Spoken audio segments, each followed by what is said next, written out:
Opening the regular meeting of the San Clemente City Council of Tuesday, February 7th. Do we have any speaker cards for closed session? We do have two speaker cards.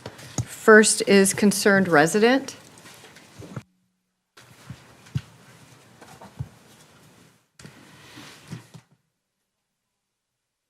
This is basically for the new council members, but it will be a reminder for the rest of you also.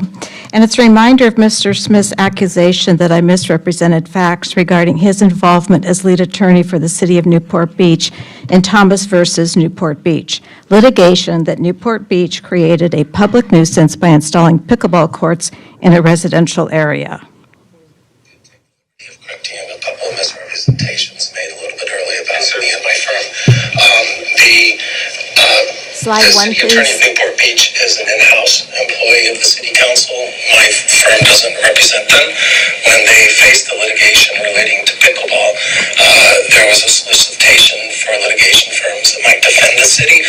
My partners were successful in that solicitation and worked as special counsel to the city. I had nothing to do with the case. I just didn't know what it was about. But I didn't want that to be in the records office. So I guess we have no slides. What do I do now? The slides are. Is my time running while I'm waiting for my slides? We can pause the time. Pause the time so that she has an opportunity, but. Is the slideshow part of the presentation? Yes, sir. Let's do an NFL thing and put like 30 seconds on the clock. Thank you, Mr. James. Thank you.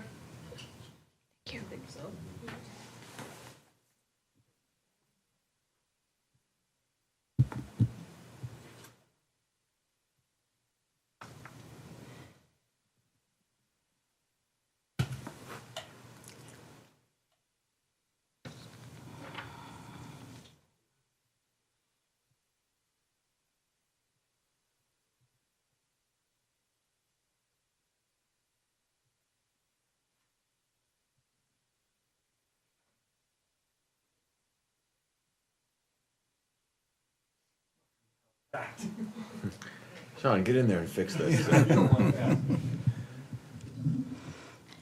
I could probably kind of explain it without it if you needed to.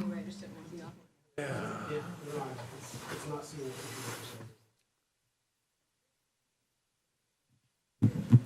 wonders of technology. I could probably go on without it if you guys are. I'm okay if you're okay. You fine to go on without it? Okay. So the first slide was really just the actual written, what you heard. The second slide was a letter to Mr. Smith from the city of Newport Beach requesting that he personally be the lead attorney in that case. And the third slide was the actual settlement agreement of the pickleball case in Newport Beach with involved Mr. Scott's name on it. So to this day, Mr. Smith has not explained why he is listed as lead counsel on every legal document in this case, but tells you he had no knowledge. He either lied to you, led Newport Beach to believe he was acting as a lead attorney, or maybe he has cognitive memory issues. Whatever option it is, I do not think he is qualified to continue as our city attorney. Each of you received a copy of the tolling agreement prepared by Mr. Smith. Quoting item 5, this agreement may be amended or modified only by the express written consent of both parties, specifically approving the amendment or modification. The very next sentence read, this agreement shall not be amended or modified by implied consent, action, omission, regardless if written, oral, or otherwise. Any first-year law student would know that this is totally illogical. And yet this is the work product of Mr. Smith. It is my understanding the city agreement has been that only Mr. Smith or Mr. Richardson are approved counsel at our meetings, and yet on many occasions neither were present. In one meeting, the person B, B, and K sent could not answer the question of whether or not city staff are required to comply with state and city laws. I do not think BBK should be representing our city as our legal counsel. And tonight there's an agenda item as a direct result of Mr. Smith's failure to facilitate a valid election of a mayor pro tem. The city deserves a competent city attorney, and I just do not feel that Mr. Smith is that individual. So I hope you will find us a great attorney in your next interviews. Thank you. Next speaker is AQ.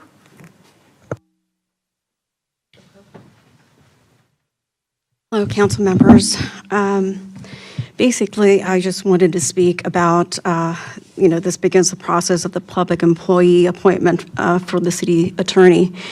And there have been concerns regarding our present city attorney, Scott Smith, and, I have to say that, he did a marvelous job with the fighting the toll road and against the TCA. However, throughout this time, there has been some concerns regarding legal interpretation. And I'm not the only one that brought this up to the attention of the city council. An attorney brought some issues forward and regarding some points of order that were incorrect, regarding a resident who spoke over 7 minutes, and the interpretation of that by the city attorney was false. It was incorrect. Then there was also the misinterpretation of the conflicts of interest under the FPPC Rule 1090 for financial conflicts of interest in the hiring of the former city manager, Eric Sund. He sat on the panel, Eric Sund did, as an interim city manager, and he had a financial conflict of interest because he had applied for this position, and he sat in all of the interviews, and Councilmember Ferguson brought this up to the attention, as well as I did. And on the dais, the city attorney stated that he had received a letter regarding the FPPC, stating, a determination regarding Mr. Eckes. Well, I submitted a PRA request to the FPPC, and this had nothing to do with Eric Sund, nothing at all. So it really concerns me how, what is being used and what is being misinformed. He's misinforming the public, it appears to be. Also, what happened at the election of the mayor pro tem, when Mayor Duncan stated that there was a quorum, there wasn't a quorum. The city attorney stated that we needed 3 votes. That is false according to Robert's Rule of Order and Rosenberg's Rule of Order. So both, there was a quorum. And the 2 yes, 1 no, 2 abstention does pass under both Rosenberg's Rule of Order and Robert's Rule of Order. And here's mistakes that we've been seeing lately. At the last city council meeting, I spoke regarding this mayor pro tem vote. And again, within a period of from the 2-hour, 13-minute time frame to about 2-hour, 14-minute, Thank you very made much. more mistakes. Sorry, yep. Motion to recess into closed session. Second.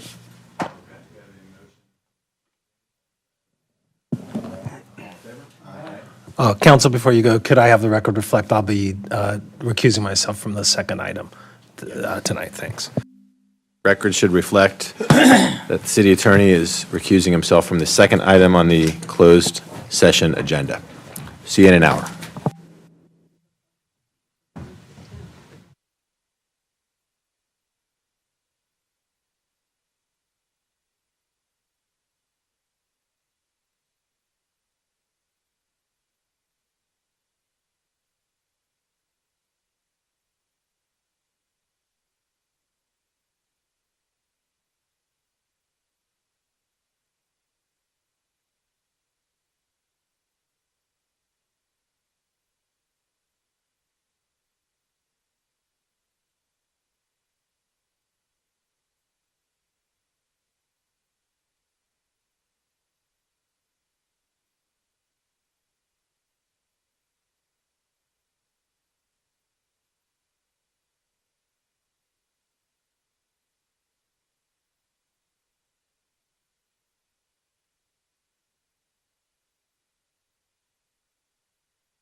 There for quite a while. I probably lived in that thing almost 2 years.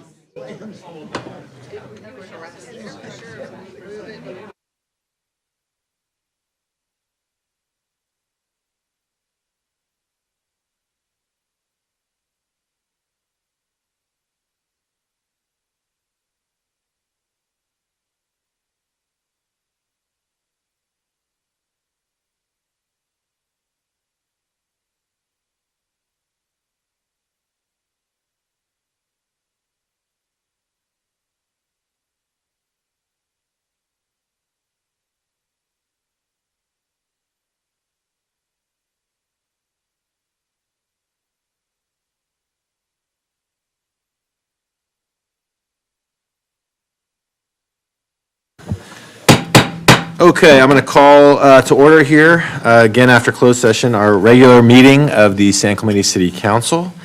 We're going to start off with the invocation. If you'd like to, go ahead, sir. And we have Pastor Gerald Power here from Paradigm Church. If you'd like to join us, please do stand and bow your heads. Let's pray. Almighty God, our Heavenly Father, send down upon those who hold office in this great city of San Clemente the spirit of wisdom, charity, and justice, that with steadfast purpose they may faithfully serve in their offices to promote the well-being of all people through Jesus Christ our Lord. Amen. Amen. And God bless you. And please, thank you, sir. Please stay standing, and I'd like to ask our branch chief, Shane Mall, from our Orange County Fire Authority, to come up and lead us in the Pledge of Allegiance. Please place your hand over your heart and follow Shane. All right. Ready to begin. I pledge allegiance to the flag of the United States of America and to the republic for which it stands, one nation, under God, indivisible, with liberty and justice for all. Thank you.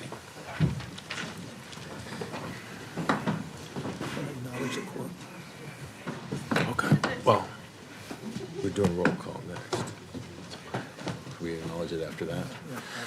Okay, well then we'll do roll call. Councilmember Enmeyer. Present. Mayor Pro Tem Noblock. Present. Councilmember James. Here. Councilmember Cabral. Here. And I am here, Mayor Chris Duncan. We have a quorum. Do we have any special presentations? We have no special presentations, so if you're ready for oral communications, we can call the speakers up. Yes. First speaker is AQ, followed by Raf Batista, followed by Rick Leffler.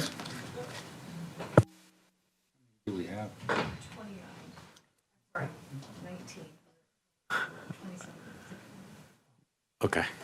Okay, I have a PowerPoint presentation, please. Long-range transportation plan.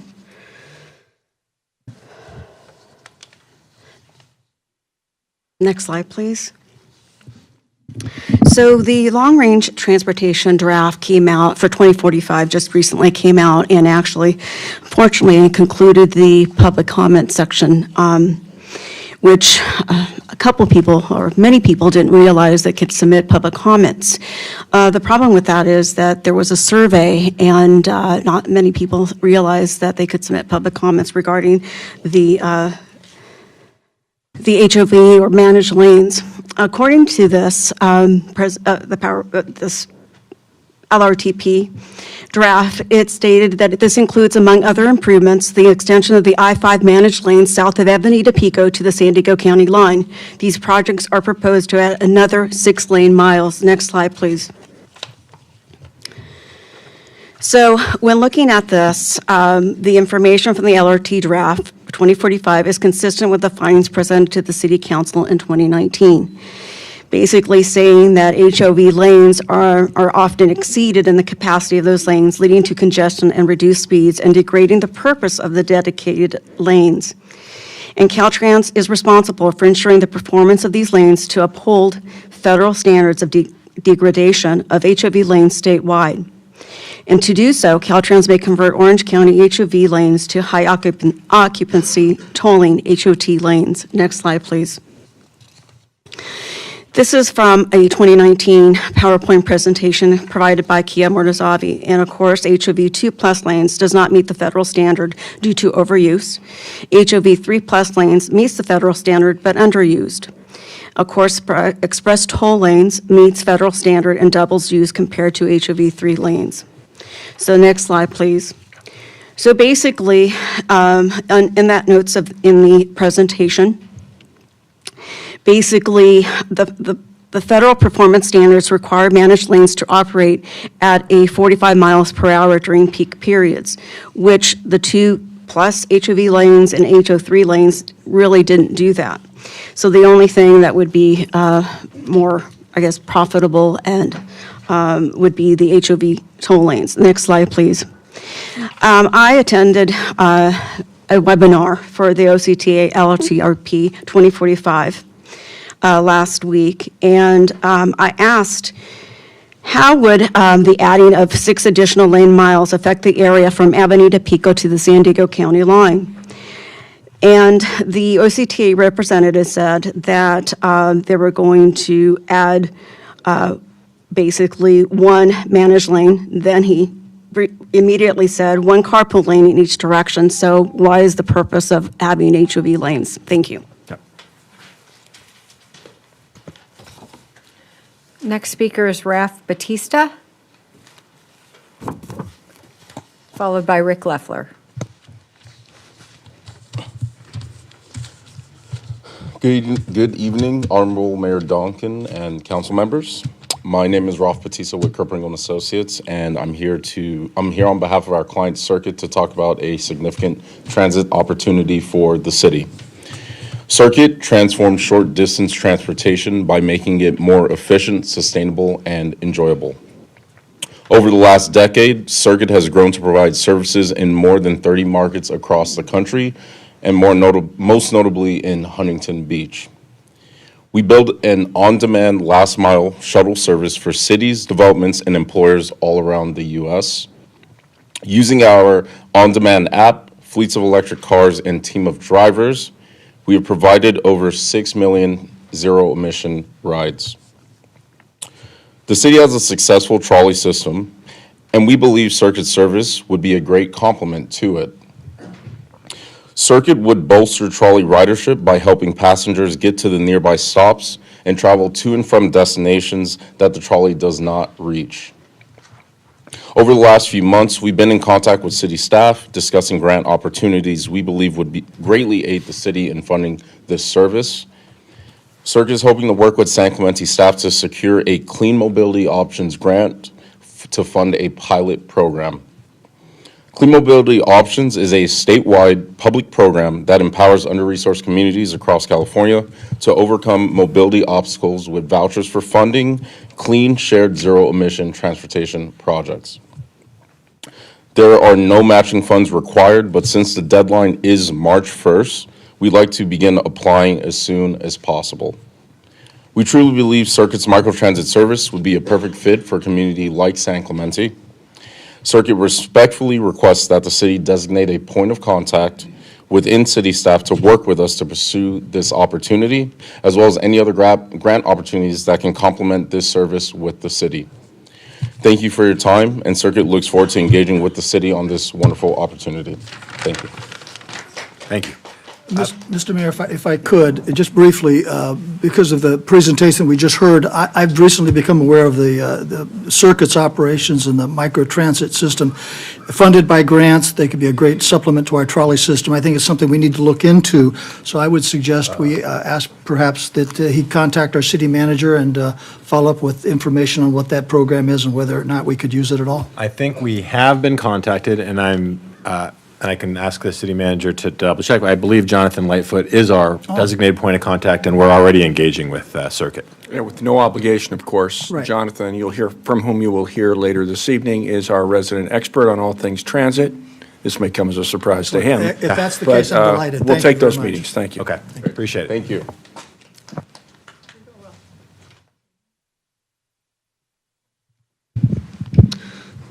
In 2017, Via San Clemente LLC and Eureka Realty Partners filed an appeal challenging San Clemente's sign regulations, seeking to install larger signage at the outlets. Steve Knobloch was the attorney of record for Eureka Realty Partners. Next slide, please.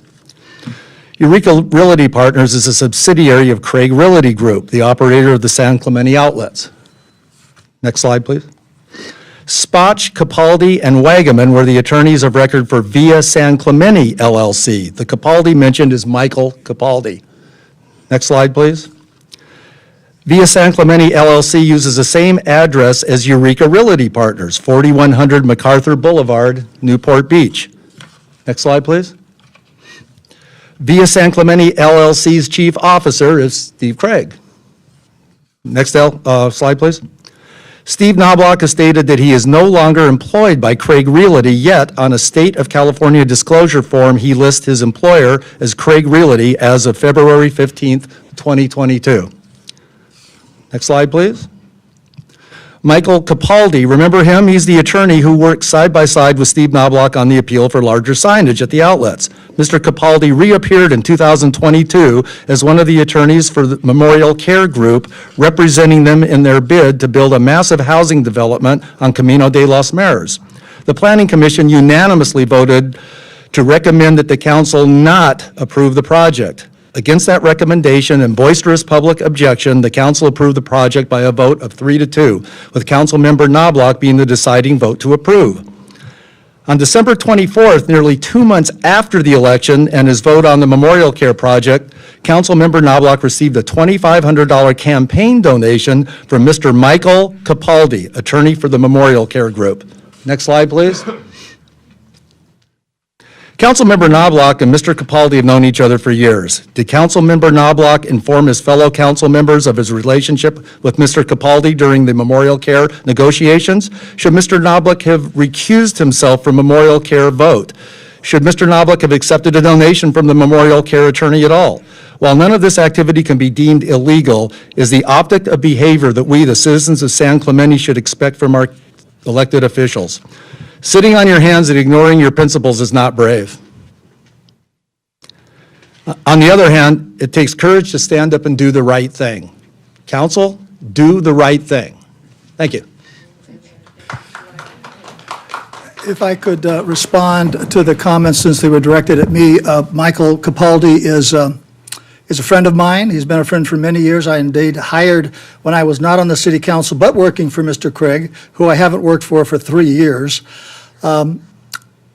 I hired that firm along with Madison Spock, his partner, and Brand Malamud, who represented Craig Realty Group against the city. We filed, I think, a total of 7 lawsuits. We were successful in all of them, that the city settled the lawsuits and allowed signage to go in. So donations, I've received like $40,000 in my last election campaign. He was one of them and had nothing to do with Memorial Care. So I just want to add that.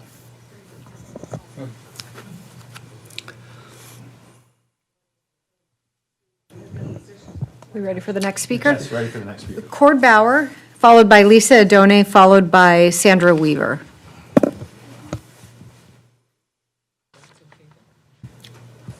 Did anyone at the dais know about the $2,500? Maybe, maybe not. I threw the first part of my speech out because I had a question for my son in high school about what kind of government we have. And I told him, it's not a democracy, it's a constitutional republic. And the concept is, from John Adams, he said, we're a nation of laws, not of men. I said, it's a great concept, doesn't always work. Case in point. Concepts like these and others will simply fail in the real world because politicians always end up undermining the best of intentions. For example, we just saw how Steve Knobloch used his city council position to vote for Memorial Health Care and has never told the public or his fellow council members that he took money from Memorial Health Care lawyers. More concerning, his relationship with Steve Craig. I admire Mr. Craig, and I go to the outlets often, I go to Cars and Coffee, but it looks like Steve Knobloch is a reliable vote for anyone with a checkbook. And when a vote about raising the height of a future hotel at the outlets is brought at council, Knobloch needs to recuse himself. To be blunt, I don't ever want to see him as mayor because no one ever voted Steve Craig to be on the council, or the Democratic Party, or the Republican Party, or the teachers union. The slides that we were just shown give me no confidence that Knobloch isn't a rubber stamp. Again, I'm a conservative speaking about a Republican who was endorsed by the OCGOP. We need to get back to core concepts. We don't need anti-gun press releases or pro-life proclamations. I'm pro-life. These issues are either grandstanding or something equally as useless for the rest of San Clemente. We want our potholes filled. We want trash picked up. And frankly, we want it done with a minimum of tax dollars. And personally, I'd love local government that just works quietly, no matter the political stripe. It's tiring to see all these fireworks on the dais and be forced into thinking that our worlds will fall apart if the wrong political party takes over. If you're focusing on the core concepts rather than the politics, it shouldn't matter. Thank you.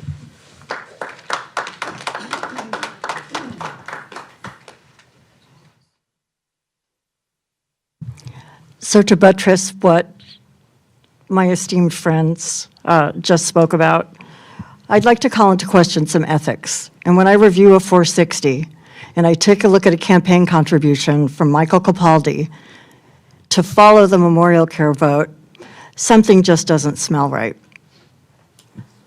I'm concerned about the core values that are occurring that we see on those 460 donations.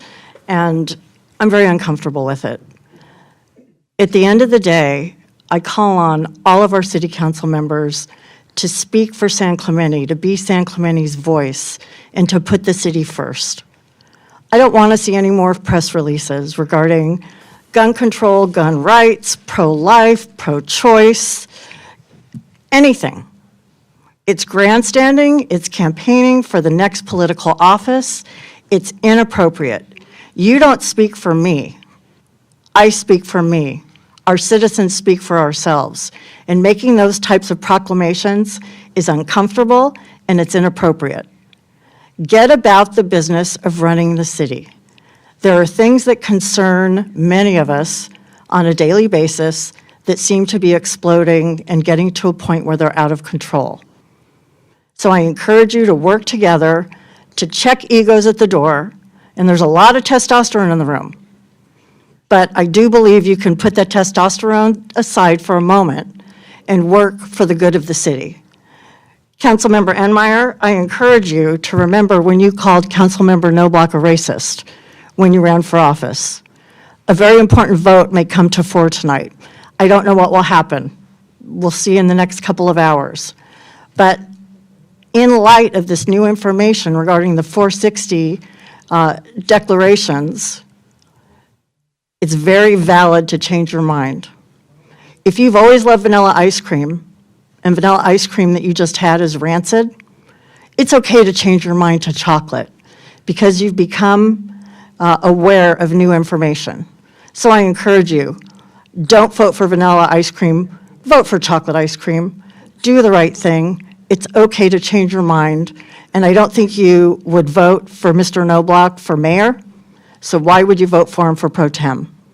Finally, I'd like to say, again, I think there are very learned people on council, and I would just encourage you to pull together instead of this infighting. I don't want San Clemente City Council and city leadership to be a laughingstock any longer. I want you to be powerful, united, and work for the good of the city. Thank you all. May I clarify, since there was a comment directed at me? Just to clarify, I did not call Mr. Knobloch a racist. I said that there was a proposition that gave the perception of San Clemente from a national standpoint of being that way. It was a perception only. I never called him at that. So, Go ahead, ma'am. Thank you. Good evening. My name is Sandra Weaver. Mayor Duncan, council members.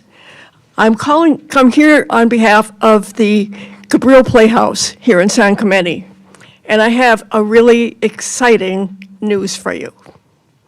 The Cabrillo Playhouse this year is celebrating its 70th anniversary here in San Clemente. 70 years producing quality entertainment for the community of San Clemente and beyond. Can I get a wow? Okay. So of course we're having a big gala party. It's going to be on April 1st. It's going to be at the community center, and you can go to our website for details. Everybody is invited, and the website will tell you all about it. But I'm not here to talk about that. I'm here to make a request of the council tonight. I think the city of San Clemente should be very, very proud of the Cabrillo Playhouse and what it's done for the community. I mean, it's been in existence for 70 years, and we're so grateful for the people that came before us to keep it going so that we could build on that and make it even stronger. And we've done that. We've even weathered COVID. We were shut down for a year, and due to generous contributions and so forth, we were able to continue. But the bright side of that was, because of COVID, we now have an outdoor theater. We have a second stage we built on our patio, and we bring out musical concerts. We have small plays out there in between our regular shows. So not only is the Cabrillo Playhouse a playhouse, but we've now become a destination center and basically an entertainment center. We have brought in comedians, we have brought in a flamenco dancer, we have music groups, we have people renting our theater for various functions of their own. And so I think it really, really depends on the city of San Clemente to keep us going too and keep promoting us. And that's why I'm requesting tonight that this council set aside 15 minutes of the first council meeting of the month for the community, or for the Cabrillo Playhouse to come and announce their plays and talk a little bit about what we've been doing and where we're going. And I think that this is very important for the community to know too. Of course, it's being televised. So in addition to all of this, we draw our customers, our patrons, from all of South Orange County, even North San Diego County, way up in La Habra, and almost close to LA. We have people that come here for timeshares, and they always come to one of our plays. So what does that translate for San Clemente? More money for the restaurants, more money for the business. We bring business into the community as well.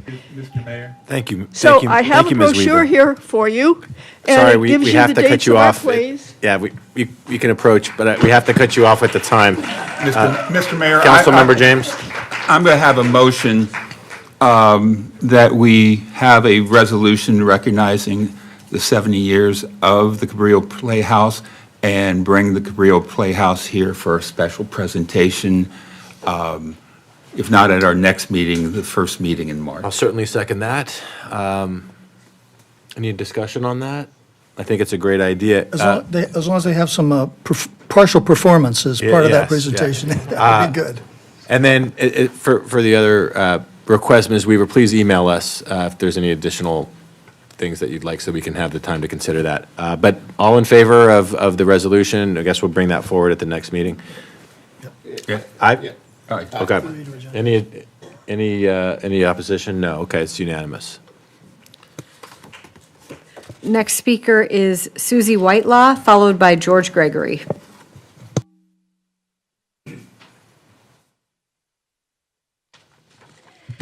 Good evening. I'm speaking tonight on behalf of Save Our Beaches San Clemente, and I'm here tonight to warn our community of the railroad's plan to armor our entire coastline with rock. To show you what I mean, this is the beach at the south end of San Clemente about 10 years ago. Next slide, please. This is what it looks like right now. Not that this beach is the most important beach, and that's not really what I'm talking about tonight, but my question is, do we want all of our beaches to look like this? Next slide, please.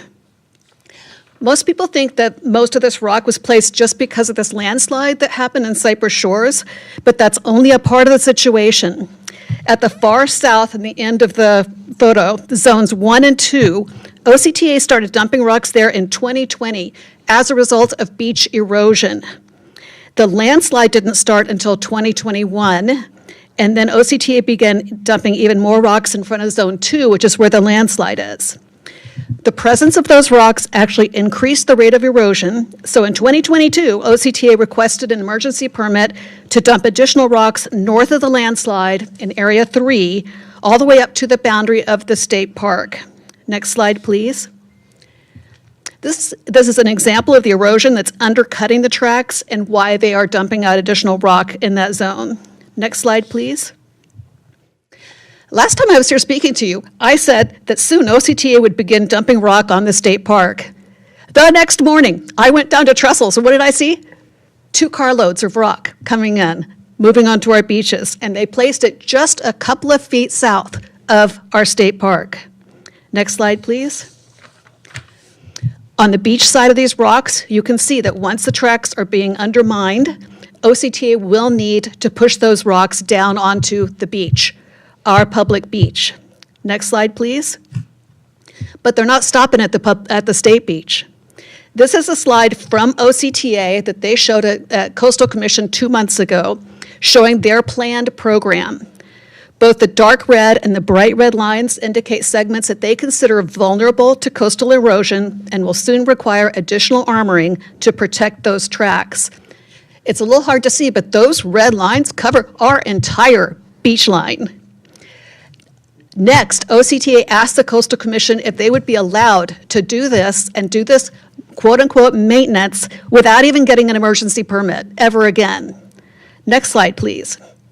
We believe that the railroad should protect their tracks with sand, not rock, as our wide sandy beaches have done for 150 years. I want to see trainloads of sand being dumped on State Beach, not rock. Save Our Beaches San Clemente will be speaking against the OCTA plan at the Coastal Commission meeting this Thursday. It's a virtual meeting. It's easy to join. We're looking for additional volunteers. There's flyers at the back. Thank you.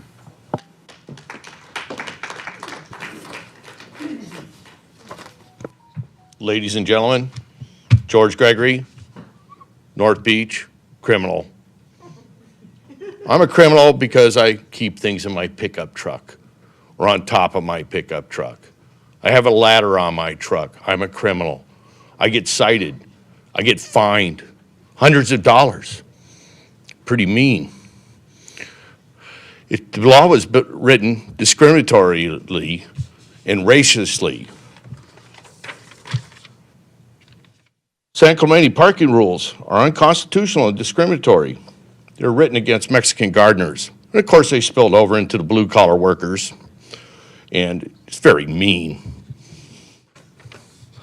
Discrimination is defined as a prejudicial treatment based solely on a membership in a certain undesirable group or social category. We don't like plumbers. Parking restrictions based on length and weight would not fall in this category, but San Clemente restrictions do. Is American worker so foreign, freakish, and unfamiliar that the health and safety of the public is in jeopardy? That you have to call the Orange County Sheriff's Department on me? To fine me, to persecute me, to threaten me with incarceration? Or is it just aesthetics and a prelude to total control? The style of hair, the color of clothes, soon to be followed by religious and political affiliations. I'm asking for this law to be looked at, be agendized, and be written fairly. You give giant corporations a right to do the same thing I don't have the right to do. I'm a property owner here. The giant corporation does not own property here, although they could buy as much parking as they wanted to. That would be Cox Cable. So the thing is I don't store a fleet, and San Clemente can make a little bit of an effort to give me a sticker or something if they're that upset about blue-collar workers. And the thing is agendize this thing, because really, if you want to fight, come and knock on my door. Don't send the Orange County Sheriff's Department after me. That's really unfair, particularly when I could have bought in Talega. I could have barely afforded it, but I could have bought in Talega, but I didn't want an association. I want to live in America. I don't want Mrs. Kravitz on my 6 all the time. So anyways, folks, is there any questions? Can I persuade you somehow?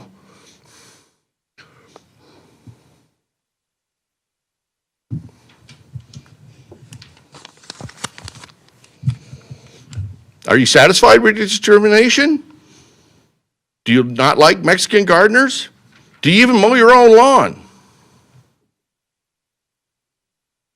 Anybody got anything to say? I'll say something. Would you be willing just to send us an email with the exact issue that is happening, and then we can look a little bit more at what's going on? Thank you for the question. It's the whole commercial law. They say if you leave anything in your bed of your truck that sticks above it, you're in violation of the law. If you put a ladder on your truck. If you would just because of time, would you be willing just to email me that, and then I can look a little bit more at it? And just to remind everyone, we don't get in the practice of responding to the speakers. It's not that we don't want to respond, it's that if we started responding to every speaker, then we would be here all night. So appreciate that. Did the time expire? Yeah. Okay. Mayor Duncan, I would like to ask that this council consider the ordinance that Mr. Gregory mentioned. When it happened, I was concerned about it. I think it is discriminatory. I don't believe there's a fairness issue involved, and I would like this council to review that ordinance and consider it. So I'd like to agendize that if I have a second. I would second that. Okay. It just needs a second, right? Third for staff Just needs report. a second. Do third for a staff report? Okay. Yes, Councilmember. Thank you, Cabral. gentlemen. That was it. That was it? Okay. And just on the note again about how we're here to sort of listen and take comments and not necessarily get in the interaction. We typically do oral communications for 30 minutes for the first one. That's our practice, although it's not in here. So we have probably time for maybe one more comment. Then do we hold over the remaining comments for oral communications, for the second oral communications? Is that our practice? Right. We started oral communications at 6:04. I timed it because I knew we were close. We're at 6:33 now, and that's accounting for the time that council members responded. So we have 2 remaining cards. You probably have time for them now. Okay, let's do them now. Okay. Yes, thank you. Concerned citizen, followed by Juan Gonzalez, and those are the 2 remaining cards.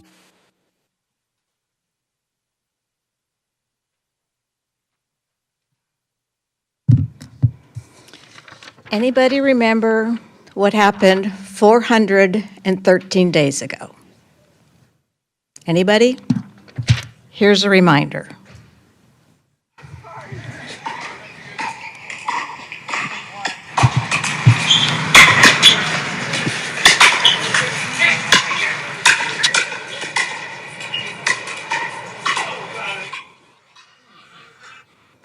It has been 413 days since council directed staff to prioritize building at least 4 pickleball courts at Steed Park so residents near San G will have the same quality of life that the rest of you have.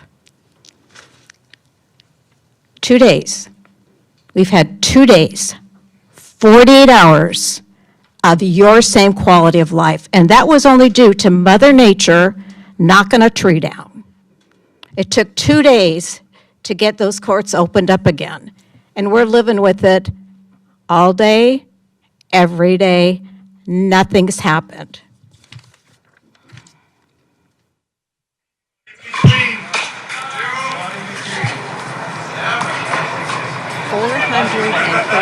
days, and nothing has happened.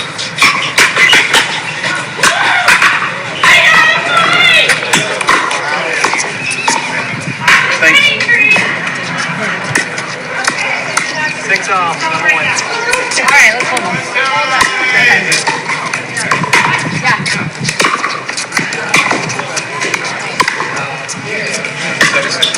We're all probably very tired of doing this, but so are we. We need to get something done. Thank you. Thank you. Okay, this is our last comment. Yes. Good evening, Mr. Mayor, Mr. Mayor Pro Tem. Juan Gonzalez, SoCal Gas Public Affairs Manager, located out in the city of Aliso Viejo. First and foremost... Oh, you're brave for coming in here. Well, that's the reason I'm here, sir. First and foremost, let me first congratulate the newly elected members of council.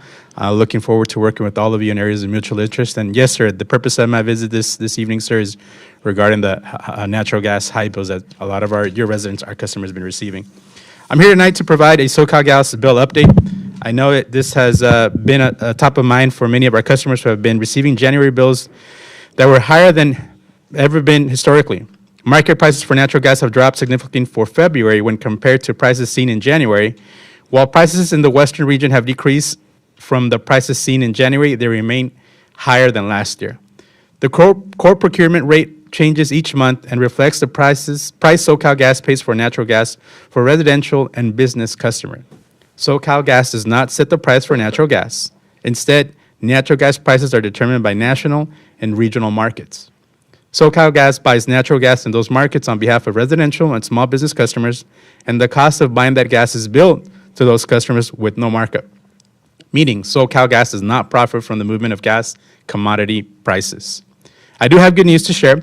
The California Public Utilities Commission approved the accelerated of the California Climate Credit for SoCal Gas customers in response to unprecedented natural gas prices impacting the western United States.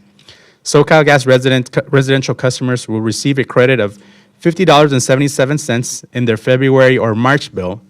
But along with that, also here to inform you that we're working and we understand the difficulty. Any customer having difficulty paying their natural gas bill, they can reach out to us and we will work with them. We are setting up installment payments. We continue to inform and offer several ways to help income-qualified customers through our bill assistance and forgiveness program, home improvement assistance, and the level pay program. SoCal Gas is also delaying collection activities on overdue residential accounts until April 1st. It will not disconnect overdue customers before July 1st. We have also delayed non-residential disconnections until at least March 1st. In addition, SoCal Gas recently donated $1 million to the Gas Assistance Fund, a program which helps income-qualified customers pay their natural gas bills. To learn more, please visit our www.socalgas.com/assistance. To help our customers reduce energy bills, we encourage them to lower their thermostat 3 to 5 degrees, health permitting, wash clothes in cold water, reduce the temperature on their water heaters to a setting of 120 degrees, limit the use of non-essential natural gas appliances such as spas, pool heaters, and fireplaces, and also be able to manage your high gas bills. Visit socalgas.com/manage higher bills for more information. If there's any additional information I can share, happy to share that information with your city clerk to be able to post information. Thank you, sir. On your Appreciate it. city webpage. Thank you very much. Thanks Mr. for the Mayor. information. Mr. Mayor, I don't think we should get in the habit of getting into a give and take with speakers from this dais that happened tonight. I encourage it to be a practice that we don't adopt. But there were a couple things said that simply aren't true. Michael Capaldi was an attorney for Memorial Care, and if you recall, Mr. Mayor, you and I opted not to speak with him one time. Also, Mr. Capaldi's wife is a senior vice president with Memorial Care. So I think everything needs to be brought into perspective. I don't think for a minute there was a quid pro quo involving Mr. Capaldi and Mr. Knobloch. I would never say that.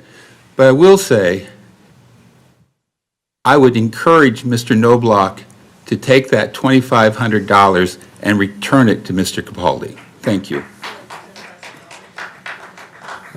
Okay. Would you like to respond? No. Okay. Let's move on to the next agenda item. Motion to waive reading in full of all resolutions and ordinances. We have a motion? So moved. Second? Second. Okay. It's Knobloch and Enmeyer. All in favor? Aye. Okay, it's unanimous.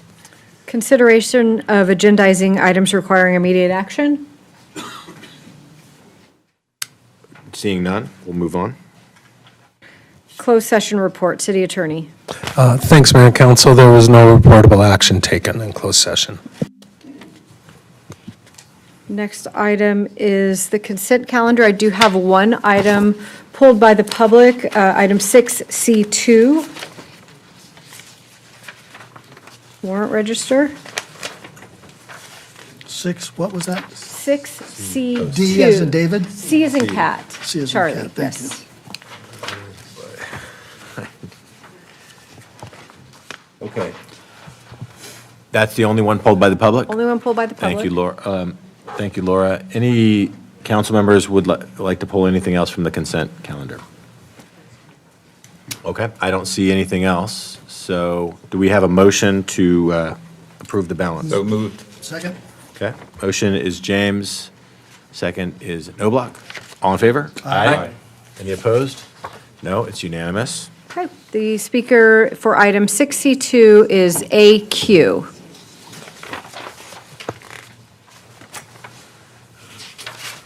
According to the FPPC, public service is a public trust requiring officials and employees to place loyalty to the citizens, the laws, the ethical principles above private gain, following ethical guidelines, and eliminating any improprieties or even the appearance of potential corruption.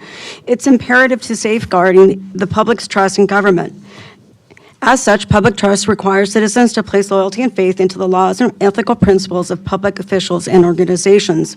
I'm very concerned regarding one particular item in the Warrant Register, item 585916, for Mayor Duncan's flight reimbursement in the amount of $1,011. The main concern is that this matter was not discussed as an agenda item. This mayor's conference in Washington, D.C. was not exclusive to mayors, and a city representative could have been selected to go. But the main point is that it was not brought forth as an agenda item. Also, the expenses for this conference was not discussed in a public forum, and the cost effectiveness of this trip was not discussed either. The cost of ranges for participation of this meeting was anywhere from $2,000 to $2,800, depending if you're a member or not. When sending a representative to the League of California Cities annual conference, either virtual, there is a designation of voting delegate or alternates, and this wasn't done. So, I mean, in this matter, sending Mayor Duncan to Washington, D.C., it wasn't done. It wasn't discussed in open session. It wasn't as agenda item. So my concern is that, is this, why did he go there? Was this to benefit him for running for the 2024, as he already completed a California 410 form, the statement of organization recipient committee for his assembly run for 2024? Also, there was a press release just recently regarding Mayor Duncan, regarding mayors against illegal guns, which he basically is a member of. But not only did he apply for this membership, when looking at the webpage, it says that it's San Clemente is a member, doesn't mention Mayor Duncan. In addition, there's a mandatory section where it mentions that you have to place the staff member's name. So I wonder who did he put in as the staff member, and what is their, what was the discussion in that? So I'm really concerned about this flight. It was not discussed, and it wasn't even discussed whether sending Mayor Duncan to Washington, D.C., whether it was beneficial to our city. Thank you very much. Thank you. Move the item, 6C2. I don't know if it was pulled for discussion or it needs to be voted on now. It was pulled without approval. Is there any discussion? Okay, any second to the motion? Any second to the motion? Say again, what was the? I'll second it. Mayor Pro Tem Noblock moved the item for approval. Okay, and we have Councilmember Cabral seconding. All in favor? Aye. Aye? Okay, All right. it's unanimous. Okay, next item on the agenda is public hearings. The public hearing process includes a staff presentation, a presentation by the applicant not to exceed 10 minutes, and public testimony not to exceed 3 minutes per speaker. Following closure of the public hearing, the City Council will respond to questions raised during the hearing, discuss the issues, and act upon the matter by motion. The first public hearing that we have is appeal of minor conditional use permit 22-197, Primo Foods Beer and Wine, 2801 South El Camino Real. Yes, I have okay, so this item is an appeal of the zoning administrator's minor conditional use permit for the sale of beer and wine for off-site consumption. there at Primo Foods. The hearing will be conducted pursuant to the sections 17.16.070, 17.12.100, and 17.12.140 of the San Clemente Municipal Code, as well as procedural requirements created by case law. Under the code, an appeal or council call-up of a MCUP triggers a hearing de novo. That means that the underlying decision is vacated, and we hear the decision as if it's for the first time. The council hears and makes a new decision on the application, which must be approved by council with a resolution. This requires a vote of the majority of the council body. In other words, at least 3 votes. The City Council has reviewed all submitted evidence and is prepared to listen to all evidence and testimony presented during this hearing and to render an impartial judgment based on the evidence before us heard at this appeal. To ensure an impartial hearing, City Council members are required to disclose the details of any contact, site visits, or communications related to the appeal that were made prior to this hearing. So I'd ask you all to take a moment to do that now. So this would be a moment, City Attorney, where any council member that has done what I just said would report that.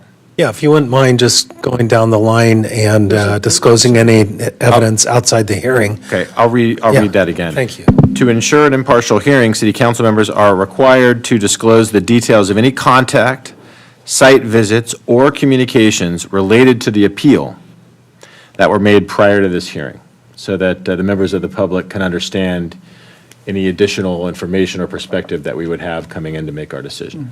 I can start if you want. Yeah, we'll start down here. Councilmember Cabral, thank you. I've made 2 visits there. I wouldn't call them site visits, though. I went there and bought some tacos one time. They were pretty good. And on a separate occasion, I went there, and they were giving samples of, I think it was some kind of soup. And I did that, look at it. I looked inside the store, but this was well before any of this, and unrelated to any of this. And I think I talked to the staff about the new store in town, and that's about it. Okay, thank you. Councilmember James. So I have been there, it's in my neighborhood, so I have been there at least once, maybe twice. I've spoken with Mr. Gutierrez, the developer of the townhomes next door. He advised me of some parking issues. I then went back on 2 occasions to observe those parking issues, and in fact, significant parking issues exist. And then at the request of the applicant and the applicant's counsel, I had a meeting here in City Hall with the applicant's counsel, and our very capable counsel as well. I forget if anyone else was in that meeting. Planning staff was with us. Planning staff was in that meeting. Okay, thank you, Councilmember James. For me, I have not gone to the establishment. I've driven by it a few times. Usually I take a left and go into the Muni course before I get there. But I've not actually gone into the establishment, just driven by. I have not been to the establishment. I also have driven by it and looked. I had also a brief conversation with a friend of mine, David Gutierrez, who I think he mentioned he had some concerns with parking, and I told him that I would consider the matter openly and fairly this evening. Yeah, I've driven by it a few times. It was something else before Primo Foods. Bicycle shop. Yeah, bicycle shop. I've been to that bicycle shop, but I cannot say I've been to Primo Foods since it's been open. All right, thank you. Okay, the appeal will proceed as follows. City staff will first present a staff report. Council members will then have time to present the reasons for the appeal. Representatives for the applicant will then have 10 minutes to present their response to the appeal. And the members of the City Council, we may ask questions of the applicant or city staff as we see fit. Members of the public will then have an opportunity to comment on the application.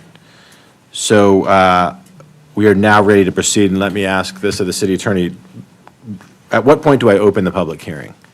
Right after the staff report. Okay. Thanks.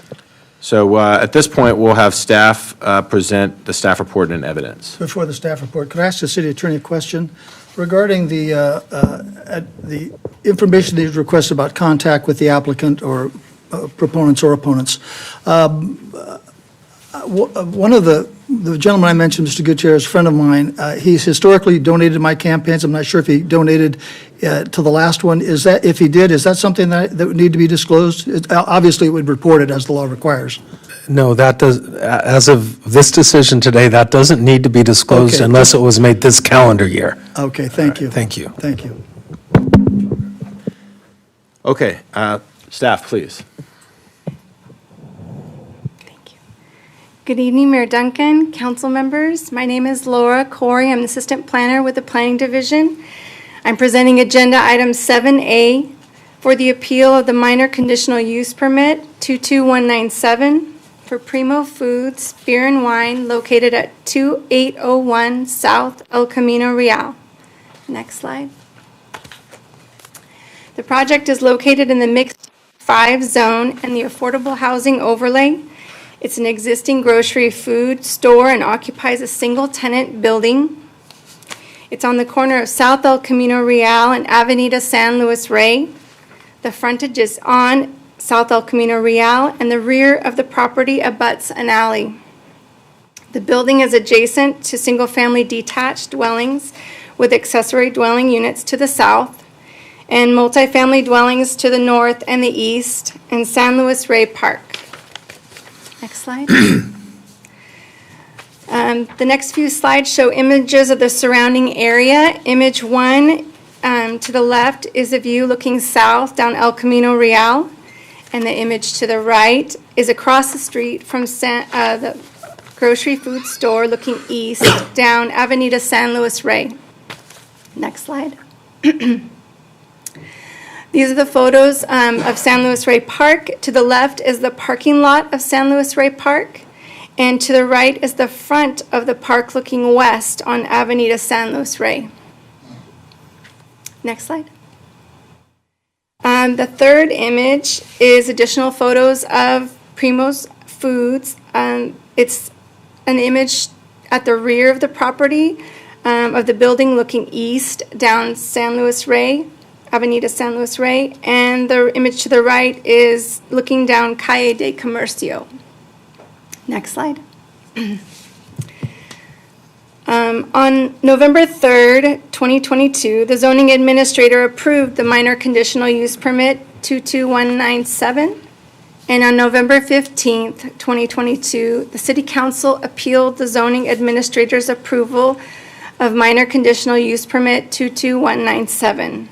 The grocery food store has an approved business license issued August 24th, 2022 for the retail grocery sales, which is reflected in the floor plan. Upon the Planning Division's review of the business license application, it was approved without requiring additional on-site parking because the zoning ordinance does not require additional parking to be provided for this type of retail-to-retail change of use. The applicant obtained a building permit for the tenant improvements, and there is no on-site parking for the business. The rear of the building has a space for vehicles for the business to load and unload items, but it is not a parking space. And due to the site's limitations, dimensions for the ADA parking space could not be met and was not required by the building division. Next slide. The applicant requests to allow beer and wine sales for the off-site consumption as another item for sale at the grocery food store. Current hours of operation occur between 8 a.m. and 8 p.m. daily. Beer and wine sales requires a Type 41 license from the Alcohol Beverage Control.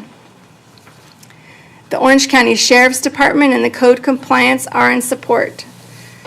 Staff supports the proposed use subject to recommended conditions of approval. That the project maintains the primary use of the site as a grocery food store. The project site is suitable for the type and intensity of the proposed use and the sale of beer and wine, as it's contained entirely within the building, and the proposed business operating hours cease no later than 8 p.m. on any given day of the week. No additional parking is required, as the proposed project does not modify or expand the store's footprint. The request is not for on-site consumption. It is for customers to take off-site. The development management team, including the Orange County Sheriff's Department and the city's code compliance, reviewed the project and do not have concern with the request. The proposed use will not be detrimental to the public health, safety, or welfare, or materially injurious, thank you, to properties and improvements in the vicinity, and that the proposed use must comply with the conditions of approval, the code requirements such as fire code, building code, alcohol beverage control licensing requirements, and the municipal code, including limits on the hours of operation, amplified sound, and the requirements that employees receive alcohol service training. The project, during the noticing period for the project, the Planning Division did not receive public comment regarding the application for beer and wine sales for off-site consumption for the existing grocery food store. Complaints were submitted to the Beaches, Parks, and Rec Department and the Human Resources Division for existing conditions such as on-site ADA parking, lack of street parking in the vicinity, and overflowing trash receptacles at the adjacent San Luis Rey Park. Staff was separately working to provide information to the complainant regarding the issues raised and find resolution to the complaints that were related to the existing grocery food store, not the application for beer and wine sales for off-site consumption. Therefore, the information was not presented to the zoning administrator for their consideration as part of the request for the off-site sales of beer and wine. Next slide. In conclusion, staff recommends that the City Council determine the project categorically exempt from the requirements of CEQA and approve the project subject to the conditions of approval. Thank you very much. Okay, with that, I'm going to open the public hearing. And if we have council members here who have pulled this appeal forward, this would be the time to explain the reasons for the appeal and offer any evidence in support of the appeal. I believe I did it first. I did it on behalf of Gene because he was not here, and so I asked for it to be put over the first time. You want me to go? Go ahead. Okay. Thank you. So ultimately, I pulled this. You know, in the state of California, a small businessman has a hard enough time being successful and making a buck. The last thing a small businessman needs is, oh, sorry, I'll start all over. I love hearing myself talk anyway. Here in the state of California, thank you. Here in the state of California, we have a situation, we have an environment in which it's very difficult for a small businessman to operate and be successful and make a buck as he should be able to in a capitalist society. However, I also have a sworn duty, if you will, a fiduciary duty to protect the quality of life of the citizens and taxpayers in this town. So I come at this very reluctantly. I'm very, but I have studied what's going on down there. I've spoken with Mr. Gutierrez, and the parking situation is problematic. I had a meeting with the applicant and his attorney, and even the applicant said, and I'm quoting almost exactly, "There's nothing I can do." So this is the reason that, I pulled this, because we really need to get a handle on this and I hope something like this doesn't occur again. I have all the respect in the world for the owner, the applicant, but we also have to take care of our San Clemente residents as well. Okay, thank you. Any other council members would like to speak in support of the appeal? Okay. Now we are going to give an opportunity for representatives of the applicant to present a response to the appeal and any evidence that they may have. Joseph Stein and is it Sam Amasi? Asi. And you have 10 minutes to make your presentation. Honorable Mayor, members of the council, I'm Joseph Stein. I'm an attorney in private practice with offices in Carlsbad. I'm here on behalf of Sam Ozzie. Mr. Ozzie is in the audience. He is the owner of Primo Foods San Clemente. He also owns 2 other Primo Foods stores in North San Diego County, one in Vista and one in Oceanside. I submitted, and it should be in your agenda packet, a letter on behalf of Mr. Ozzie going in some detail as to the reasons we believe it would be appropriate for a minor conditional use permit to be approved. It was approved by the zoning administrator without objection. I just want to highlight one thing there.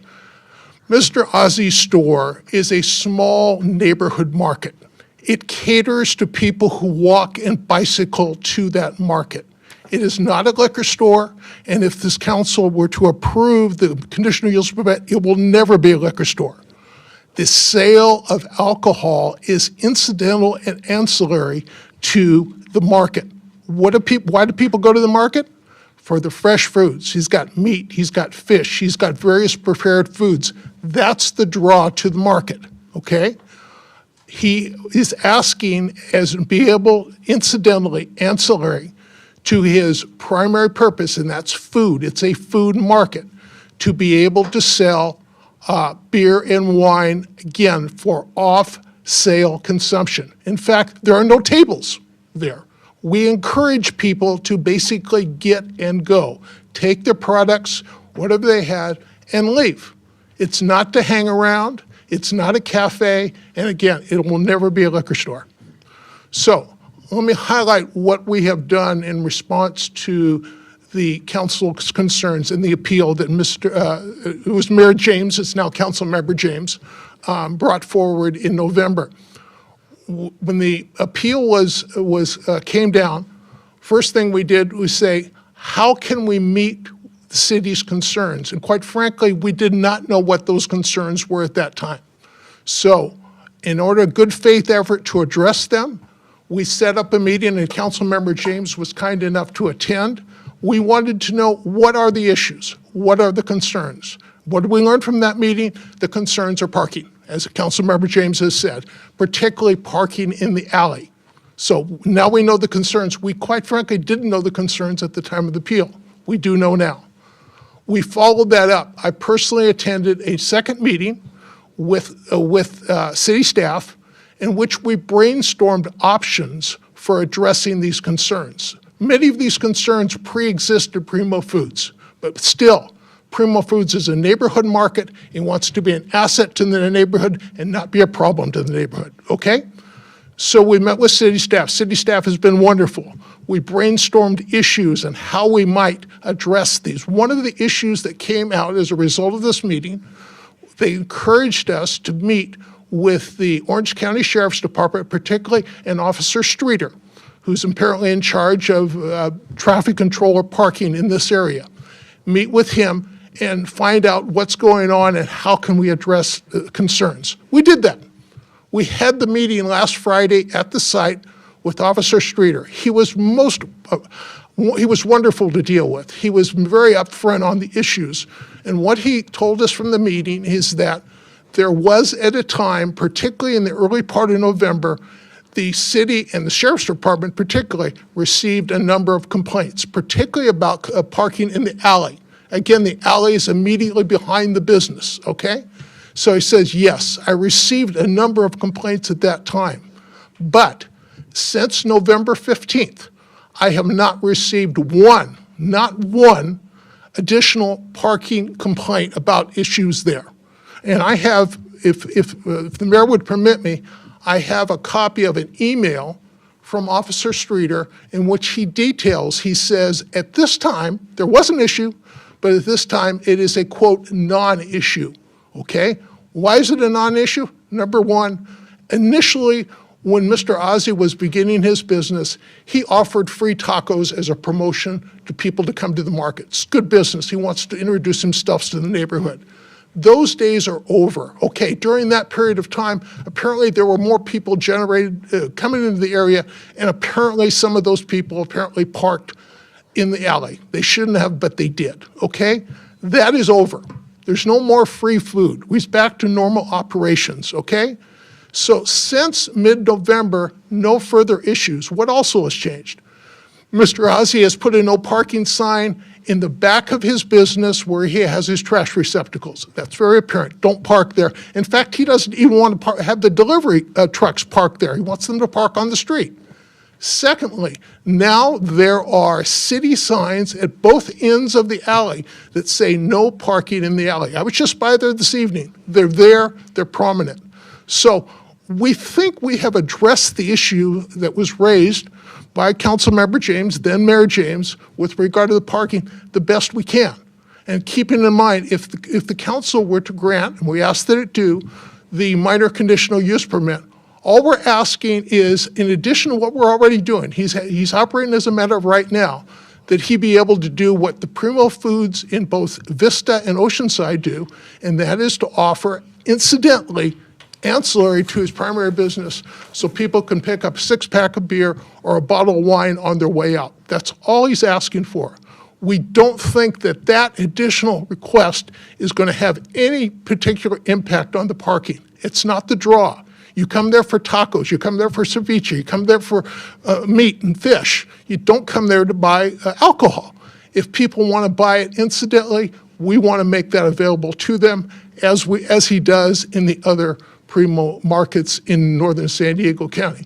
So for that reason, and again, as I have articulated in the letter, we ask that the council approve the resolution. We support staff. We're fine with all the conditions. So that's our request, and I'm here to answer any additional questions you may have.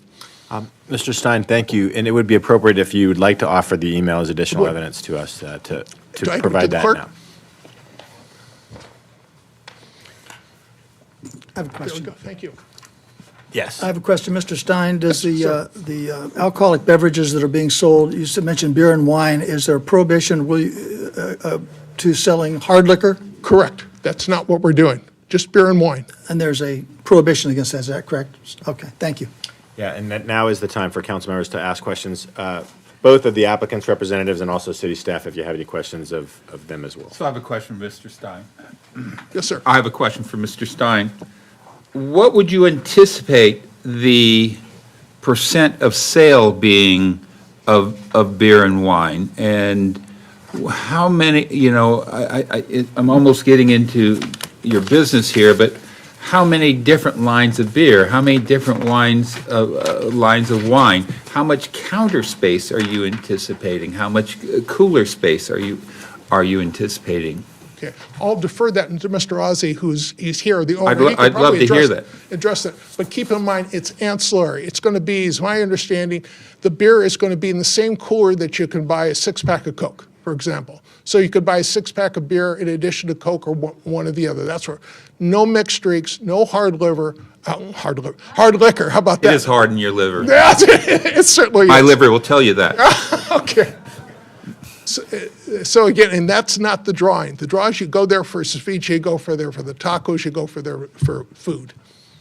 And one other point I want to make, we're hoping that this will be a service to the neighborhood, so they don't have to drive. If they're in the market buying food, and incidentally they want to purchase a six-pack of beer, they don't have to drive to another store. They don't have to get in their car and go anywhere.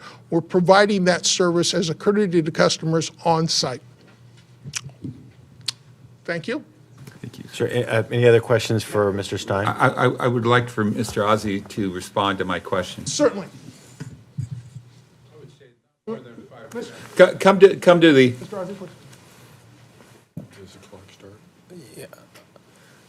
Yeah, just to be clear, counsel, if this is a question from the council, then this won't count against Mr. Ozzy's. It is a it's a question from me. Councilmember James. yeah. 5 to 10% of the business. 5 to 10% of the Not more business.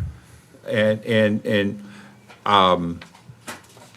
you'd be selling beer in six-packs, in the 48-ounce Old English? 48 ounce, we don't have the space. The store is really small, so we would really pick and choose on craft beer and very selective few. It's not, we're really not going to blow out the doors with 48 ounces. We're not going to do the tall cans. We're not Right. going to do any of that. It's And just, at the end of your shopping experience, if you wish to pick up a bottle of wine with your steak, you have the choice to.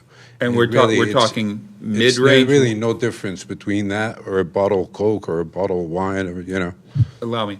And we're talking a mid-range wine. I understand it's not going to be a high-end wine, but it's, Obviously we're not going to do the high-end, Boone's really. Farm We thing. really don't, you know, the space is really valuable, so you want to make higher profit on lesser product that you have. Thank you, sir. Basically. That concludes my question. Does anybody have any questions for Mr. Ozzy now that he's here? I just have one quick question. With the other, you have two other Primo Yes, sir. foods. With the other two, did you ask for the permit to do beer and wine when you opened it, or did you, like No, with this sir, one I first? acquired them where they already had beer and wine. They already had beer and wine, okay. Is there a reason that you didn't seek the beer and wine license when you originally opened the Primo Foods? In San Clemente? Yes, in San I Clemente, did. yes. It was originally in my letter to the city that I was asked for the concept, and I in my letter to the city, I did state that we will be selling beer and wine. Okay, so this has always been part of your Yes, sir. business plan? Yes, sir, always. Okay, any other questions for Mr. Stein or Mr. Ozzy or city staff? Mayor, I think Mr. Ozzy still had testimony to give in support of the application. I think, was there more you wanted to say? Really Because have there was nothing 3 else to minutes left. say. Okay, We've thanks for had nothing clarifying. but love from the city, and, you know, it's been overwhelming from the community. We've had nothing but great things to say, and, you know, it's been wonderful being here in San Clemente, and we want to keep it that way, and, you know, I have really nothing else to add. Thank you. Yeah, we just want to make sure you have your full allotment of time to present your position. Thank you, sir, for coming and speaking. We do have 2 speaker cards. Okay, and we will get to that we definitely don't have any questions for staff or anything like that. Okay, ready to move on to public comments. David Gutierrez, followed by Karen Conley.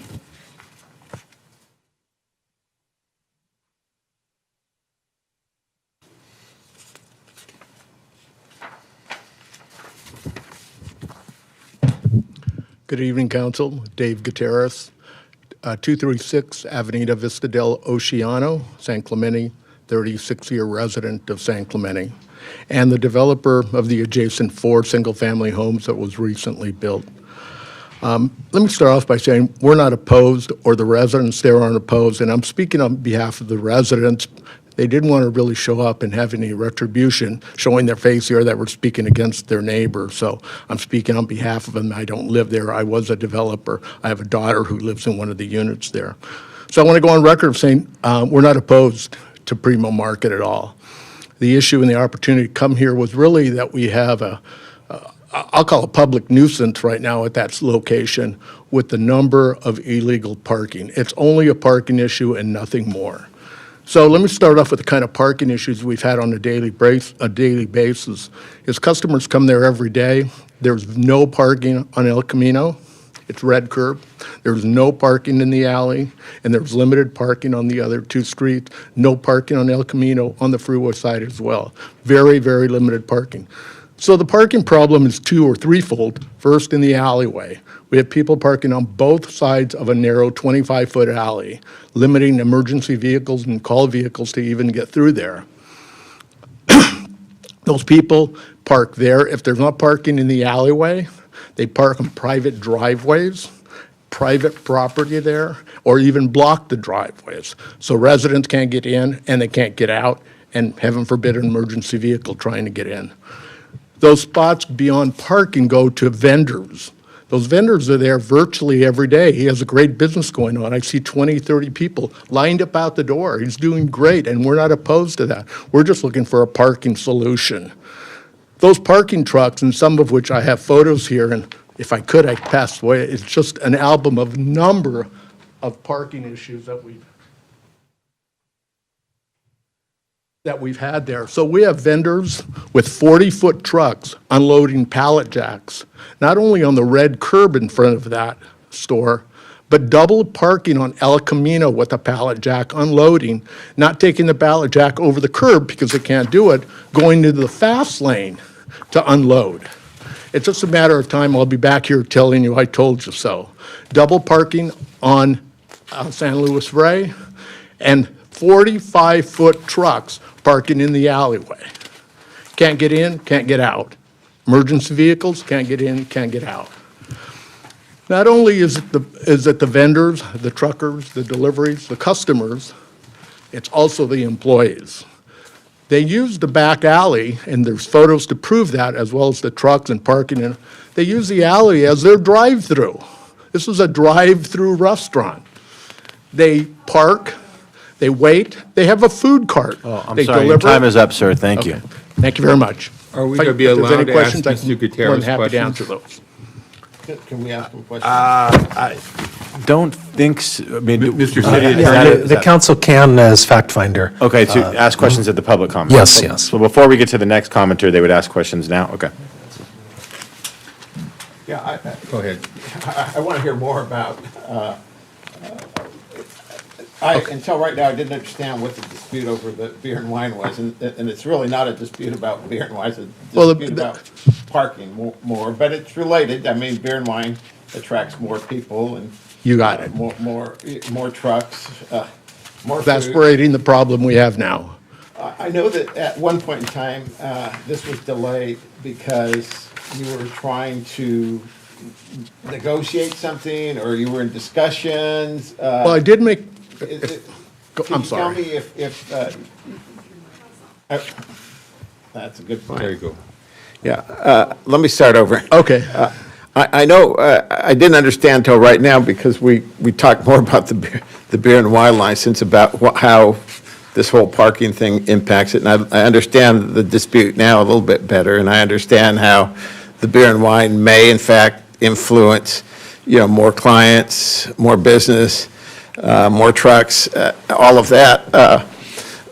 But I also understood that you are trying, or you tried at some point in time, to resolve something. Is there a chance, or is there something that you guys are working through, or is there an opportunity to do something with Primos to come to a solution?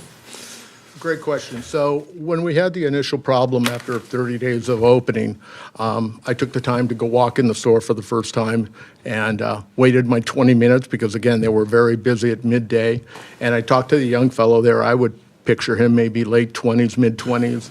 And I told him our concern. I told him to come out and take a look at the situation. And that particular time when I out there, it was great timing. There was a truck parked in the front, an El Camino in the red. There were 3 cars parked in the alley, and there was a van parking kind of halfway in and halfway. He said he didn't have time for that. And the parking problem, and I quote this, the parking problem is not a Primo problem. That's a city problem because they have no way of controlling that. And I said, well, the stem of the problem is coming from Primo. I said, you got to figure out what we can do so we don't have people parking there. I think I spoke with code enforcement on how we could solve the problem. They wanted to put additional signs there, but if you look at the photos, and I depicted those, it doesn't stop large trucks from parking there. It doesn't stop anybody from parking there. It doesn't stop people from parking on the driveway, so that we really went nowhere. Okay. The second question I have is that there was a discussion about there's been no complaints in the past short period. Can you speak to that? So, called one day, I think it might even been the same day, I called I called the police. They said they'd have code enforcement come out. Code enforcement fellow did come out. I had a good conversation with him. He was aware of the problem. He said he would try and put it on his daily route. And I said, well, what are your hours? Does that mean 24/7 or at least 8 to 8? And he said he couldn't guarantee that. It changes on a day-to-day basis. But that hasn't helped one bit. We still see going on because the trucks still have to deliver. It's an ongoing business. The vans still have to deliver. Customers still have to. The problem doesn't go away, and there are no more parking spots. Thank you.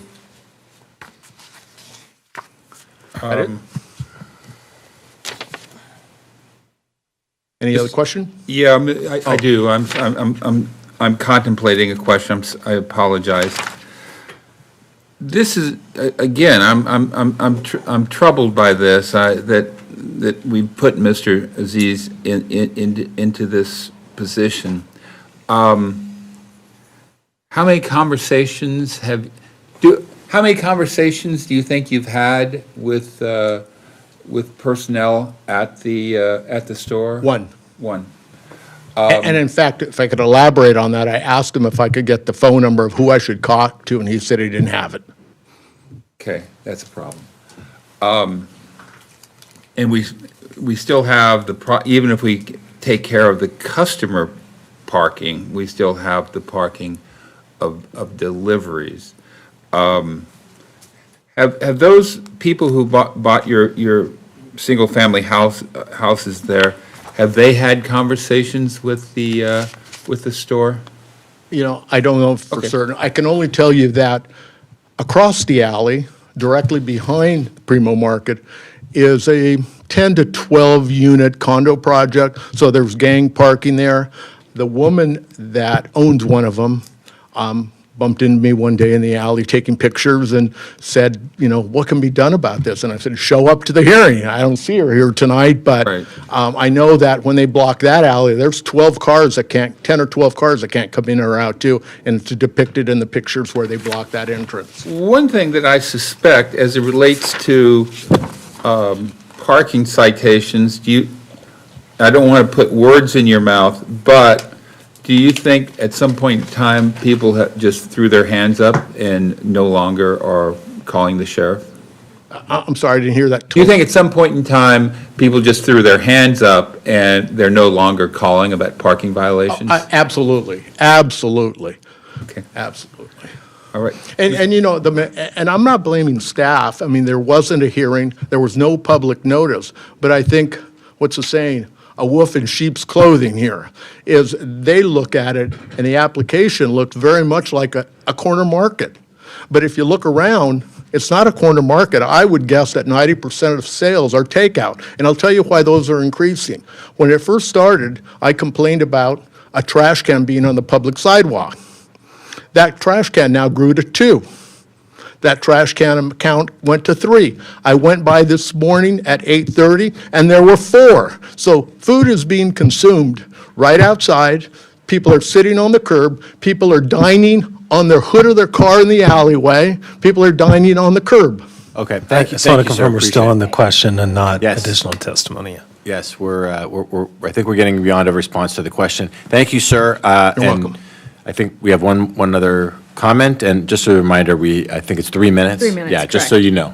Yeah. 3 minutes plus my extra 10? No, joking. I'm Karen Conley with Remax Coastal Homes. And I was the listing agent and the selling agent of the property in question. Mr. John Kuchezi had a bicycle shop there for over 20 years. The name is a name that rings bells with many. So I'm going to keep to my schedule here.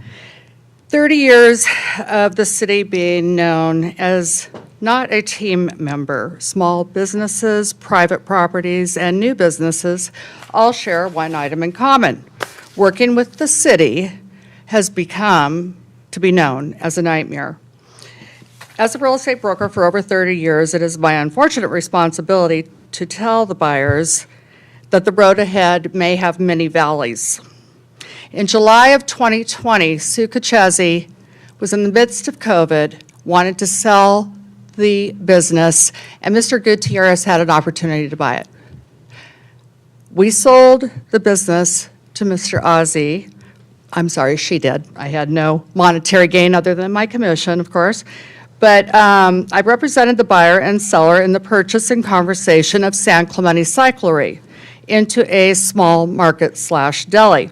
John and Sue Cachezzi had a family-run and operated business purchased by another family-run business. Mr. Ozzie bought this business with all due respect to the previous owner to the point of keeping a concrete bench that was engraved with the name John Cachezzi, who fed the homeless, and him and his family were very active members in our church and in the city. Folks visiting our town and camping at the state campground are able to buy food, cooked or not. They can take it back to the campsite, barbecue it, or eat it back at the campsite. So they buy the food, they return to their campsite to continue their vacation. By denying the permit to sell beer and wine for consumption, the council is actually suggesting that a vacationer jump in their car and drive to Ralph's Shopping Center, which, by the way, talking about parking, that is quite a problem. Many of these folks have already been drinking. So you're at the campground, you're having marshmallow, time for more beer. I'll jump in the car because you can't walk across the street. In denying the permit before you, you are not only reducing the revenue to the city, but also the safety of our community. I haven't been here in a while. It makes me nervous. Anyway, folks will not be driving to this location. They will walk or they'll ride their bike, which, by the way, the bicycle stand got also denied. Sorry, ma'am, your time is up. Before you, you are not only reducing. Ma'am, your time is up. I'm sorry. Well, I'm Thank you. sorry, but other people have gotten a continuance. I have No, one there's no sentence left. continuance. Yeah, the time is up. I really apologize. We would have to make an exception for everyone, so I think we get the, I think we Okay, get well, the anyway, gist. they could No, have that's bought fine. the store and Thank made you. it a parking lot. I appreciate that. Thank you. And Mayor Duncan, we did just receive one additional speaker card. Okay. Dor Johnson? Ryder, 3 minutes, and that's it, unless we have some questions, so please. All right, good evening, council. First off, I just want to thank you for all your hard work and everything you do for our lovely city. I just want to encourage you to keep your foot on the pedal and, keep taking care of our issues, and I have good faith in you. I would like to recommend that the city actually approve this conditional use permit for the simple fact this. I'm a vegan and I support this. I don't go to Primo Foods, okay? But I know if I want a 6-pack of beer or wine, I'm definitely not going to go there. The reason why I'm not going to go there is because just right up the street there's Sano Mart. So I just think that it's really unfair to this gentleman to really not give him the opportunity to have add-on sales. A lot of people in the community really enjoy Primo Foods, and they go there for the meats and all that, something that, I really don't like. But at the end of the day, people aren't going there for that. So I really don't think that it adds, too much more traffic. And with that being said, since it's a grocery store, those items are not taxed. But when they sell alcohol or beer or wine, that is taxed, and that adds revenue to the city, and I think that's something that we could use. So I'd just like to ask that you approve their permit. Thank you. Thank you. All right, no further comments? Okay. We will now close the public hearing, and now is the opportunity for the city council to deliberate and act on the appeal. So I'm opening it up to discussion. Do you want to start down here? Councilmember Enmeyer, do you have any comments? Okay. No.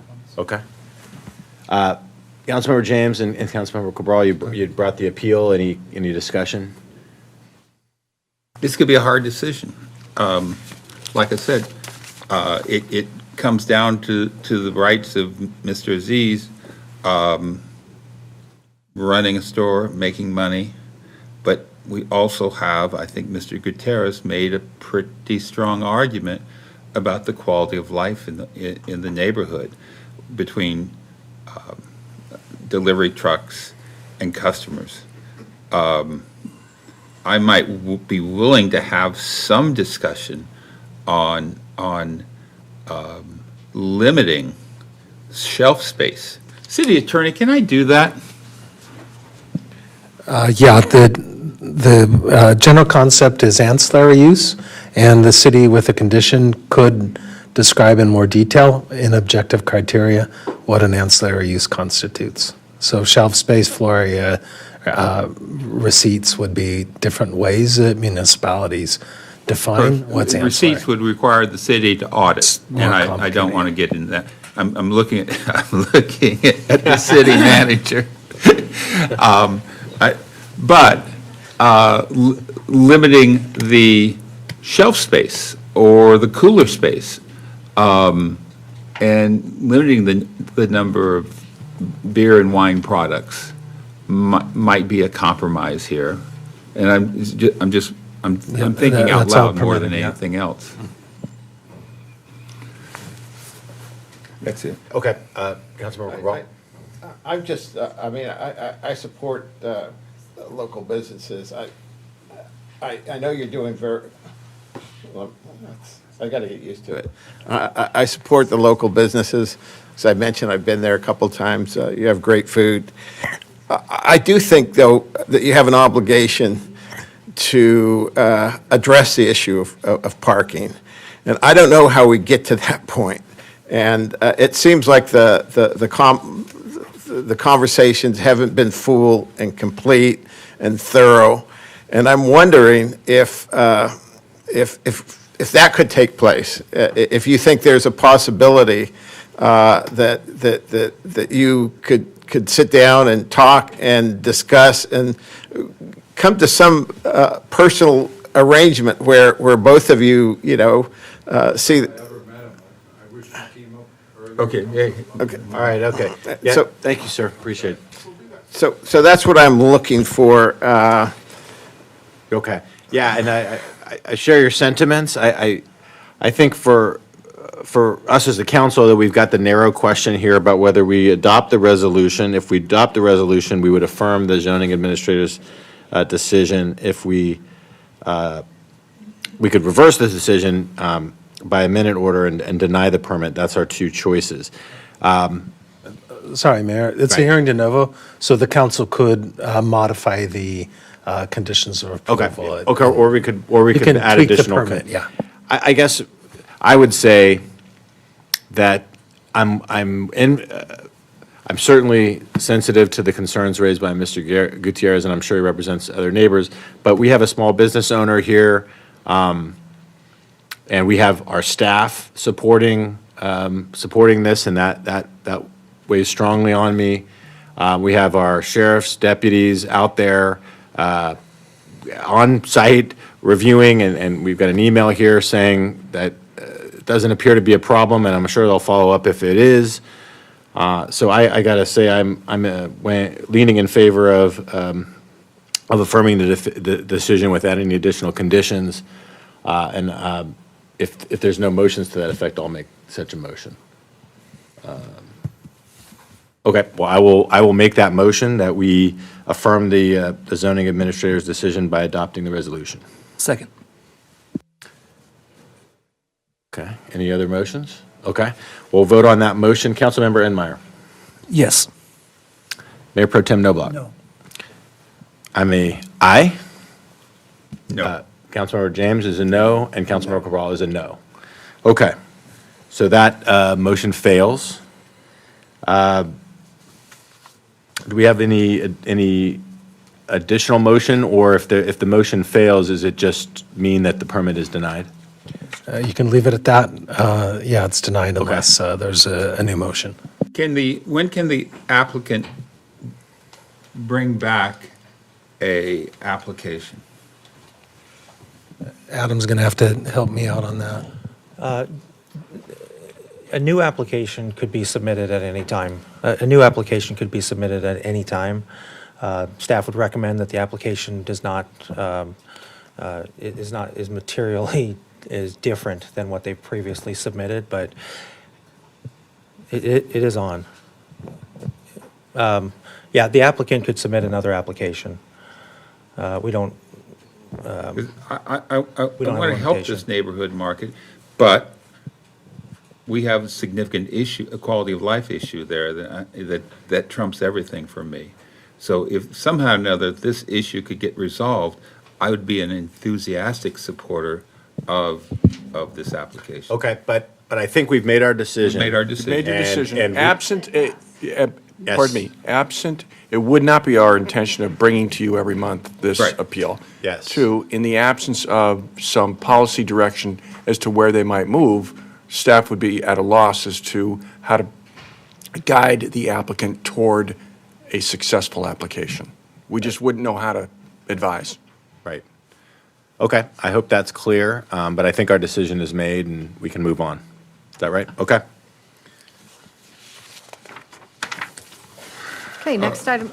Oh, you ready for me? Next item on the agenda is billing for 2022 weed abatement program. This is a public hearing to consider all objections or protests, if any, to the cost of the abatement of weeds, rubbish, refuse, and dirt upon streets, sidewalks, parkways, and private property within the city of San Clemente, and to the assignment of these costs to the properties on which the abatement was completed.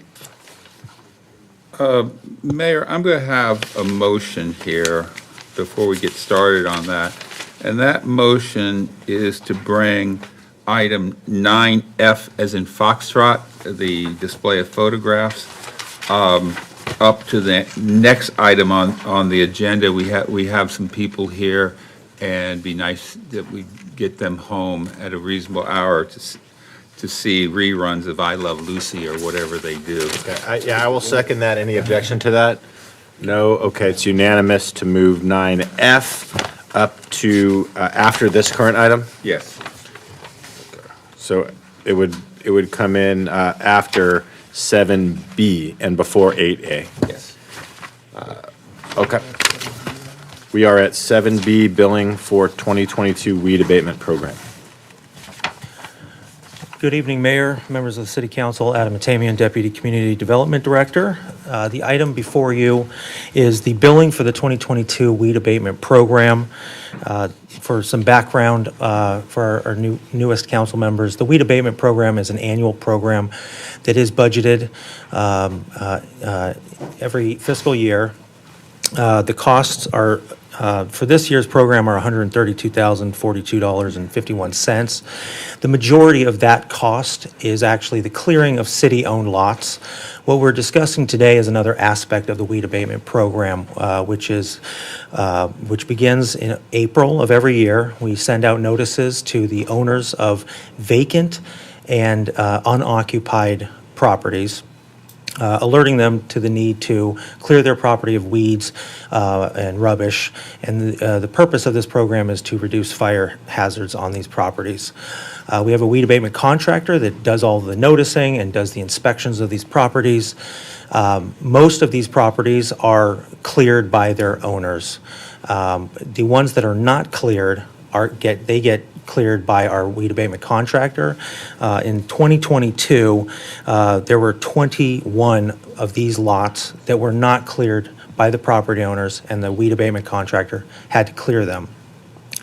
So in this program, those costs get billed to the private property owners, and we're asking for approval to begin that billing now.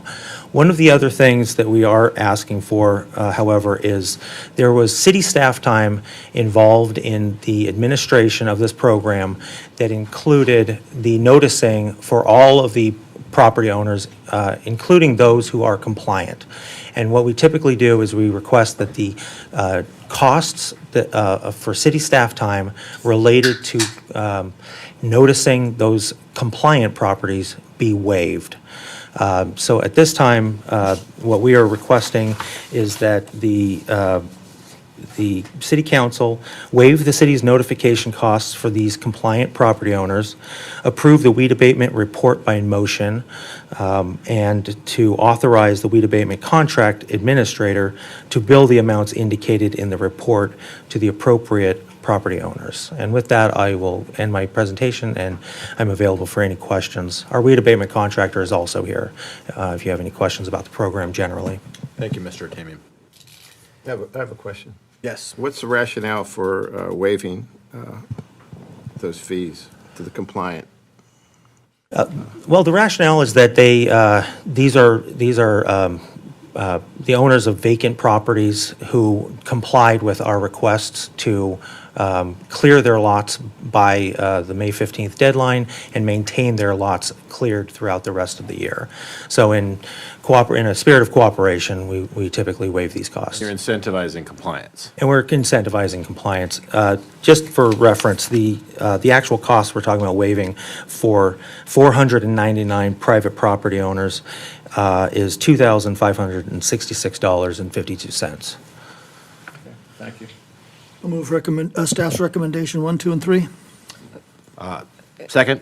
Mayor Duncan, this is a public hearing. We have no speaker cards, but you should open and close the public hearing. Oh, you're right. Didn't even see that. Okay, we're going to open the public hearing and close the public hearing.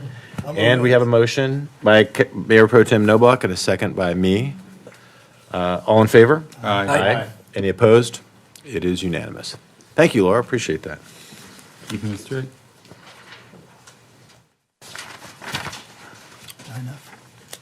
9F, yes. Public comments, 9F. So this was brought to council by Councilmember James with the support of Councilmember Cabral. Do you want to start with your thoughts, or do you want to start with public comments? Let's do public comments. Okay. Norb Garrett, followed by Jonathan Jenkins, followed by Greg Cruz, I believe it is.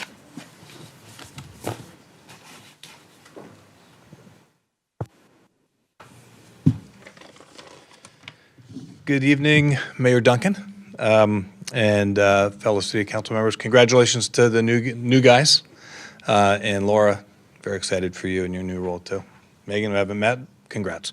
My name is Norb Garrett. I'm the publisher owner of the St. Clemente Times. I'm here to support the motion to permanently feature Fred Swagles' photos and work here in council chambers. Councilmember James and I spoke about this concept as a way to both honor Fred, who, as we all know, recently passed away, and as a 50-plus year historian of this town, did an amazing job. We're very blessed to have had a journalist like Fred in our lives who not only loved the city, but also took the time to really kind of chronicle our lives, the development of the city, and everything that kind of makes San Clemente special. One of the things that we were talking about was how could we honor Fred in a way that would memorialize his workings and his contributions to the city.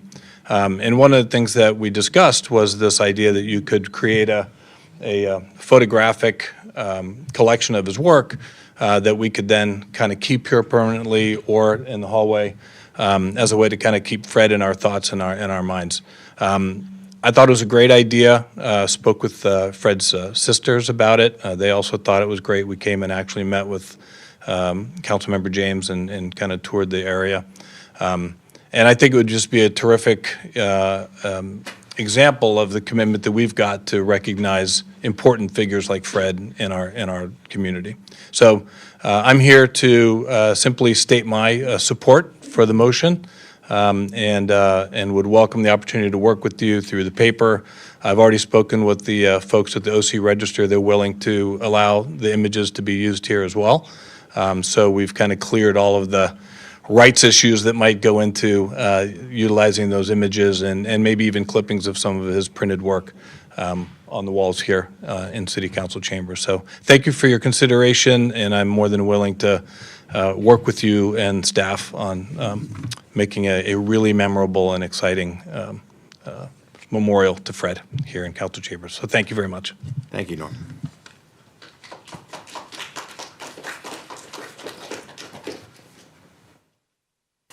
Jonathan Jenkins. Yes.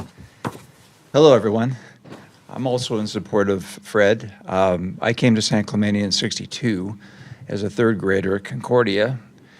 And Fred was around with my brother, who was older than I, at high school. And Fred had two different wonderful things that he did in San Clemente, not only as a reporter, but as a musician.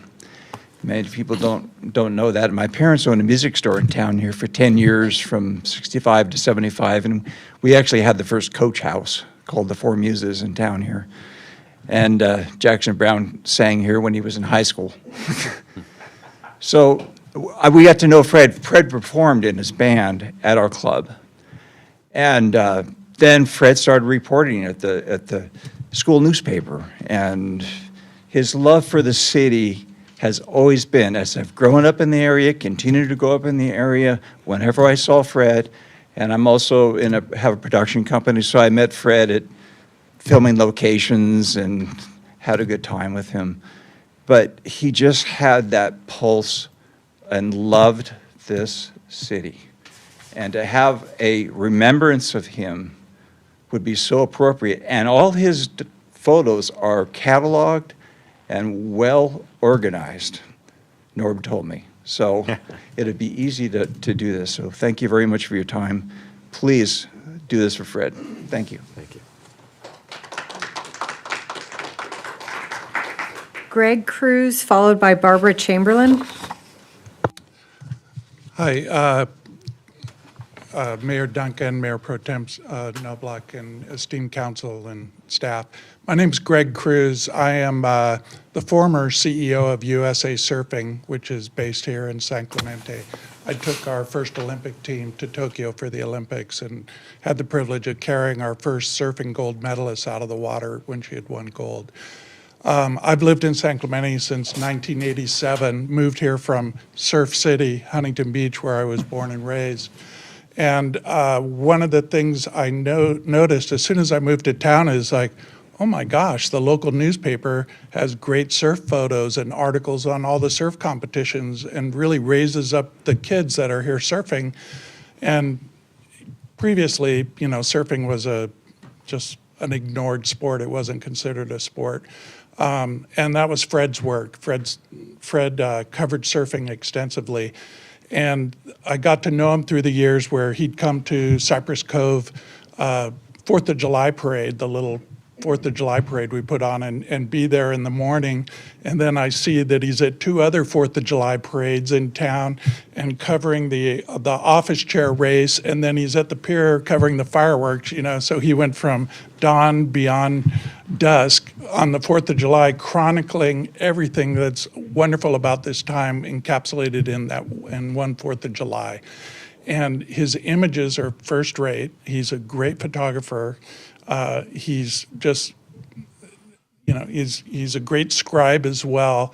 And it really is the soul of this town is represented in his work.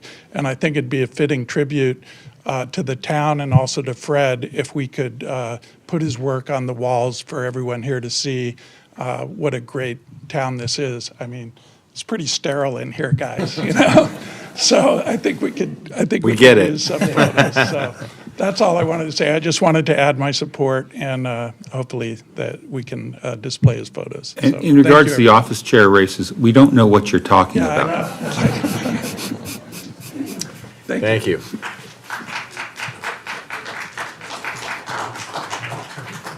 Barbara Chamberlain, followed by Mike Chamberlain. Hi, I'm Barbara Chamberlain, short, Fred's sister. And Fred Swagels loved San Clemente. He loved the people who live here. For over 50 years, he wrote newspaper articles for the Sun Post, Orange County Register, and then the San Clemente Times.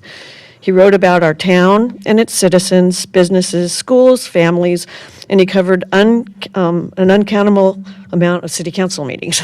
In fact, I remember, I'm late at the meeting, you know, and he was up hours at night finishing the article so he could get the deadline the next day.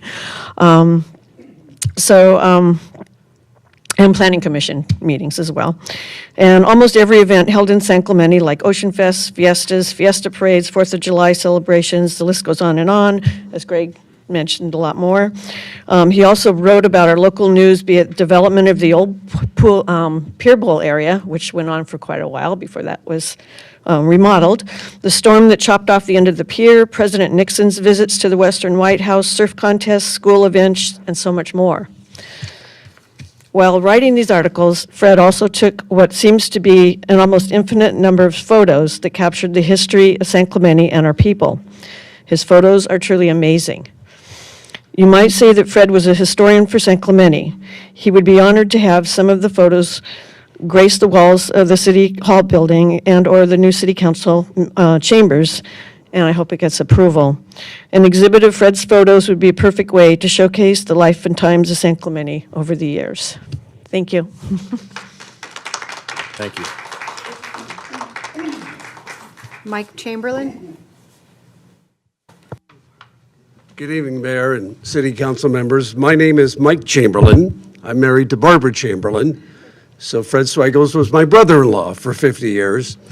And you may or may not know this about Fred. I first met Fred in 1965. My family moved from Manhattan Beach to San Clemente. So my junior year of high school was the first year of high school at San Clemente High School. And Fred graduated in 1966. He accepted a scholarship to the University of Southern California. He graduated with honors, magna cum laude from USC. Everybody wanted Fred Swagels. Newsweek wanted him, Time Magazine wanted him, the New York Times wanted him. Fred said no to all of them and some pretty big money to turn down everybody to write for a little newspaper in San Clemente, the old San Clemente Sun-Post. I can't think of anybody that has done more for this city than Fred Swagels, and I think this would be a wonderful tribute to Fred, and I know he would smile down from above and thank you, as I do tonight. Thank you very much. Thank you.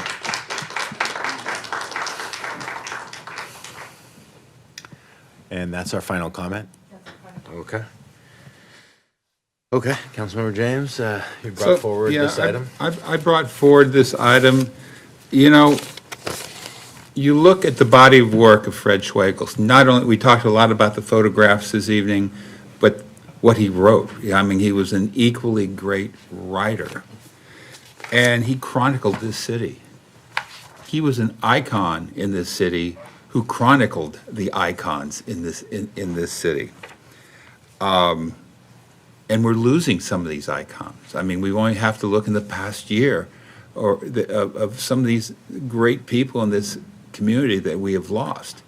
But what Fred Swagels did for our city is created something that's everlasting. The articles he wrote, the photographs he took. And some of these things it's going to require some money. We're going to have to restore some of these these photos, I'm sure. But I'm very pleased to bring this forward. I hope that I have my fellow council members' support on this. This should be an easy 5-0 vote. It's something even Mr. Knobloch and I will agree upon. Okay, maybe not. And but I look forward to putting this in action. That's all I have, Mr. Mayor. Yes, go ahead, Councilmember. I just have a couple of comments. Maybe my questions are more procedural. Maybe there not be answers to them, but I always worry about the things. How do we move forward with this? Because we talked about his work and I would second everything you said about him and his work and his. But we also talked about the Historical Society and some of their works and their prints. How do we bring this all together and make sure, and I also look at the liability, that we put a photo up there, who does it belong to, what happens if it gets stolen? Those are the kinds of issues that I think maybe we need to look at it from the staff as an idea and a concept. I support it completely, but how do we move on to that next step to make sure that it all gets done? I think we can provide that guidance to staff, and then they can, working with the city attorney, work out all of those issues. They're just, I think, it's enough for us to provide direction. As long as we add those caveats, they will take care of that. I trust staff to do that. I appreciate that. Any other comments? I think the concept's a good one. Framing is going to be expensive, but again, the Historical Society is good at raising funds and pushing forward projects like this. So I'm all in favor of it. I think it's a great idea. We have not only this wall, but walls in the hallway, walls on the first floor, and walls on the third floor. And, if you go to places like the corporate headquarters of First American Title, they're pre-Fred Swiggles, back to when this area was part of Los Angeles County. And it's pretty impressive to see some of these historical photos. You really get a sense of our worth and where we've come from and where we're headed. And I just think it's a great concept, and I think we ought to instruct the Historical Society and city management to go forward with proper identifying appropriate photos, articles, make sure they're properly framed and properly presented. So I'm definitely in favor. Okay, we may have one additional speaker. We'll have a point of privilege here for former Mayor Tim Brown. It looks like you want to say a few words. Just one And thing, I went. Usually you're not denied on that. Thank you. I went to a city the other day and I saw something really special. They actually had a dedicatory wall. So think of it almost like an artist wall. Fred was an artist, right? His medium was photography and writing, but an artist wall, which allowed for not only his works of art to be displayed prominently, but also allowed for room for other great artists that may surface here in San Clemente. So a dedicatory wall to Fred Swiggles would certainly cover the honorarium of it, but also allow for a flexible exhibit placement, new artists to come up, even a place that would have a place on Fred Swiggles' wall. It allows for some flexibility to staff, be able to circulate new artists that may come in, things that may happen as time transpires, but certainly would give Fred the honor that he deserves without having the kind of calcified, well, we don't move it, things like that, as art is always changing and everything. But I think it would be a wonderful way to kind of capture his essence, but at the same time format, which is probably what he wants, is more of these artists coming through, more of these wonderful journalists coming through. So just a thought, because I saw that used really well in a community in Arizona, and I just thought it was so tasteful. So just a thought, sorry. Sure, yeah. Thank you for that. So can I make a motion? Do you have any comments, or? Just as teacher of history and minor in art history, this is like right up my alley. I love all of this. This sounds wonderful to encapsulate our city and everywhere we've been and going, and it's always good to remind ourselves of who we are through the art of our city itself. So. And before you make the motion, I'll just say, Fred never let us forget how great San Clemente is. It's easy to forget people, though, right? I mean, it's sort of sad to say, but pass away and and the memory starts to fade. Fred is someone we shouldn't forget, not in San Clemente at least, right? So this is a way to all of these points, really, to ensure that Fred's legacy continues on, that people who may not have ever met him know who he is, because we have his photographs here at City Hall, and perhaps we have a wall then that where additional photographs get added to. I think we can do the flexibility of that. So with that, Councilmember James. In order to get the motion right, I think I need Norb to come up just for a moment, ask Norb a couple of questions, if that's okay. Sure. And do you have a location that you want to talk about? Yeah, I will. So Norb, talk about the copyright issues. I think you have copyright and the Orange County Register has copyright. Talk about that for a moment, please. Yeah, no, it's an important question. It's actually something Barbara and I talked a lot about, and we spoke to Fred about as well. Obviously, all the stuff that he wrote and shot for us with the SC Times, we would grant unconditional use for non-commercial use for the images and or the text. And as I just mentioned, I have had a formal meeting with Todd Harmonson, the executive editor of the Orange County Register, who without question grants full non-commercial use rights for us to use any of the images that are in Barbara's care at this point for the family. So we are completely clear on the rights issue. Thank you, Norb. Yep. And I have spoken with a nonprofit, but I'm going to allow that nonprofit to be anonymous right now until that full board is advised of it. But I've been advised that we could see some grants for restoration purposes and for framing purposes. What that number is, I don't know.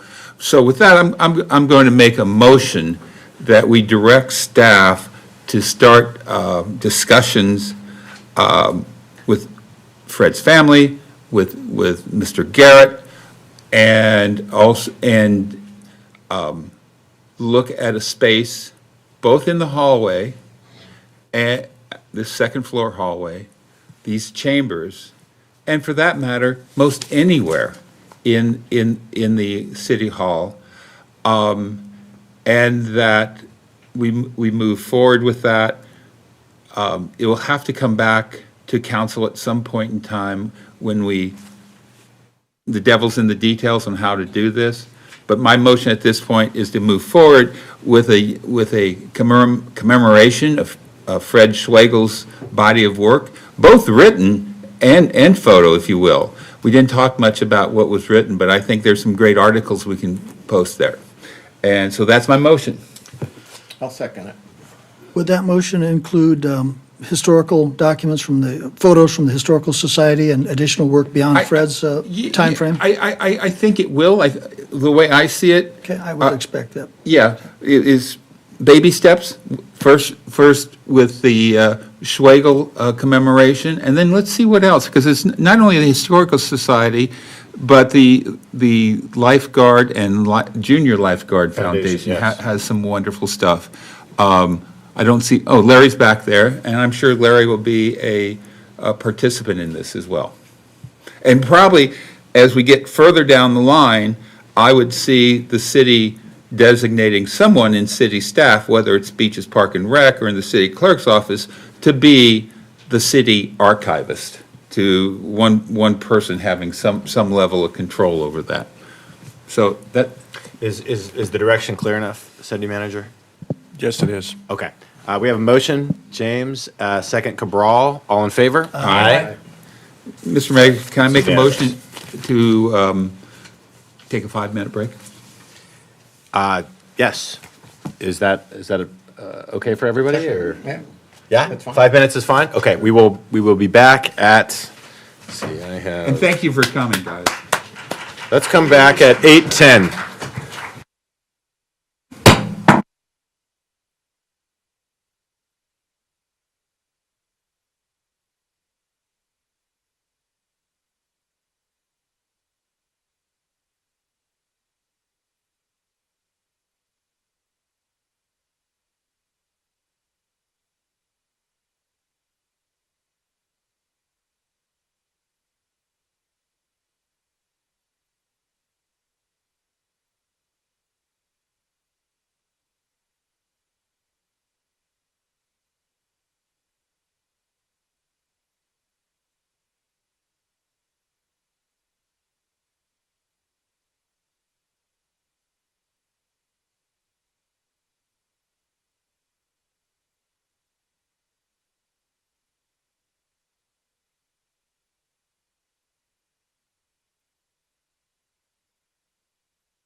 Okay, we're going back in session after our brief recess, and where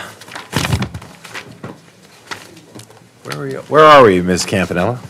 We are at consideration of pilot green trolley line, of the pilot green line trolley route. So that is Jonathan Lightfoot. Before you start, that's a nice suit, Jonathan. You're looking good today, buddy. Thank you, Mayor, and good evening, Council.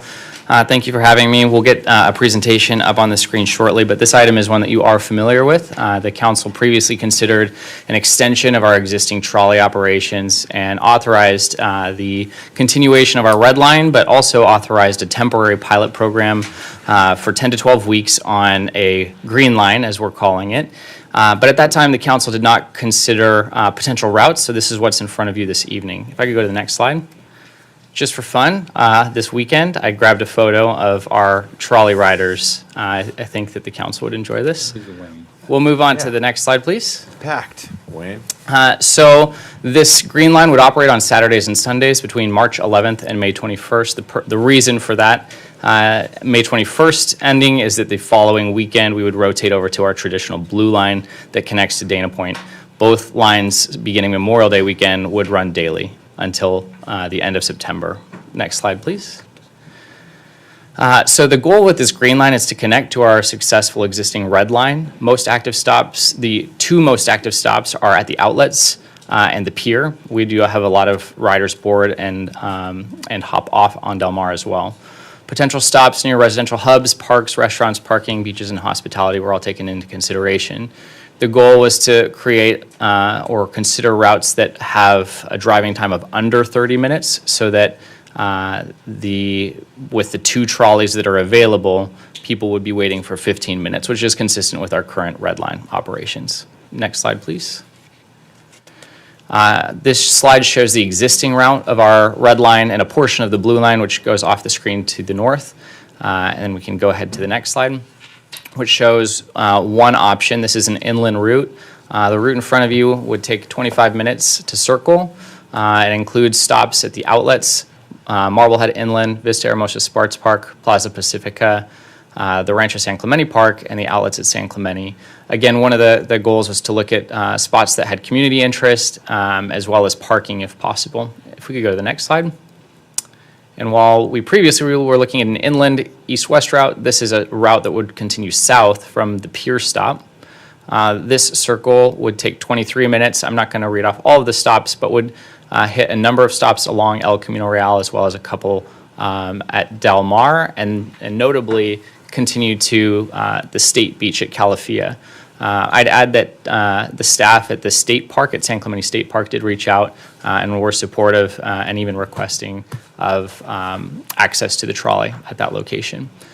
I have had subsequent conversations, however, with the community, and I received a number of recommendations for alteration on these two. So I've added a couple of slides that were beyond your initial staff report. If I could go to the next one.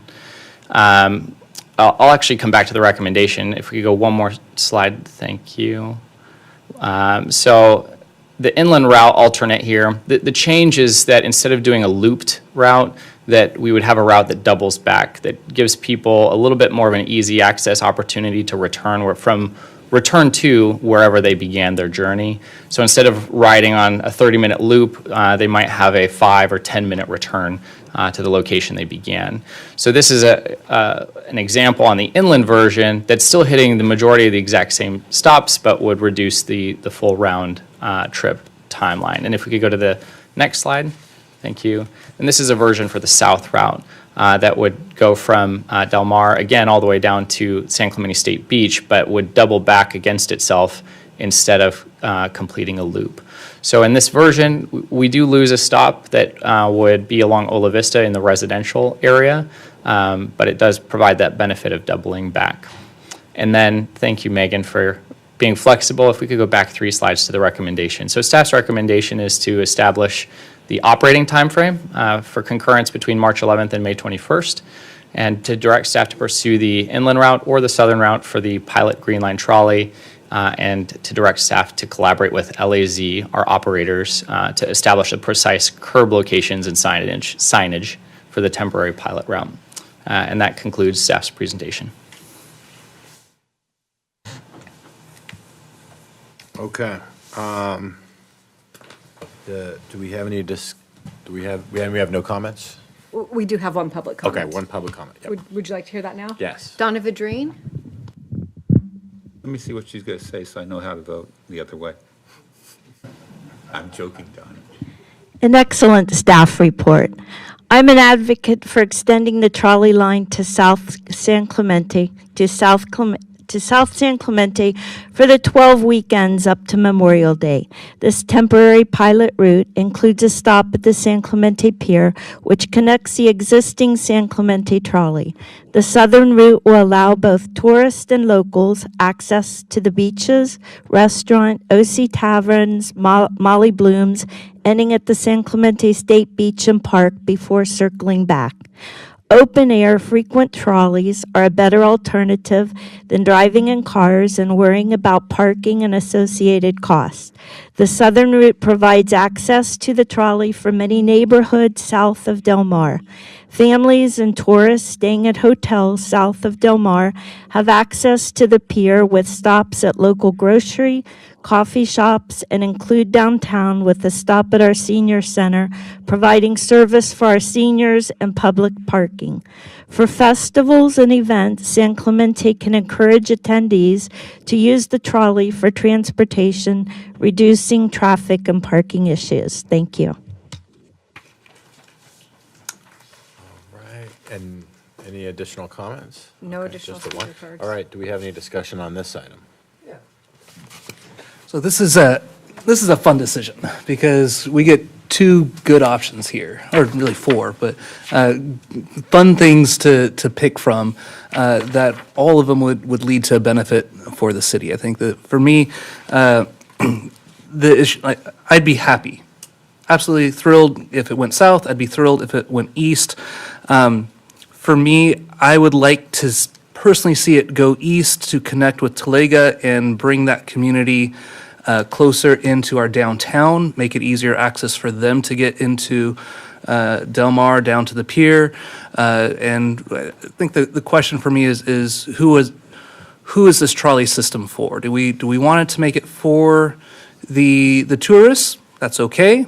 Bring in revenue. It can residents can use it as well. But I would primarily like to see it for the residents, especially those in Talega, Forester Ranch area, to be able to get to downtown without worrying about parking in there. So, yeah. Okay, thank you.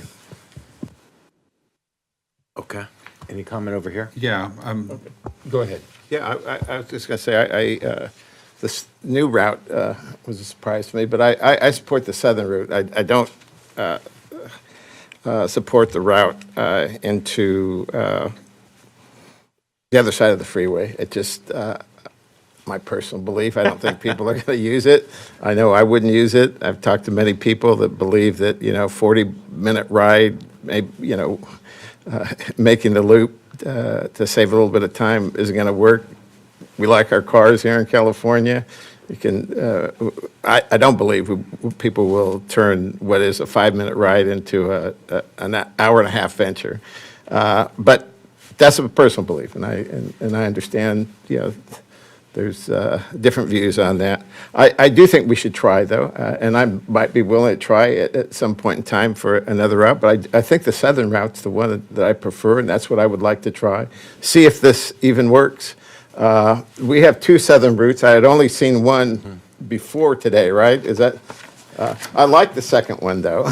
Correct, yeah. If I could clarify, the only difference between the two is the second one removes a stop on Ola Vista. Yeah. And so instead of cutting through on Ola Vista, it just returns along El Camino Real. Yeah, and I actually like that better. Can you flash to the other route, the original southern route? Okay. Which it cuts through neighborhoods, essentially. Right. Yeah. I'd be, Go sorry. for it. Go ahead, please. Quick question on the alternative route for the eastern route. It cut out going through Cayo del Cerro in Rancho San Clemente there. How much time approximately would that save? Yeah, so in that alternative, so this is the east-west alternative, it removed the Rancho San Clemente Park. It did add a stop by the Ralph's in Talega, another location that had parking that would be more concurrent with that line. So the total time frame for both of these comes in right at 25 minutes. So both of these routes are meeting that time criteria. So I'm going to be in favor of the southern route. It will be more visitor serving, but I think at the same time, it will serve residents as well. What do you see? So will it go all, I should know this, will it go all the way to the state parking lot? So it would not enter the state park, it would go to the beach parking lot. So yes, it would be the state beach parking lot, but not into the campground. That's what I'm talking about, the state beach parking lot. Correct. So if you had a state park $99 annual pass, boom, and you're parking for free and getting a ride downtown, I think that's awesome. Correct. Self-serving on my part, but awesome. Absolutely. And I think we should advertise this from the perspective of, take a half-hour trip downtown, or take a half-hour trip with Captain Christian and his group to Santa Ana. Which one do you want to do, right? But I do see it as allowing people to go to restaurants and do what people do at restaurants, or what I do. But I look forward to it. Yeah. So I'm the southern route. Do either, okay, so I think, Councilmember Cabral, you said you liked this option, the second southern. like that new option. Councilmember James? Southern route. Southern route, but We have which two of the southern two routes options? The one that goes straight down, not through the neighborhood. Okay, now, I mean, let me just raise this. There's a lot of people in that neighborhood. Like, I thought part of what we were doing here was people that live in South San Clemente, making it easy for them to get to Del Mar. Right. It's not as easy if you have to get up to El Camino somewhere. You know what I mean? Like, most people live along Ola Vista, either, I guess, west or east of Ola Vista, so it'd be pretty easy for anyone in that whole neighborhood to kind of walk a few blocks and get to that line on Ola Vista versus getting all the way up to El Camino.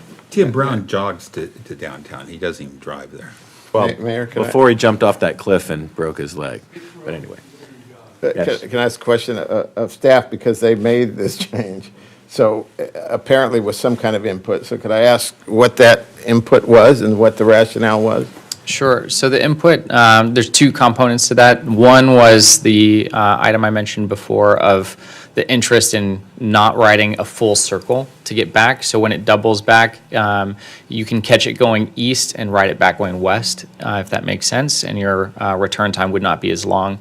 The other component of feedback was from businesses along South El Camino Real who haven't been connected to the trolley line before. And that was support for the southern route generally, but that didn't affect the change. So really the only feedback that affected the change was that timeliness of riding the line.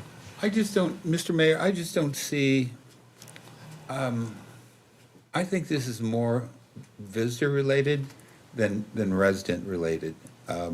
I just don't see residents using this as much as visitors would use it. And maybe I'm wrong. Okay. Yeah, no, I get that. I have a question on the terminus of the southern route. Is that at the, what spot does that terminate? Is that at the end of the beach trail where the Correct. parking lot is? So it's not a Correct. state park, you don't need a state parking pass, it's public, regular city parking, right? So actually that parking lot at the terminus of our beach trail is at I'm sure I Calafia, had the right. but it is a state-owned parking lot. That's a state beach parking lot, so Yeah. our passes don't work there. Yeah. You'd be paying separately if you're parking Right, there right, to the state. right. Well, my thoughts on this are that I think that the southern part of our town definitely needs some attention. Part of my concern is that Talega is, there's sort of a historical us and them mentality. The beach folks say, Talega, that's not really San Clemente, not really San Clemente, part of San Clemente. There's that view of some people. And I think a lot of our people live there.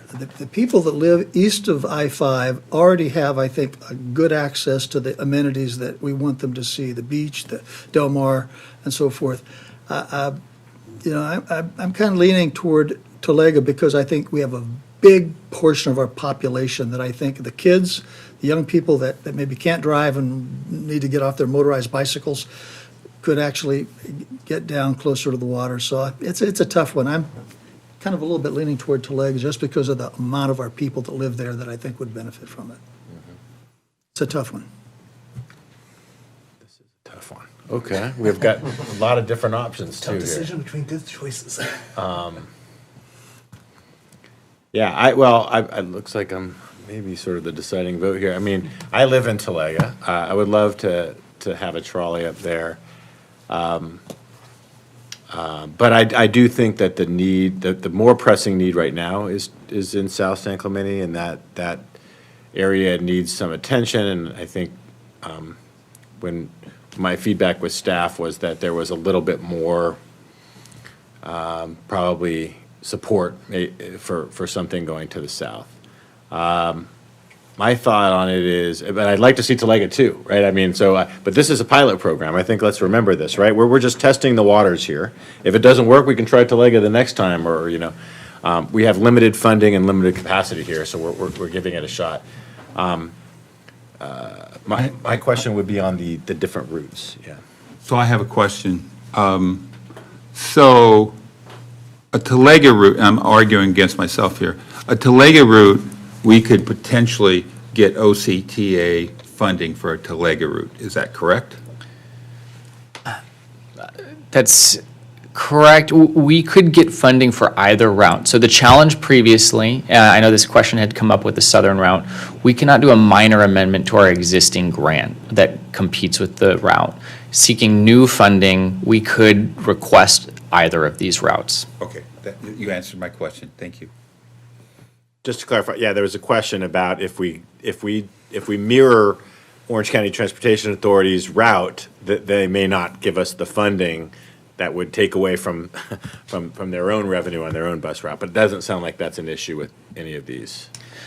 No, because this current program is funded by the city exclusively. In the future, neither of these options are covered by our current grant. We would need a new grant. Under that new grant, we could request to mirror either the south route or go inland. Yeah, a question for another day is funding for this and expanding that funding, as we know it is very popular. I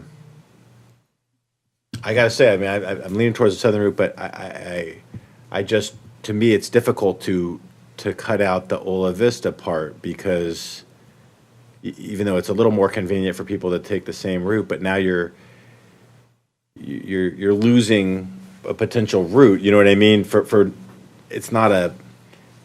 You're 7 minutes is all it is. So. Yeah, I mean, if to get you to go south, I will absolutely agree to the Ola Vista route. Okay. Yeah, I think I could support that. Victor? Well, I think it's more time than that, because if someone gets on up there, let's say by Albertsons up there, to get back to that point, they've got to follow that whole route, which is more than 7 minutes. So, I mean, am I right? It's taking 23 minutes to get back. If I could propose a compromise, one option would be to keep the linear pathway, but to have the trolley deviate westward down one of our side streets and then follow the immediately adjacent road right back up. So it stays linear, but then we would at least add an access point somewhere along Ola Vista. Somewhere in the middle of Ola Vista there? Yeah. And then come back up like Valencia or something like that? Correct. You know what I don't know. I like this one, or I like the one without Ola. If we're doing the southern route, I think I would lean more to the one without Ola Vista on there, just because. Again, that circling back, instead of doing the full loop.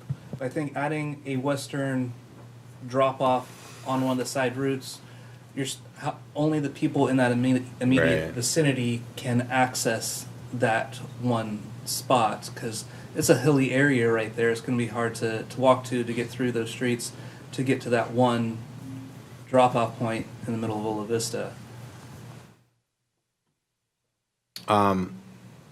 Well, I tell you what, I mean, I could go with the other route. Sounds like we got, a little bit more support for that. And if you were going to go with the southern route, you would go with that Yeah, one. if I'm going to go the southern route, again, not my first option, but if I were to, I'd go with the route that's that one. Yeah. Okay. All right, do we have a motion? I'll make a motion to go with the southern route, the linear one. I'd second that. And I'm looking to see what the motion would look like. I think it's staff recommendation, so all you need to do is, I think you've given the enough direction, is that right? Correct. The recommendation is just to instruct staff which way you would like to go, and then we'll prepare the appropriate signage. Okay. All right, does everybody understand the motion? Okay, all in favor? Aye. It's unanimous. Who would have thought? Okay. Thank you very much, Jonathan. Very good. I really want to call out Jonathan's great work. He really did terrific work, had great briefings with council members, and Yeah. I just really appreciate it. And the suit.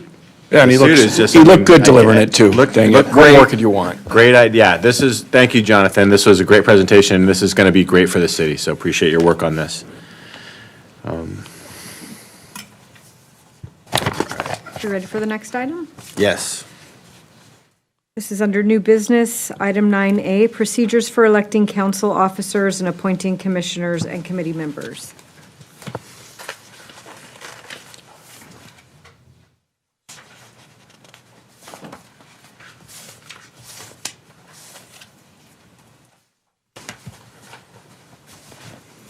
All right. Did we get a briefing from the city attorney on that? Yeah, thanks, Mayor and Council. The month before last, in connection with council discussion about the procedures on the books for electing your officers and appointing commissioners, the council asked that we bring back some examples of how that might be done, how it might be codified in the form of a policy to eliminate some of the ambiguity and confusion that you've had on this.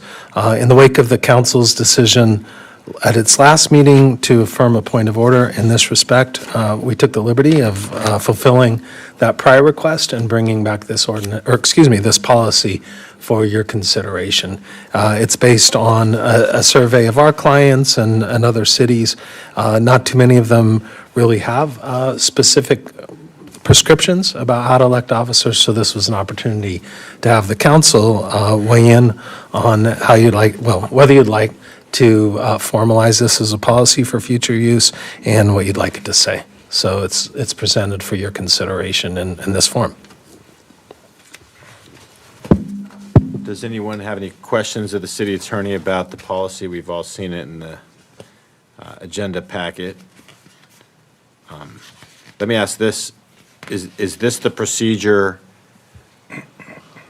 that we attempted to use in making our decisions? Yes, it is. Councilmember Cabral, I don't want to steal your thunder, but if I could, I wanted to raise, just when you think all the ambiguity is ironed out of a statute, you can find more. And so I want to thank Councilmember Cabral for earlier today flagging what might still be something that needs to be nailed down in section 4.2.1.7. Mayor and Council, do you mind if I just take you to that? That's fine.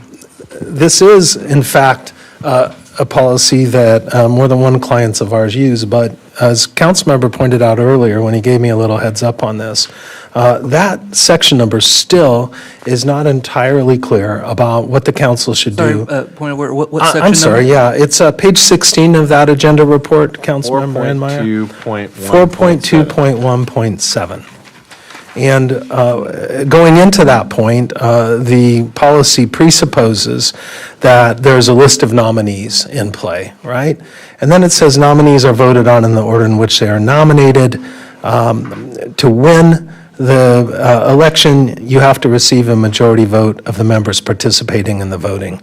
Councilmember Cabral pointed out to me earlier today that that doesn't tell you what to do with members who are abstaining in the vote on the first or second nominee in a list. And so to address that vagueness, what I propose doing, and then I'll walk you through why we're doing this, is saying, inserting after that first sentence, a phrase that says, members not participating in the voting shall so indicate before voting begins.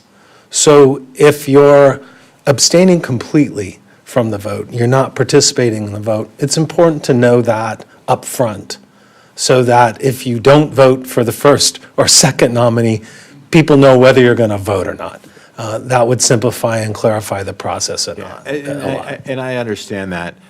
I think, though, commonly the way it's understood, actually, we just saw this with the House of Representatives vote, if you are present, you are participating in the voting. No matter how you end up voting, you could vote present, you could vote yes, you could vote no, you are participating in the voting. I agree that the language is somewhat ambiguous here, and maybe we need to clarify that. Maybe it's instead of saying that and getting down the rabbit hole of someone who's going to not participate in a really important vote, I think you could say a majority vote of those present for the voting. Right? Then it's clear. How you vote, if you're sitting here, you got to get 3 out of 5. Right? That's one way. Does that clarify the language there? Well, that's not what Rosenberg says, though. Rosenberg says that. Rosenberg doesn't talk about voting on a slate of electors. I mean, of nominees. That's the problem. But it does talk about, go ahead, please. No, it does talk about, these rules do talk about what we agreed to, and I'm just going to give, as way of an example, we did talk at the very beginning of our meeting that we made 2 rules. One was that we were going to vote consecutively, right? We did agree to that. I don't know if you remember, but you can go back and look at the tape. And then we decided also collectively that we're going to vote until there was a decisive winner. Those were 2 rules we agreed to as a board, which is actually mirrored in these rules that are proposed here. So I think that's exactly what this says. Well, that was the question I raised with them, because under that scenario, if you have as we did with my vote, a 2-1-2 vote, there's a decisive winner, and you don't go on to the next one. That's not the rule. I'm sorry. That's not the rule with a slate of candidates, because those people who recused or who abstained, I should have said, who abstained from the first vote, they may vote for the next person. The next person could get 3 votes. Now you're giving the vote to the person who got 2 just because their nomination was first? Like, that doesn't make any sense. Well, those were the rules that were agreed to. It was whoever, the first rule we decided was whoever got the first vote.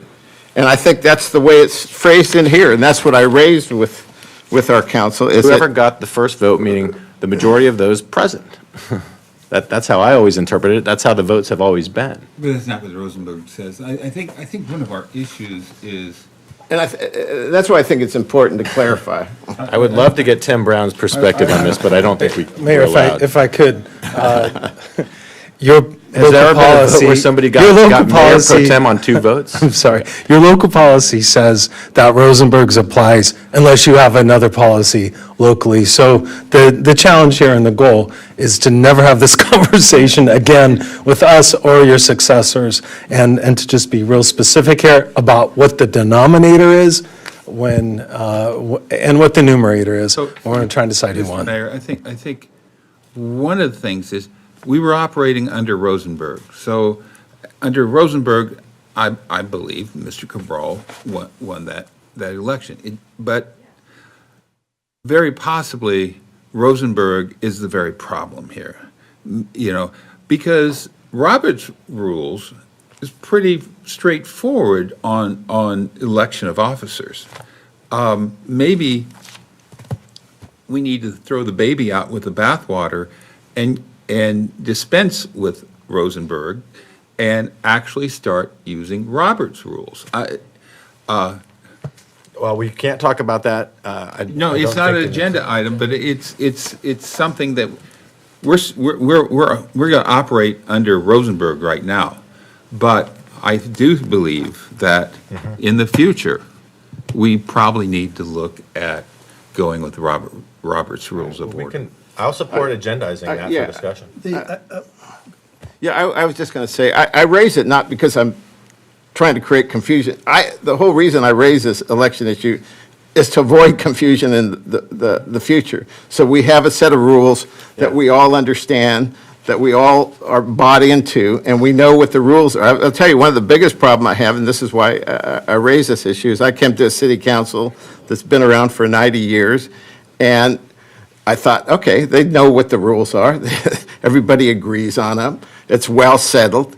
And there were big mistakes that were made. I mean, and I'll give you two examples. One is when, the ruling that there wasn't a quorum, when 5 people voted.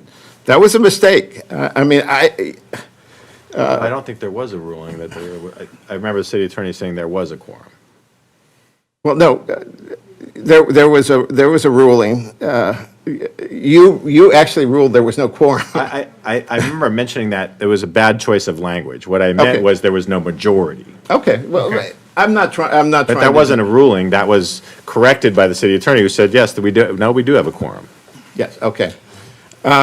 So anyhow, I just want to make sure that in the next election, that we know exactly what the rules are. There's no confusion. Sure. And we 100%, yeah. abide by them. All right, so on that provision, the way I understand it, and again, I see that the language here is ambiguous, because participating means you're sitting in a chair, or does participating means you're voting yes or no? And that's the Right? question I asked earlier today, and he said, well, Okay, so, but you're participating. if you are sitting here, you are participating, but that may not be readily apparent by the language. So I think the language of a majority vote of those present for the voting is pretty clear. no? Present as opposed to participating. Yes, present, you're here. Then it's not, that's pretty clear, right? Like, I mean, then it's not even how you're voting, it's just you're present, To you're be here. clear, Rosenberg would apply in that scenario. 2-1-2 would be motion pass. No. No. No, you would need 3 of, assuming you had 5 people sitting in the chairs, you would need 3. Because you Okay, need to so get the say it- majority. Say it again. The majority of those present for the voting. If you remember from the House of Representatives, when they had people that stayed and didn't go home, Right. the vote number didn't change for Kevin McCarthy, right? It wasn't until people didn't show up, then his number started going down from 2 to 16 to only because they weren't even in the chamber. But abstaining is participating. I agree. So it's, So you would need 3 yeses of those participating. right. And if only 4 were here, Okay, you'd now still I'm- need now 3. I'm following what you're If saying. only 3 were here and 2 didn't show up for the meeting, then you could win with 2. That's the only time you could win with 2. If all 5 are here, you need 3. You're saying that's true under Rosenberg? That's what we're trying I'm to just, propose I'm on saying, this to clarify going we're forward. setting our own standard. I'm saying I think that's fair and Under makes sense. Rosenberg, that's not true. I don't know about Rosenberg versus Roberts. I'm just saying, we're setting our own standard here Yeah. so that we don't have that I got it. mystery, and I got that it. seems to make the most sense to me. I'm fine, as long as we're clear about the rules. Yeah. I mean, Okay. Do you think, City Attorney, that language takes away that ambiguity in your Yes, it legal does. opinion? Okay. That's one way to do it, but that's a sure way to do it, yes. Okay, and we can vote on it with the notation to add Yeah. that language? Yeah, thanks. If you get there, you would strike those members participating in the voting to say those members present. So it would say, as soon as one of the nominees receives a majority vote of those present, the mayor or chair then declares the Those victor. members present. Okay. Does that Is that a motion? work for everybody? Yes. Okay. Yeah, I'll make the motion then, since I provided the language. Second? Yeah, we never had Excuse me, public we comments do have on public this. comments. Oh, we do have public Yes. comments, okay. All right. Motion, do we have public comments? Yeah, we'll table the motion until we hear public comments, sure. Yep, sorry, apologize. First speaker is AQ, and the second speaker is concerned resident. I have a presentation. Can you cue that up, please? Ms. Campanello? Oh, great, thank you. Next slide, please. I think this is the third time, next slide, that I've spoken about this and played Judge Rosenberg's last time at the last city council meeting. So basically, there was a letter to the Office of the Attorney General, Kamala Harris, regarding abstentions. And it specifically states, members who abstain by choice are deemed to acquiesce in the resolution reached by council, meaning that council decisions will require majority support only from members who actually cast votes, not from those entitled to vote. And the next slide, please. And around the 27th mark, Judge Dave Rosenberg mentions the type of scenario, next slide, please, where a 2 yes, 1 no, 2 abstention does pass. And however, according to Robert's Rule of Order, also, in a 5-member board, basic rule of majority of yes votes needed to pass, 2 yes votes, 1 no vote, 2 abstentions passes as well. Next slide, please. And that's where that says. So even, next slide, even in regards to a 2/3 vote, a 2/3 vote means 2/3 of the votes cast, ignoring blanks, which should never be counted. This must not be confused with the vote of 2/3 of the members present, or 2/3 of the members' terms sometimes used in bylaws. To illustrate the difference, suppose 14 members vote on a question in a meeting of a society where 20 are present out of a total membership of 70. A 2/3 vote would be 10. A 2/3 vote of the members present would be 14, and a 2/3 vote of the members would be 47. So basically, what I'm saying is, or this is saying, is that a 2 yes, 1 no, 2 abstentions votes, even with a 2/3 of the vote of the members, of the 2/3 of the votes casted. So when Mayor Duncan stated there wasn't a quorum, the city attorney stated, no, we need 3 votes. And the Mayor Duncan agreed to that. That was incorrect. So in the agenda report, it states, where there are multiple nominees, no votes and abstentions are counted because the intent of a no vote or abstention cannot be ascertained until the vote on all nominees is completed or until one nominee receives votes from a majority of the members, thus mooting the need to vote on the remaining nominees. That is poorly written, and that needs to be clarified immediately. Thank you. Concerned resident?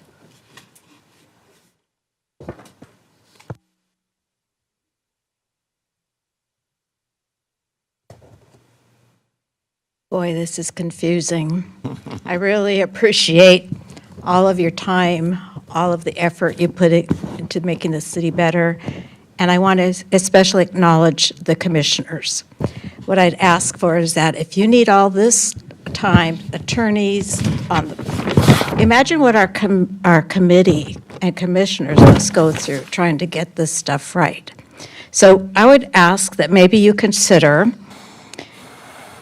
having some sort of a program for all elected officials and chairpersons and any staff who preside over these meetings possess the knowledge and competence, I can't say that word tonight, to see that the meetings are in compliance with whatever city rules you decide on. Also, would you please consider that all elected officials, yourselves included, and commissioners, complete a course on the Brown Act? perhaps even require some sort of test of their knowledge, and maybe even sign an affidavit that they have completed training, acknowledge their obligation to comply. I just think we need to get things straight for you, but for all of our commissioners. And again, I really appreciate all the time and effort you put into this. Thank you. Thank you. Any further comments? No additional comments. Okay. All right. Apologize for getting to the vote before we had a chance to hear from the public. We do have a motion and a second on the table. I heard your motion, Mayor Duncan. I did not catch the second. I second. Oh. Okay. And So what is the motion and second? motion is to adopt the resolution. We can have the clerk read. We need to read. We don't need to read. We need to read the resolution. Right. We can adopt the resolution with the minor change we discussed with the city attorney in the language to make it clear that because we have multiple nominees, which is not present in the scenario presented, the language would read, receives a majority of vote of those members present. That would be the language we would add to the resolution there to clarify. Again, if you have 5 people present, no matter how they vote, you would need 3 to win the nomination. That's the motion. Second. Okay. Councilmember Enmeyer? Aye. Mayor Pro Tem Nublock? Aye. I'm an aye. I'll go with aye. Okay.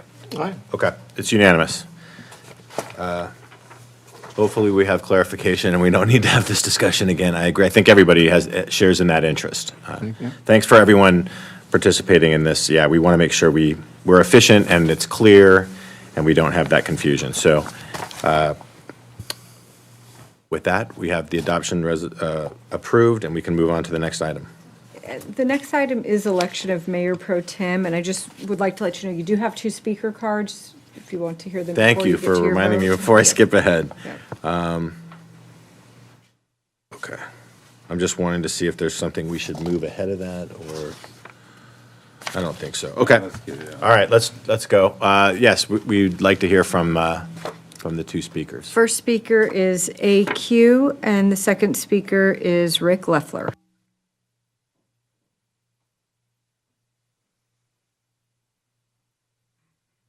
PowerPoint presentation, and I'll go just revise what I was going to say really quick.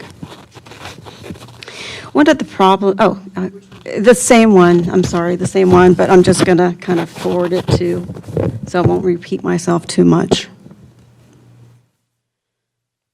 So basically, let me read. My concern is that the person that was let's see, oh, shoot. Is this on? Oh, no. Oh, sorry. Oh, I think I'm having a hard time. Sorry, operator error here. But anyways, basically, next slide, please. The staff report that was done by, staff report that was completed by the city attorney. I think there was a concern regarding that it should have been another city attorney, maybe Mel Richardson, that should have done that, because there was a problem with the vote from the beginning, where Mayor Duncan stated that there is no quorum, and then the city attorney said we need 3 votes, and of course, unfortunately, you just voted to vote that you needed 3 votes, when actually it was just a 2-1, 2 yes, 1 vote, no, 2 abstentions passed. So it's unfortunate that we're here in a situation where, Mayor Pro Tem Duncan, Mayor Pro Tem vote should have been for Victor Cabral. And I'm sorry, I'm having a hard time speaking right now, but next slide, please. I think.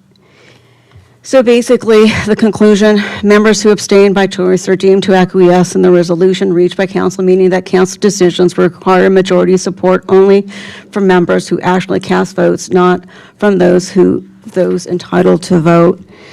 And, I have really nothing further. I think I've beaten this horse so much. I've really tried to clarify this. I've spoken to 3 attorneys on the matter, my personal attorney, and it's unfortunate that there was mistakes going forward. I mean, there's really nothing we can do except for another vote, but I think it's pretty clear that the majority is with Mayor Duncan, Mayor Pro Tem Steve Knobloch, and Councilmember Mark Enmeyer.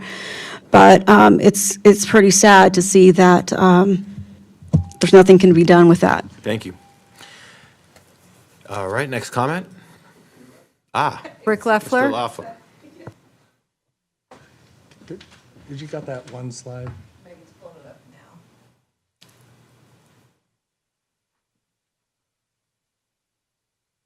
There. I think that's it. Okay, hi, I wasn't even going to speak on this issue, but I think Steve Knobloch is gaslighting me, I'm pretty sure, because I put up a form here that clearly shows that a state form was filed by Steve Knobloch, and in February 2022, where he says his employer is Steve Craig Realty. Now, he doubled down Steve, doubled down tonight and said, I haven't worked for Steve Craig Realty in 3 or 4 years. So either somebody fabricated this and filed it for him, and that might be like identity theft. And I think, Steve, you should go back to Captain Christian and file a report, or go home and call 911, whatever floats your boat. But there's something up here. So I've never, ever accused you of lying, but this might be the night. So we've got to figure this out.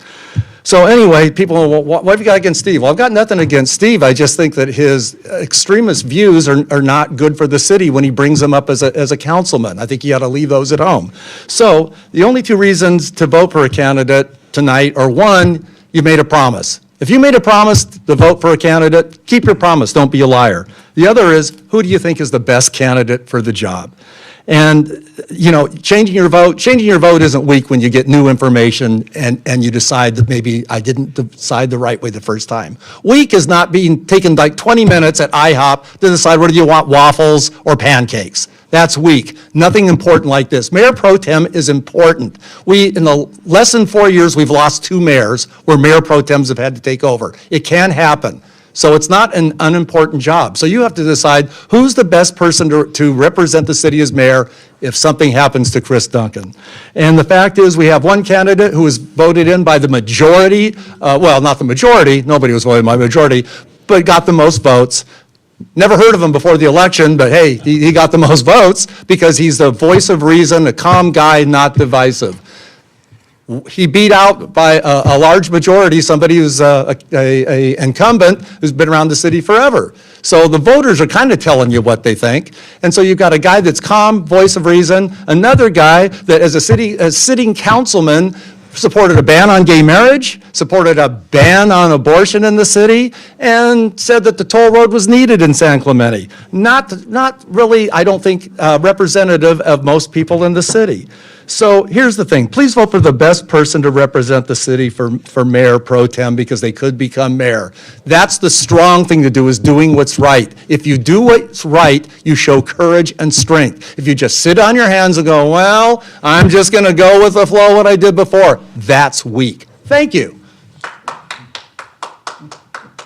Let me just thank Mr. Loeffler for putting up that slide because I've never seen it before. I don't know where it came from, and it's certainly not true. Mr. Mayor. Let's not get engaging in where I was going to bring this up with oral communications again, but let's not get in the practice of engaging our speakers because we're going to get carried away in those discussions. It's not an efficient way to run the meeting, and that's on me to make sure that we don't do that. So I'm going to sort of admonish all of us to not engage with the speakers unless there's a really pertinent question that needs to be addressed. Okay, any additional speakers? We just had the 2. Okay. No more speaker cards. All right.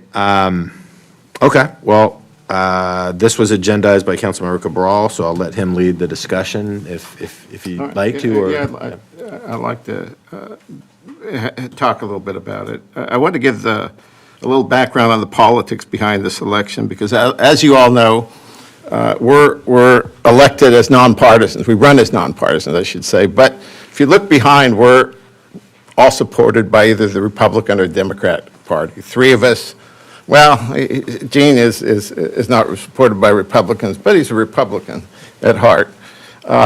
Two of my colleagues were supported by the Democratic Party, okay? So that's the background of this. So you would expect that, and we don't, luckily for us, the issues that we're faced on a day-to-day basis, 98% of them, maybe 99% of them don't involve politics, local, national.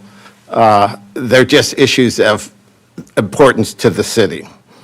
So it was really a surprise to me when one of the most conservative members of the council was supported for Mayor Pro Tem by one of the most liberal members, if I can characterize him as that, maybe he doesn't, for the mayor's position. And I can see that, and I said, what is happening here? I was sitting on the dais, and when our newly appointed Mayor Duncan, the Democrat, supported our conservative Republican councilman, Mayor Knobloch, for Mayor Pro Tem, I said, what's happening? And I said, there's a deal. And I understand that deals get made. And I've been told after the fact that was the deal, that Knobloch would support Duncan for mayor and Duncan would support Steve for Mayor Pro Tem. It happens. That's the reality of politics, and we're, in a sense, politicians. But it was a surprise to me because I really didn't think it happened at this local level. I have been told also, and I should say I do support the fact that they have this deal. I mean, it's something that anybody could do, and they did it. I have no deal with Councilman James or Councilman Enmeyer to support me for Mayor Pro Tem. I will make that clear. I still think that the deal that they have to support each other stands, and so they will likely vote for each other because they've made this deal. So I'm hoping to gain my colleagues' vote here. I'm asking for support, and I'm also asking for Enmeyer's support, and I'm going to explain to him why, because I think he is actually the deciding vote on this Mayor Pro Tem. And what I'll tell him is that, first of all, the custom in San Clemente has always been for the largest vote getter to win the Mayor Pro Tem position. That's not a good enough reason for me, and I don't expect him, because I was the largest vote getter, to vote for me.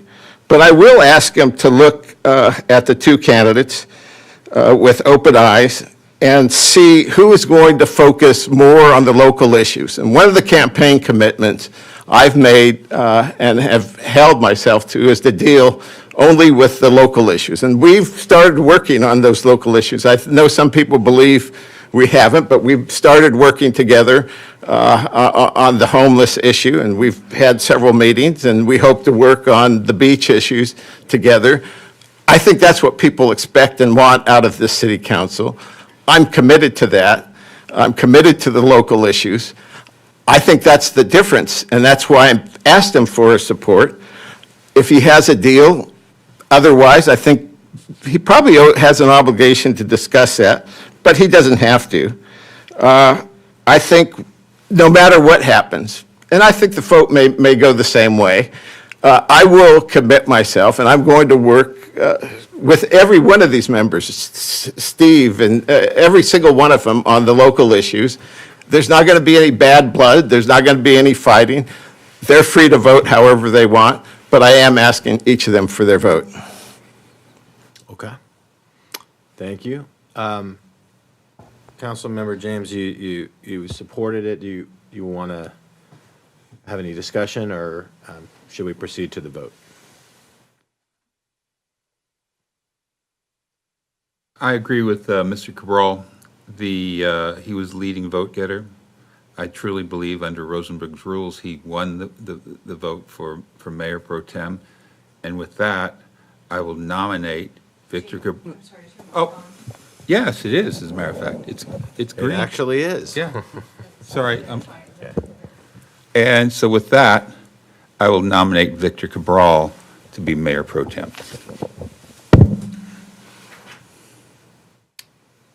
Okay. Discussion on the motion? Well, we don't have a second. We don't need a second. You don't need one, yeah. Are there other nominees? That's, Are there other nominees? I would nominate myself for pro tem.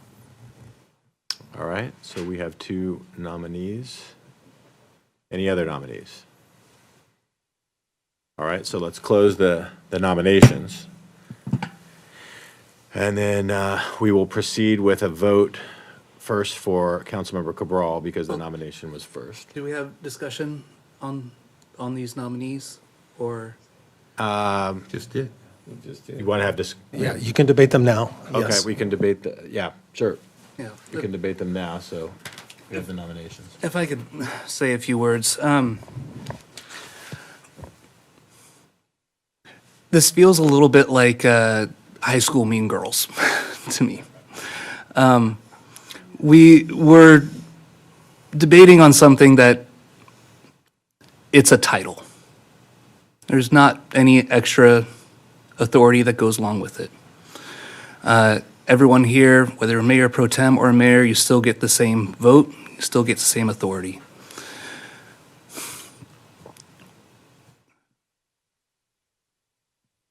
Why did I vote the way I voted? There wasn't a deal. It was because the previous vote that happened, Mr. Knobloch did the right thing. And that's why I voted for him for mayor pro tem. Going forward, I want to build bridges. I want to put this behind us. I want to be able to work on whatever issue we can work on. And I want to show the community that someone on the left, someone on the right can work together. That we can put national differences aside and focus on city issues. I also don't want to burn a bridge either. Now, that being said, my vote on Mayor Pro Tem is not indicative of a vote coming up in the future. A vote in the future is going to be dependent for me on who I can work together with, who's going to be doing, who has shown evidence that they want to do what's best for the city, and that they can put national politics aside and focus on the city. So as it is right now, I don't see a reason to change a vote or change the outcome. I just want to work on getting stuff done for the city. And if that means building bridges, then I'm going to build bridges. If that means changing my mind later on, I will do that. But right now, I'm pleased to see that our council is working together, and I want to continue down that path. Thank you. On the motion, I'd just like to say, number one, there was no deal. There was, I know there's a lot of social media talk about a deal was cut. That's foolishness and it's nonsense. The vote was given for mayor, and there was only 2 choices, Gene James or Chris Duncan. And I told Gene in advance, when he asked for my support for mayor, I told him I couldn't support him for mayor, and I told him why. And there were good reasons for it. A lot of us know those reasons. I said I couldn't do that. So there was only one choice, and that was to support Chris. There was no deal to support Chris and no deal for me to be pro tem. When I abstained from the pro tem vote, it was out of respect for Mr. Cabral and his background. I didn't want to vote against someone, but I clearly thought that someone who had been on the council 5 years versus someone who had been on the council 5 minutes was probably reason enough to vote for myself, though I didn't vote no. Had I done that and not deferred to my respect for Mr. Cabral by abstaining, it would have been a clearly 3-2. So to say Rosenberg he was rightfully elected, it takes 3 members to do anything on this council, to make any decision, and that 3 votes had, the city attorney would have opined that a minority of 2 would have elected, I would have cast a no vote. But I didn't out of respect, and so those are my only comments regarding this. Do you have any further comments on the nomination? I have none, no. Okay. Call for the question. Well, I'll just add, so this is disappointing.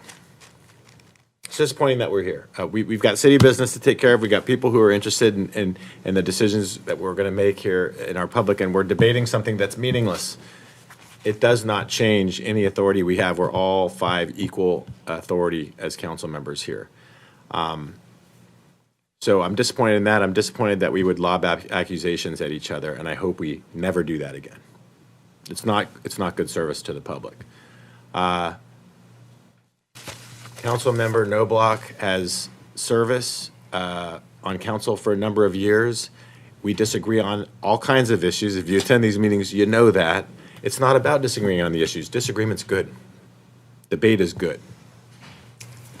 It was about him having the opportunity to serve as mayor pro tem after several years of service, of not being able to be mayor pro tem or mayor.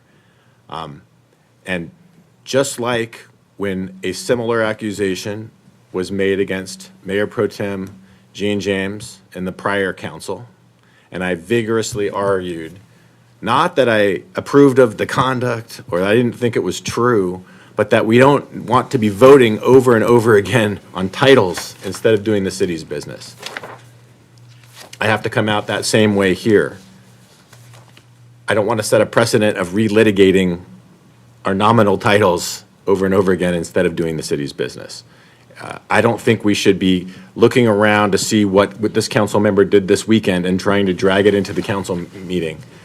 It's just not good practice, especially for something that, again, doesn't have any real practical effect.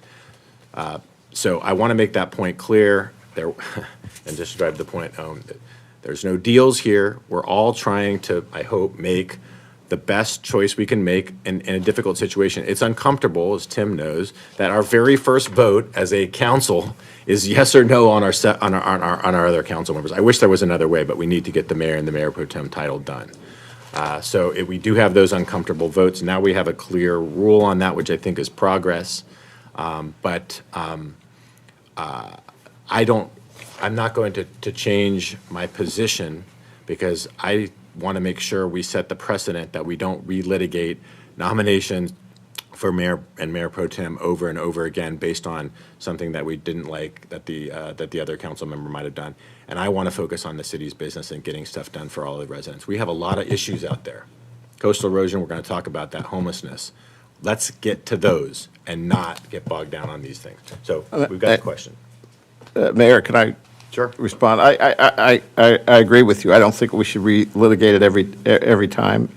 And I never expected this vote to come out any differently. I knew what the vote would be, but I think it was important for the public business to see what happened, that we had a vote under our new rules. And so that's why I asked for the rules. I didn't expect a different outcome. I actually, when this all began, I talked to both my colleagues. I told them I didn't want to be mayor pro tem, that they can work it out between themselves if they could figure something out. They never figured it out. But I do want to make sure that the rules were clarified and that we had a vote under those new rules, and that's success. And I will continue to work with you and all of you, and I think we are going to get along well, and I think we're going to work well together. That's all I'll say. And I very much appreciate that, and I should have mentioned this in my comments. I agree with you. There's enough confusion, I think, in the public about it, and that's why I supported having the revote in this case, just to clarify that and make sure we could have, a consensus about what the standard is, so that when we vote on that, there's no confusion or dispute. So with that, we will first go with the nomination of Councilmember Cabral for Mayor Pro Tem. Is that right? You want to, and I guess the substitute, how did the nominations go? The first nomination. Yeah, the first nomination Vote goes in order first. of nomination, yeah. And so I will run that because, yeah, the mayor votes first, so Councilmember Enmeyer. This is for Councilmember Cabral. No. No. No? Yes. Yes? All right, do we do the second vote still? I yeah, guess we the did, nomination 'cause you could fails, so abstain. now you Yes, vote on because the next you one. could abstain and not get 3 votes, yes. Okay, this is for the nomination of Councilmember Knobloch for Mayor Pro Tem. Councilmember Enmeyer. Aye. Aye. Aye. No. No. Okay. So the result of the election here is Steve Knobloch as Mayor Pro Tem. And let's put this behind us and move on.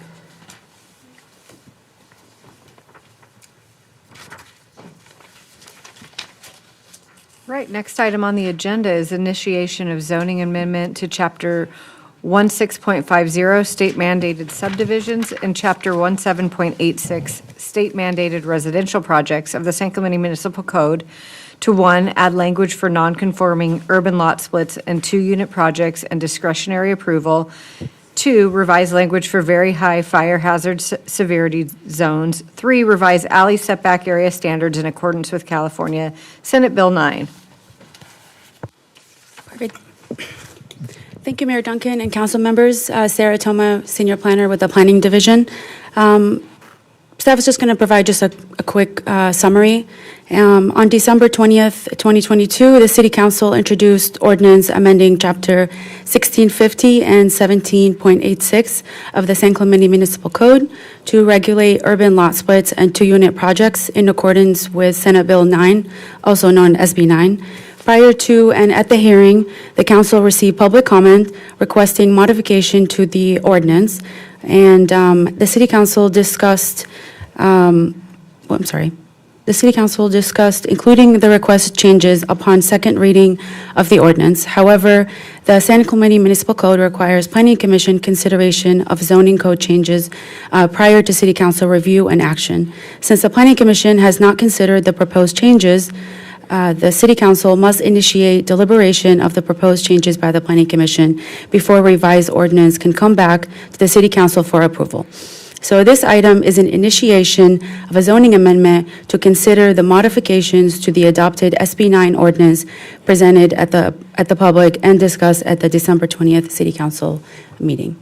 And that concludes staff summary. Thank you. We do have one speaker card on the item. Okay, yeah, let's hear the speaker. Scott McCann.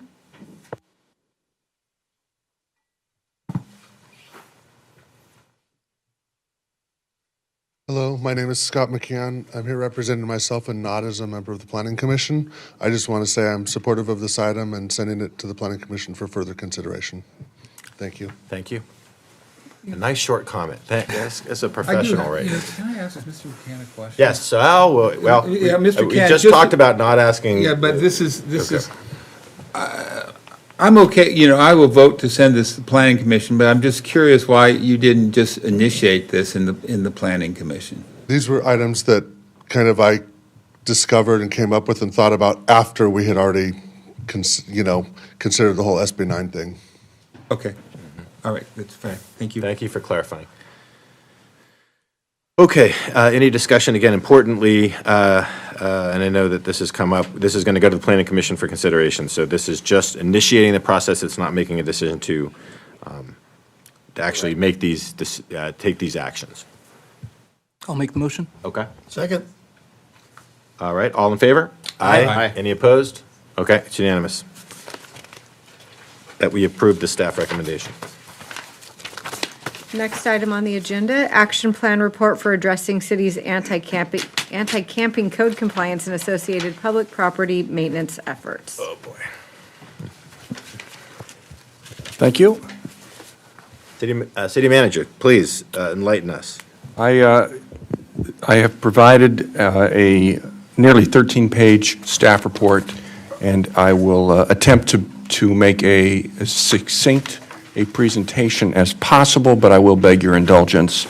And so I talk in the staff report about what every member of the City Council has spoken with me about repeatedly, which is an acknowledgement by all of us, by all council members and all city staff with whom I work, folks in the Orange County Sheriff's Department, that there is more that is expected of us to attend to property maintenance and violations of municipal codes and anti-camping ordinances and the like. There is more that we need to do, there's more that we want to do, and what I'll describe here is more that we plan to do within our existing resources, effective over the last week and moving forward throughout the fiscal year and beyond, if we find those bolstered efforts result in the expectations that we have that those additional efforts will have. So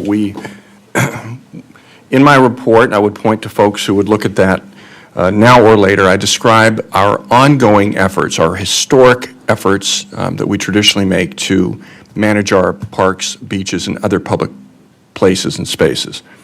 I won't go through those here today because it would just take too long. But I'm proud of the work that we've done. I've worked with Adam here more than he would wish, probably. I've worked with Randy Little in our Public Works Department. He's our public maintenance chief out there in the field. He has tremendous experience. I've worked with Captain Jay Christian on behalf of his team and our code compliance people through Adam and our park rangers through Adam. So I'm going to be doing most of the speaking. I'll defer to others that know more as we would field questions. But I've worked, of course, with our city attorney, and he'll start off early in the presentation. So I'll go big picture overview, if you will indulge me. We'll pull that first slide up.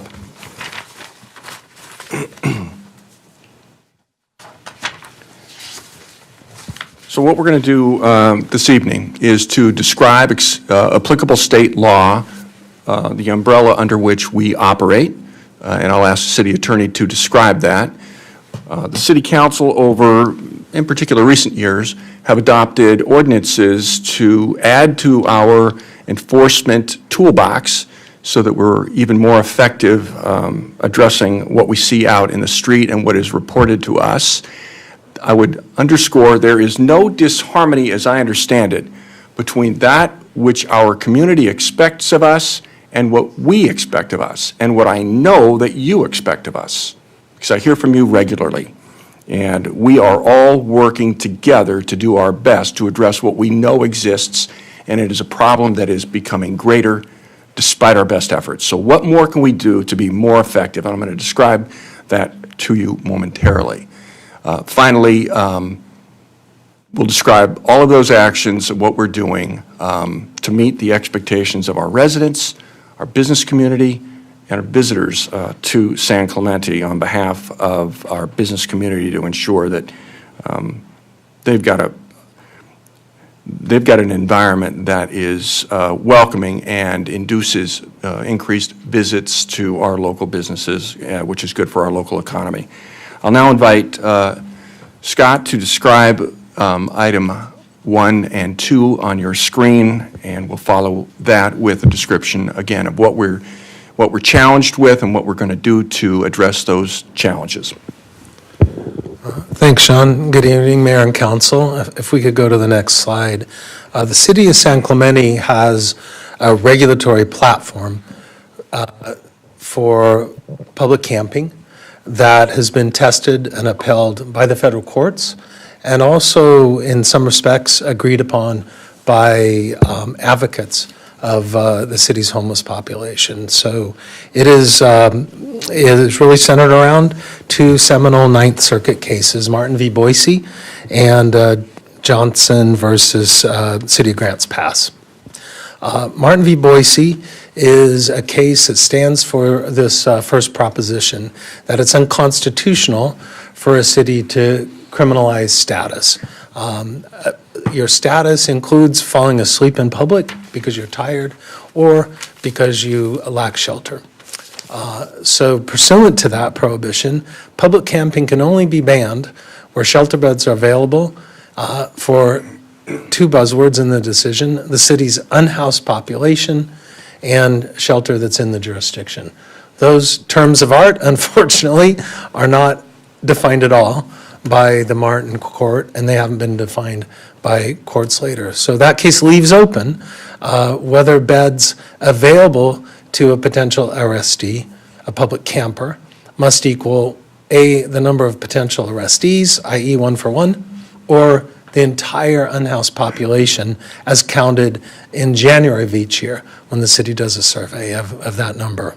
The case also leaves open what in the jurisdiction means, especially to a small city that pools its law enforcement with other cities in the county on a countywide basis. The next case relates to personal property. And this is the second facet of what San Clemente regulates.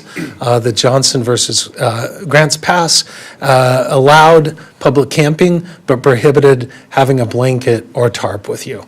The Ninth Circuit recently held that that was in violation under its prior precedent. The city could not prohibit or seize unhoused individuals' essential personal property.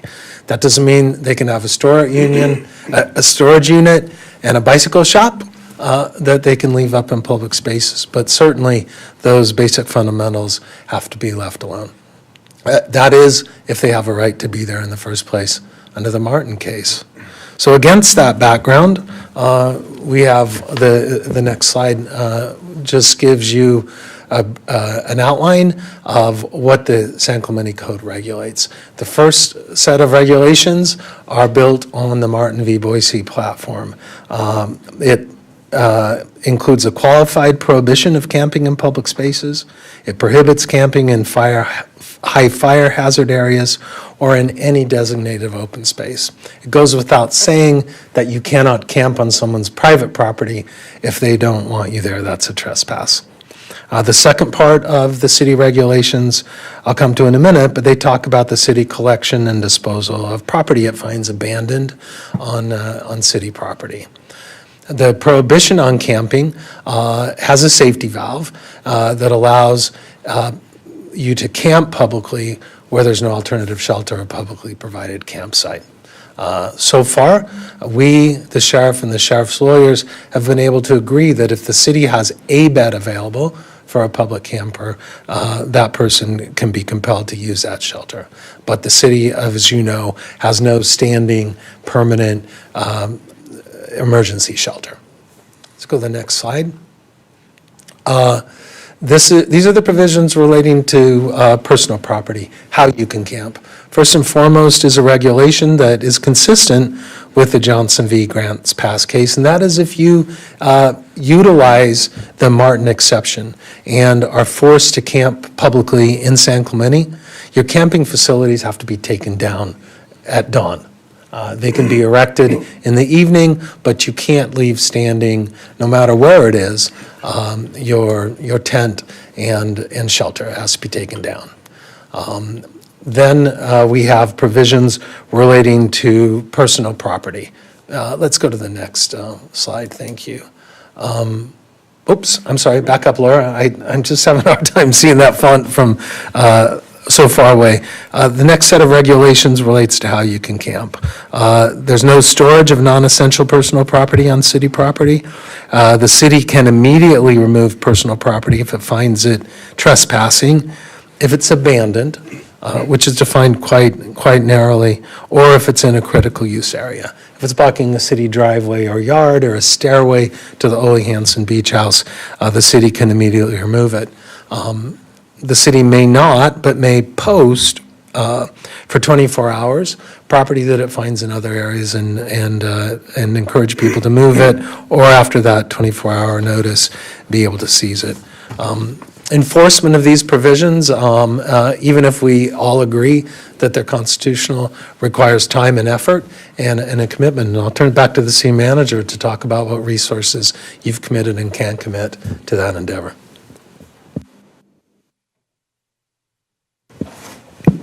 Thank you.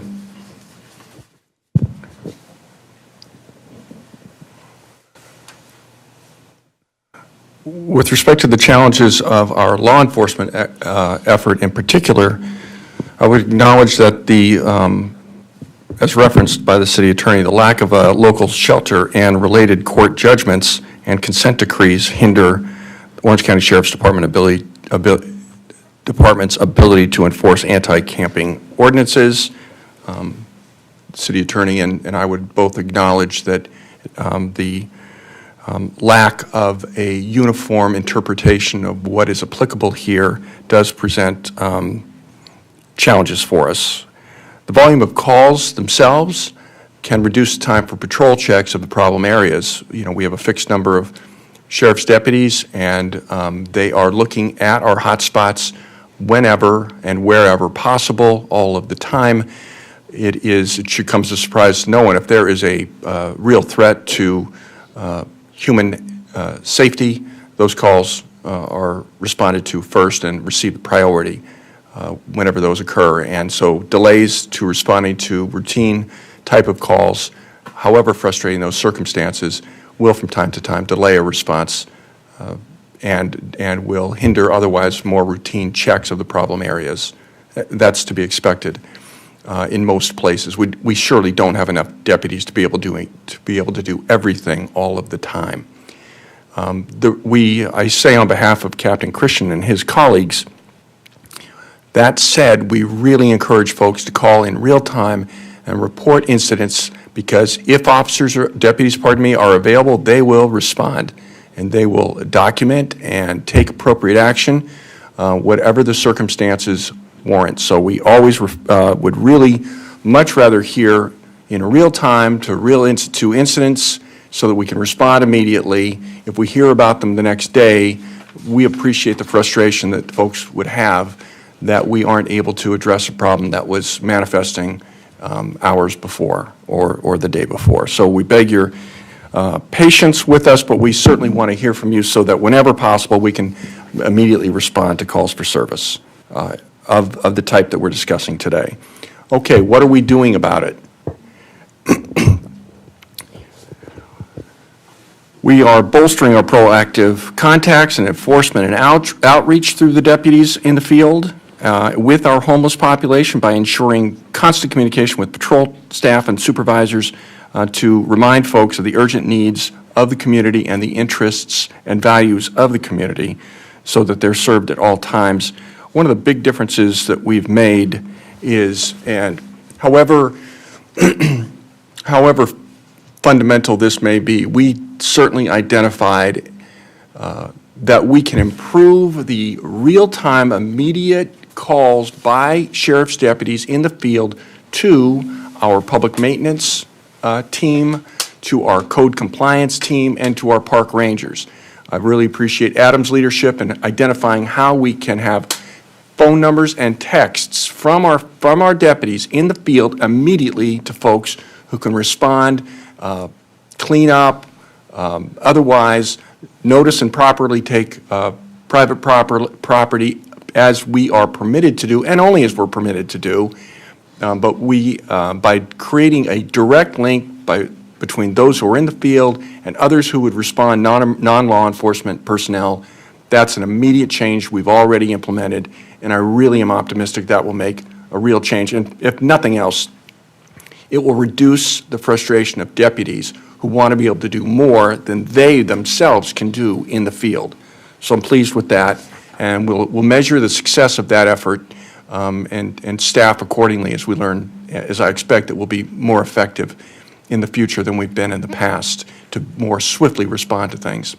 Captain Christian is also exploring how he can reallocate his deputies in the field at certain hours where we can improve our coverage of hotspots, particularly in the weekends. I will say, and I think it was in my notes, but I didn't cover it,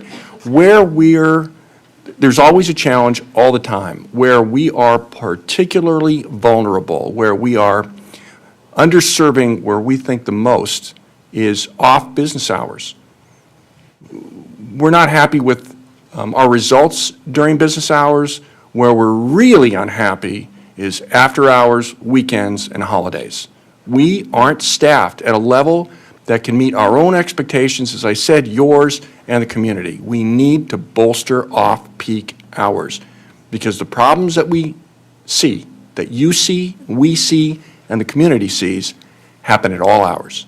So we're trying to bolster that effort and to increase the real-time communication between folks in the field and the other backup that needs to come to actually address the problems that are reported or witnessed.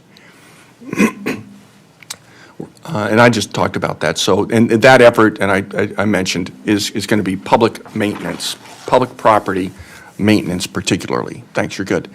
Now, with respect to our park rangers,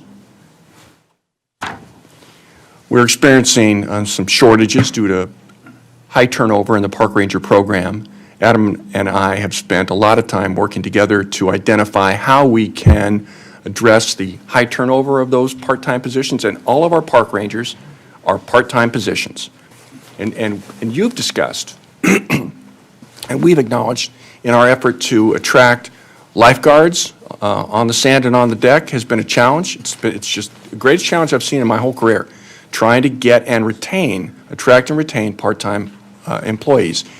And so we've got presented to you here, and I'll report in a second, a plan for how we can deal with this over the near term, but not immediate term, for how we address properly paying and looking at how we can create incentives for folks to stay by way of creating some full-time positions that others can aspire to and then keep. We need to be able to have folks trained so that we have confidence that they're responding to dynamic situations appropriately. We need to know what we're doing. Good intentions won't get it done right. This is a litigious field. We've seen that ourselves. We've seen it indirectly. We need to make sure that our folks are trained up and that we've got the right people on board and they're here long enough to learn, become trained, and apply that good training out in the field every day. Again, as we've referenced, the lack of an available shelter or shelter beds somewhere in the region does present a challenge for how we might most ideally enforce our anti-camping laws. It does present a challenge. So here's what we're doing about those challenges. Adam, with under his supervision and his authority, he is redirecting his park rangers to pay particular attention, albeit at the expense of some normal park oversight, to see how effective an increased presence at our beaches and T Street and North Beach can act as a deterrent through that increased presence, and also the actions that they take. We can make a difference, and we'll measure how effective we are with that, mindful that we want to make sure that we can provide an adequate level, if reduced level of presence at our city parks. We'll measure that and report back. But that's what we're going to do, is refocus the attention of park rangers to our beaches and North Beach in particular. Meanwhile, we're almost always recruiting for park rangers. We want to train them in a way that's even more thoughtful than it has historically been. We want to aspire to provide the tools of enforcement to those we attract and retain as well. The posting notices, Adam, we use that term several times. Do you mind explaining? I think Scott referenced it generally but didn't use that term. Do you mind explaining what that means? Yes. Good evening again, Council. So when we come across property that is unattended, there's a test that we need to go through to determine whether that property is in a location where we can remove it immediately.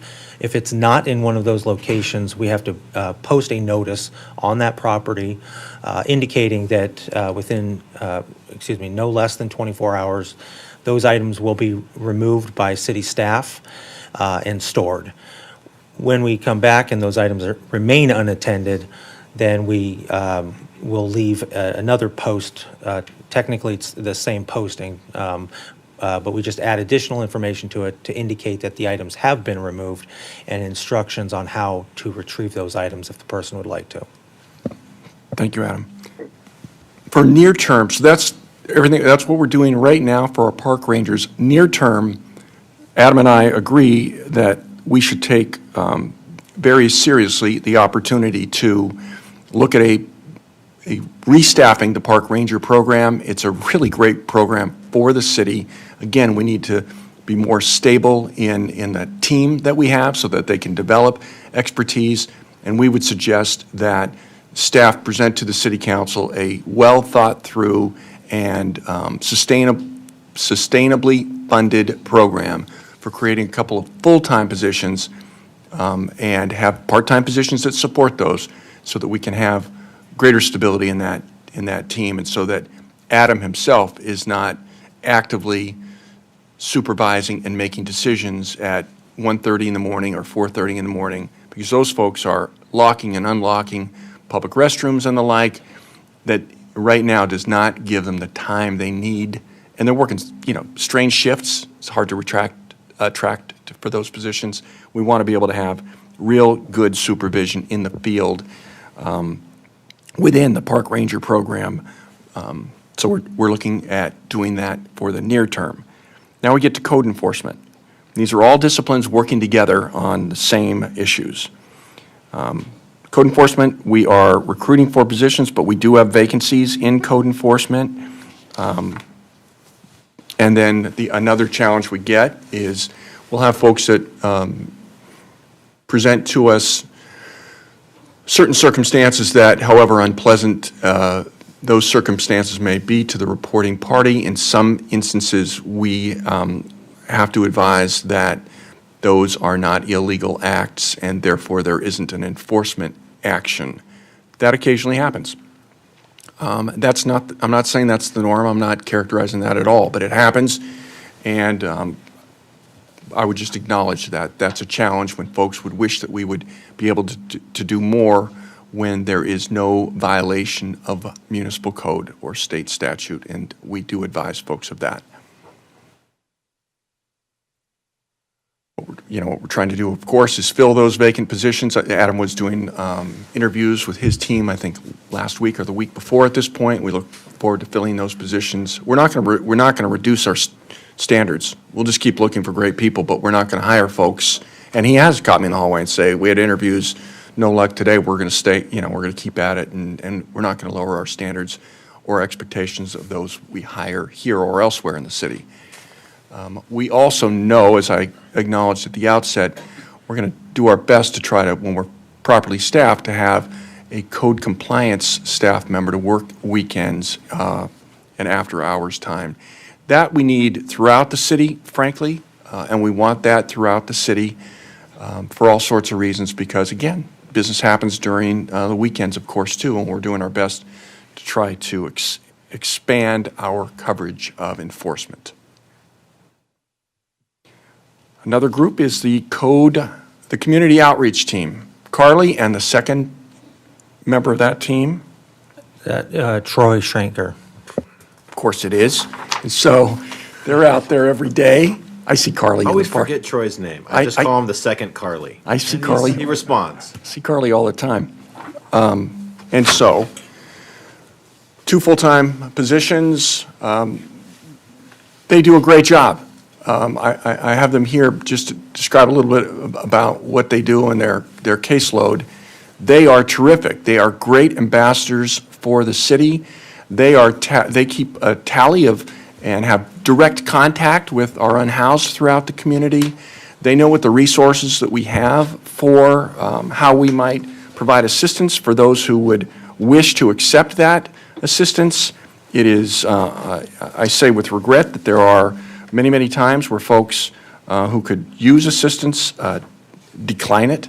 And so our 2 folks, our community outreach team of 2, continue to make their best effort to convince folks to take advantage of the services that are offered here and throughout the county. But we're pleased with what we've got and generally happy with the effort. And we're happy with the effort and generally happy with the outcome, particularly where folks accept the assistance. We're not happy where they don't, and we end up with a whole bunch of folks out there that are not getting the services that are in some cases available to them.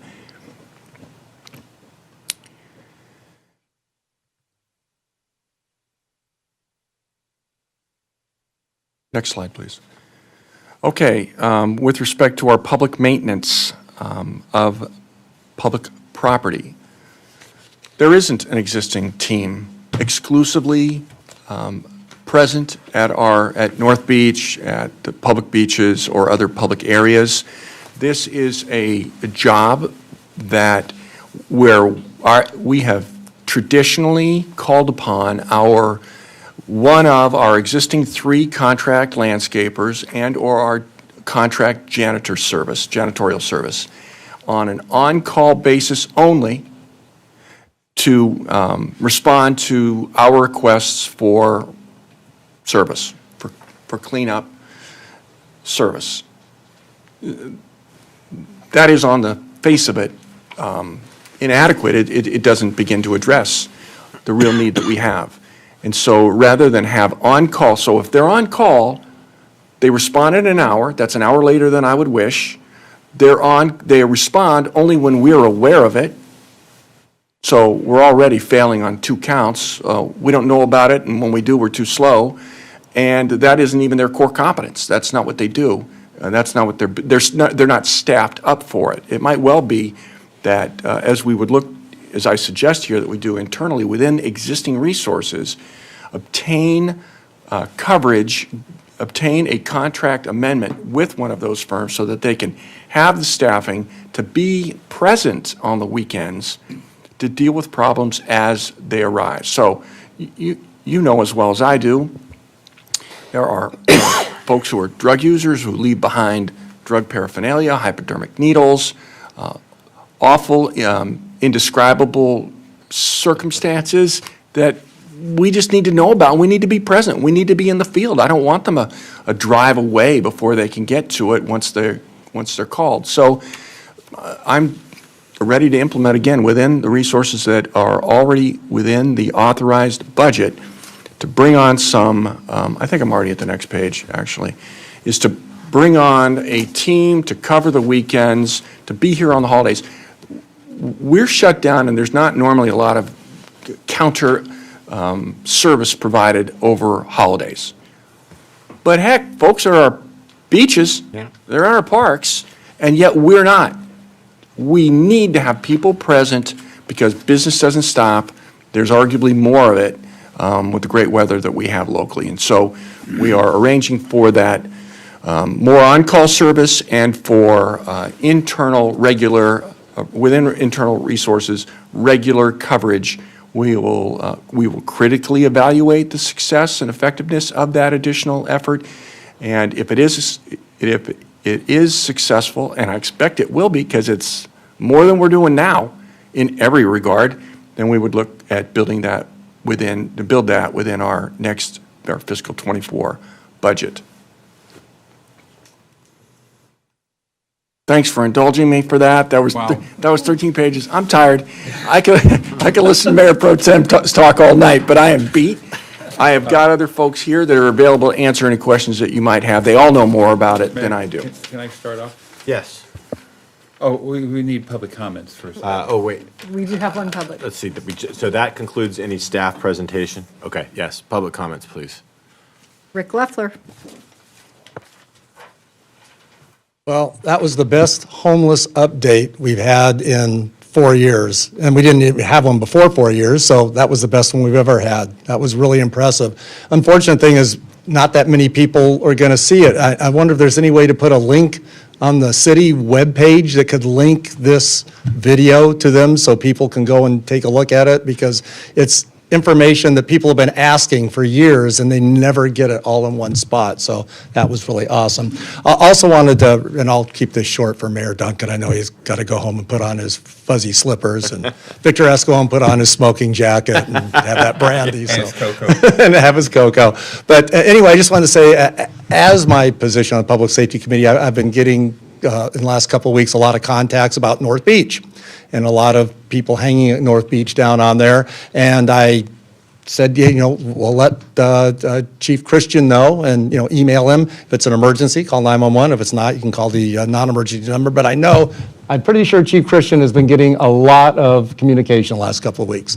So for the heck of it, the last couple of days I've driven, when I've been doing, errands, I've stopped at North Beach 3 times, in the last 2 days, and all 3 times at different times of the day, on the beach, there were multiple deputies, once with Carly down there, but deputies engaging with the people at North Beach, which is, that's the cornerstone of community-oriented policing, is approach and contact people when you can where there's problems in the city. And it's apparent that Chief Christian is committed to doing that. We're very, very lucky to have him with his philosophy on this. So as a city manager said, you know, you can't take people to jail all they can. You can't take people to jail when they're not breaking laws, but you can contact people when you've had complaints, and that in itself does a great service. So I want to, you know, another shout out to Chief Christian. And so with that, I'm glad I got a chance to speak on a happier note, you know, a little bit of a kumbaya moment. That's good. And again, you know, thanks, Sean Joyce, you know, an early thank you very much for what you've done for the city in your interim time here. It's been a great service. I hope that your predecessor, Andy Hall, can keep up the momentum, and I think we're really back on a great track. So thank you very much. Thank you, Rick. Mr. Mayor, can I start? We have another. Oh, we have another one. Okay. Is that our only comment, there, Laura? Oh, I'm sorry. Okay, yes. I will echo what Mr. Loeffler said. Excellent presentation, the best presentation that I've seen here. Too often, we see the homeless issue as being an issue for OCSD, and many times it is. But we're not going to, for all the resources OCSD has and for all the good intentions OCSD has, they're simply spread out too thin. I appreciate we have 2 members of the behavioral unit here this evening. Thank you guys for coming. It really boils down to the vast majority of the heavy lifting is going to be city staff. So our park rangers top out at $18.58 or something like that, which equates to $36,000 a year. Do we really think that we can hire someone to make really heavy decisions in the middle of the night and pay them $36,000 a year? No, you know, it's one of those things that we're just paying money to someone to close the men's room and ladies' room of the parks and lock up the parks. It always comes down to money, and this is going. I would much rather have 2 strong park rangers, you know, I don't know, making twice as much money, and being engaged in the community, and maybe we have a double tier park ranger. We have that park ranger dealing with a lot of different issues, and maybe we have that park ranger that closes restrooms. I don't know. You were, Mr. Interim City Manager, you were actually singing a song that I wanted to sing, and that was during the Christmas, or I guess we have to say holiday, whatever it is. But during Christmas and New Year, for a resident, a taxpayer, to get an email from someone that they need and says, hey, I'm out of the office for a couple weeks and I'll get back with you when I come back. That is not the message we want to send to our taxpayers, to our citizens. And I'm glad you're addressing that.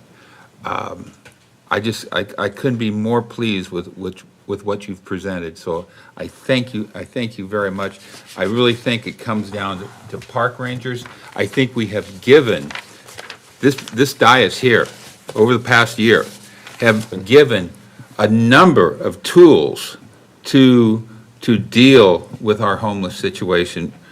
And I think we have a no panhandling ordinance coming. The everything from being able to seize property, or I should say confiscate, safeguard property. Safeguard. to the Safeguard instead of confiscate? it's all the same. A lawyer over here. Yeah. The shopping cart ordinance we have, which we don't have a high degree of enforcement on. So I think we have given the tools, and what tools we haven't given, I ask you, city manager and staff, come to us and tell us what tools you need from this dais. So I thank you very much. I appreciate that. I would say, I was remiss in indicating, those park rangers are capped at 29 and a half hours per week, and so by my calculation, that's approximately $27,000 a year to work at 1:30 and 4:30 in the morning. We're struggling. Yeah. And we know why. And so can we, we have a comp study going on right now. I don't think we're in the position right now of doing what we did with the lifeguards, because I think we need to have this comp study come back to us. But I would really like to look at park rangers and look how we professionalize them and how we compensate them properly. Victor, I know you want to make a comment, and I don't want to interrupt you, but before you do, I want to make a point. Sean Joyce, interim city manager, this is your shining moment, man. This is just fantastic work. You're quick to give praise for other people and staff, and I think it's a wonderful opportunity for us and the public here to give you some praise for this. Adam, great job. Captain Christian, incredibly responsive. Thank you for getting on things. I know we've been communicating with him, and you've gotten deputies engaged out in the community. Really, really appreciate that. And the reason I was interrupting, though, was because we do have the behavioral health officers in the back. I was wondering if you might come and at least introduce yourself. You've been hanging out here for a while, and briefly, let us know what the unit does and how it might play into what we're discussing here. And I really appreciate you guys again coming to the meeting. But wanted to acknowledge you. 10 o'clock. Yeah, that's right. Go ahead. We got another I'll hour. be very brief, but basically, we're a very young unit within our department. What was your name, sir? Oh, AJ Patella. I'm the captain of our unit. Okay. This is Sergeant Tim Kritz. Thank you. Soon to be Lieutenant Tim Kritz. Congrats. But basically, we're a newly formed unit. Kind of came out of the riverbed and the flood control channels and the homeless problems we were seeing there. And basically, we're a support function for our unincorporated areas, our contract cities, to basically provide that work behind the scenes. So when there is arrest or notable subjects, those are the people that we follow up with behind the scenes, right? And it's different for everybody. It's a collaboration. So you hear like a multidisciplinary approach, that's what we do. So I'll keep it short. I'll open up for questions, but I don't want to take up too many people's time. So when park rangers and code compliance and deputies perhaps even engage with individuals who are having behavioral health issues, you might follow up with those individuals to see how things went, depending on whatever happened with them. Absolutely. We get referrals from the field constantly. Okay. Well, thank you for doing that. I think this is part of the overall process of addressing this very complex issue. And again, really appreciate you guys coming. Any questions for them? I have a quick question. Yeah, How do you interact with the Be Well organization in the mental health issue? Do you have a lot of interaction there with that Absolutely. organization? Be Well is a great organization, but it's a very small portion of our resources right now. They're a victim of their own success. They're very good, what they call a crisis stabilization unit. They also have a sobering center there, but it's very small right now. They're expanding. They have a new center opening up in Irvine, but that is, I couldn't tell you the timeline on that. That's going to be a much bigger operation, much more resources for South County. But right now, like I said, they're a very small operation in Orange. And like I said, as good as their intentions are, they can only do so much. So. Thank you. Did you have a question? No, I don't have a question, yeah. Any questions? Yeah, I do. So how big is your unit? Because I know you're spread thin. Right now, it's a very small unit. I have 3 sergeants and only technically, well, we got 9 deputies right now. And what we recently expanded on, like I said, it started in the riverbeds and the flood control channels, which you guys do have flood control channels in San Clemente. But it's actually grown into more of a mental health and overarching mental health approach, where we have deputies actually paired up with behavioral health clinicians, and they actually go out, they conduct proactive follow-ups, and they actually do respond to crisis calls in all of our contract cities. The psychiatric emergency response team? Yeah. All right, I won't put this on you, and I won't put this on Captain Christian, but I'll talk to the sheriff about it. But if we had a shelter up there where the new Be Well facility is going to be, which is in our South Spa here, we're wondering if we can get to the point where that might enable us to enforce our camping ordinances, right? So this is a little beyond your purview, and I don't want you stepping out, but we've talked about this a lot, and this is part of the overall system for us. We want to get to the point where we can enforce our camping ordinances. So I just want to throw that out, that something I've promoted is that a county-run emergency shelter, so that there would be beds available. And it'll be a question I'll take up with the sheriff about whether that's close enough to us to be in our jurisdiction. It certainly under the case. couldn't hurt, sir. But just to put that out there, thank you. Yeah, don't say anything, please, for your job safety. Really appreciate you coming again, and thank you guys. Thank you for all your work.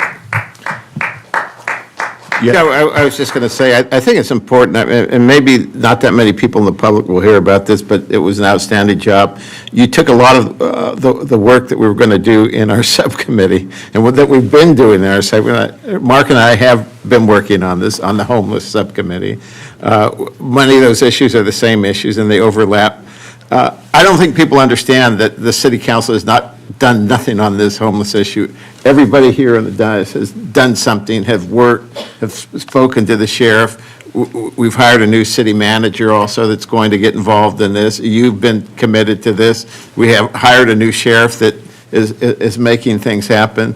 Our subcommittee has met a couple of times informally to talk about all these issues. So there are things happening in the city that are going to make significant changes.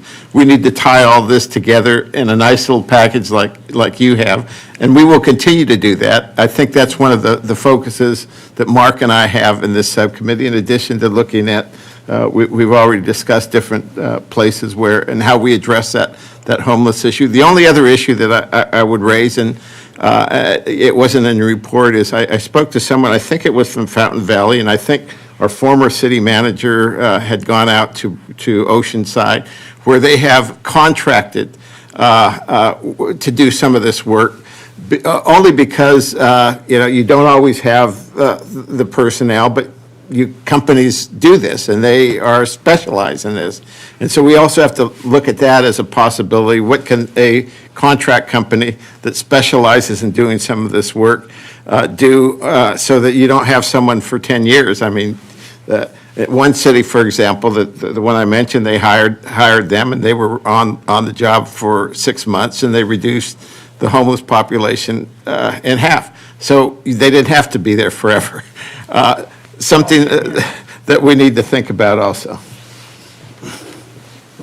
Okay. Councilmember Enmeyer? Okay. Great. All right, well, do we have a motion here to receive and file? It's motion receive and file. All right, we have James and Noblock. All in favor? Aye. Thank you all, staff, very much for all of that. All right, next item on the agenda, consider submittal of an application to the California Coastal Commission and the Army Corps of Engineers to authorize an ocean-capable dredging vessel with a trailing suction device to dredge a swath of appropriate sand quality seabed near the beach and simultaneously spray the sand onto the adjacent beaches. Mr. Mayor, I asked that this matter be agendized because I think we all recognize that sand is what we're here for, the beach, the ocean, and the sand. The sand is a problem. The erosion's serious. We've done a lot of things where we've analyzed and we've worked with the Army Corps of Engineers to put 250,000 cubic yards of sand on about a half a mile of our beach, which leaves about 4.5 miles unaddressed. And I think we just need to move forward. And my suggestion is that this city make a formal application to the Coastal Commission, the Army Corps of Engineers, to allow for, as the title mentions here, an ocean-capable dredging vessel with trailing suction device to take quality sand from the seabed, which used to be on our beaches and now dozens or hundreds of yards off of our beach, and simply blow it back up on to the to the beach. I think there's probably a lot of things we could do. We could analyze this for another umpteen years. We've been 20 years working on the last project. We know that we have a 6-year renewal for the current project, but, you know, I think the issue is more important than that, and I think if we actually get permission from the Coastal Commission, the Army Corps of Engineers, this would be a solution for all of Southern California. So part of my thinking on this would be to, if this goes forward, and if we have the courage, in my opinion, to request the Coastal Commission to grant a permit like this, that we simultaneously ask the city mayors from San Diego to Imperial Beach to join with us in this application, so that if it's granted, they will get the, number one, share in the cost, and number two, reap the benefit of what that might be should an operation like this ever be approved. And I know there's lots of analysis that needs to be done, lots of biological analysis, environmental analysis, sand quality, identification of those areas where there is quality sand, in addition to the natural seabedding or sandbarring, if you will, to capture the sand. There are a lot of things that can be done, but I think this is a step moving forward, and I just think it's never a bad time to propose something like this, and so that's why I brought it up. And Yeah, well, I thank you, but we're going to hear from our Do Everything Community Development Office Director, Cecilia, and then I'm sure we have public comments, right? So let's hear the staff report, and we'll hear from the public. Okay. Thank you, Mayor, members of the council. As the Mayor Pro Tem mentioned, this item was requested at the January 17th meeting. And just to describe generally the concept a bit more, a dredge ship would retrieve offshore, clean, beach quality compatible sand deposits in the general area past the surf zone, which is seaward of the zone where the waves break and spray or rainbow material back to the beach. This is also referred to as rainbow dredging or rainbowing. And as the Mayor Pro Tem mentioned, in December, the City Council approved a partnership with the U.S. Army Corps of Engineers for the San Clemente Shoreline Project. This will involve the nourishment of the beach between Linda Lane and T Street on an approximate 6-year average nourishment cycle over a 50-year period. The U.S. Army Corps of Engineers is in the final stages of the specifications for that Phase 1 project. The proposed application for rainbow dredging could augment the San Clemente Shoreline project. So staff recommends, should the council approve submittal of an application, determine that the application submittal to the California Coastal Commission and the U.S. Army Corps of Engineers for rainbow dredging is not subject to CEQA because it does not constitute a project as defined by the state CEQA guidelines, and provide direction to staff as to the City Council's desire to submit an application to the California Coastal Commission and U.S. Army Corps of Engineers for rainbow dredging approval. That concludes the staff report on this item. All right. Well, we would normally hear from the public here before. Okay. So how many comments do we have, Laura? 3. Okay. First comment is from AQ, followed by Tim Brown, followed by Steve Long. I don't have a PowerPoint for this, but, you know, it sure was a blessing growing up in San Clemente over 50 years and spending a lot of time at the beach. And I spent a lot of time fighting local matters such as the El Toro Airport, saving trestles, fighting against our toll roads, protecting our open spaces, the LPPE, managed lanes, HOV lanes. In addition to that, the North Beach. Anyways, I certainly can't support this because of the adverse effects on the marine life. But also, I'm concerned regarding the possible litigation regarding this matter by a couple environmental groups. And I could be mistaken, but I think they may be opposed in this matter. And they sure spent 15 years fighting the TCA and protecting the environment and protecting trestles. So I know this is an application, however, and it includes a lot of entities. But I'm really concerned regarding the litigation aspect of that, and I certainly can't support this. I know that it listed, I know Cecilia did a great job in listing a lot of agencies that not only that would be asking the Coastal Commission or the U.S. Army of Corps of Engineers, but also the United States Environmental Protection Agency, the National Oceanic Atmospheric Administration, National Marine Fisheries Service, U.S. Fish and Wildlife Services, California State Lands Commission, California Department of Fish and Wildlife, and Water Quality Control Boards and California State Parks. And I think they were also in that litigation for the 15-year battle to save trestles. So I'm really concerned about this. I would urge you not to do this application. 15 years of battle and plus another, how many years where the city attorney fought against our toll road, the lawsuit against the toll road. So I urge you to vote no. Thank you very much. Thank you. Next up is Tim Brown, followed by Steve Long, followed by Susan Ambrose. Mayor, members of council, good to speak with you today regarding this item. I think the key word here is considering the state of our beaches and what's happened over the past few years, I don't think that we could go wrong with supporting any action at this point right here. We're in a fairly dramatic set of circumstances. If you think about it, one of the two largest expenditures we're going to have probably in the last decade of public monies is going to be sand replenishment support and the OCTA wall that's been built on that side. I can't think of a bigger public work expenditure we've had yet, and just goes to show how quickly things change, right? It's almost a little bit like the bright, shiny object for a long time was the toll road, right? The toll road was the issue. The hospital, all these things have come and gone through their life cycles and be resolved through thoughtful deliberation.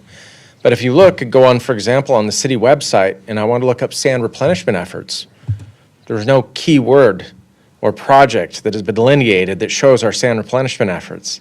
If you look for the OCTA project and what's going on down there, there is no byline that shows the efforts that have been put on there.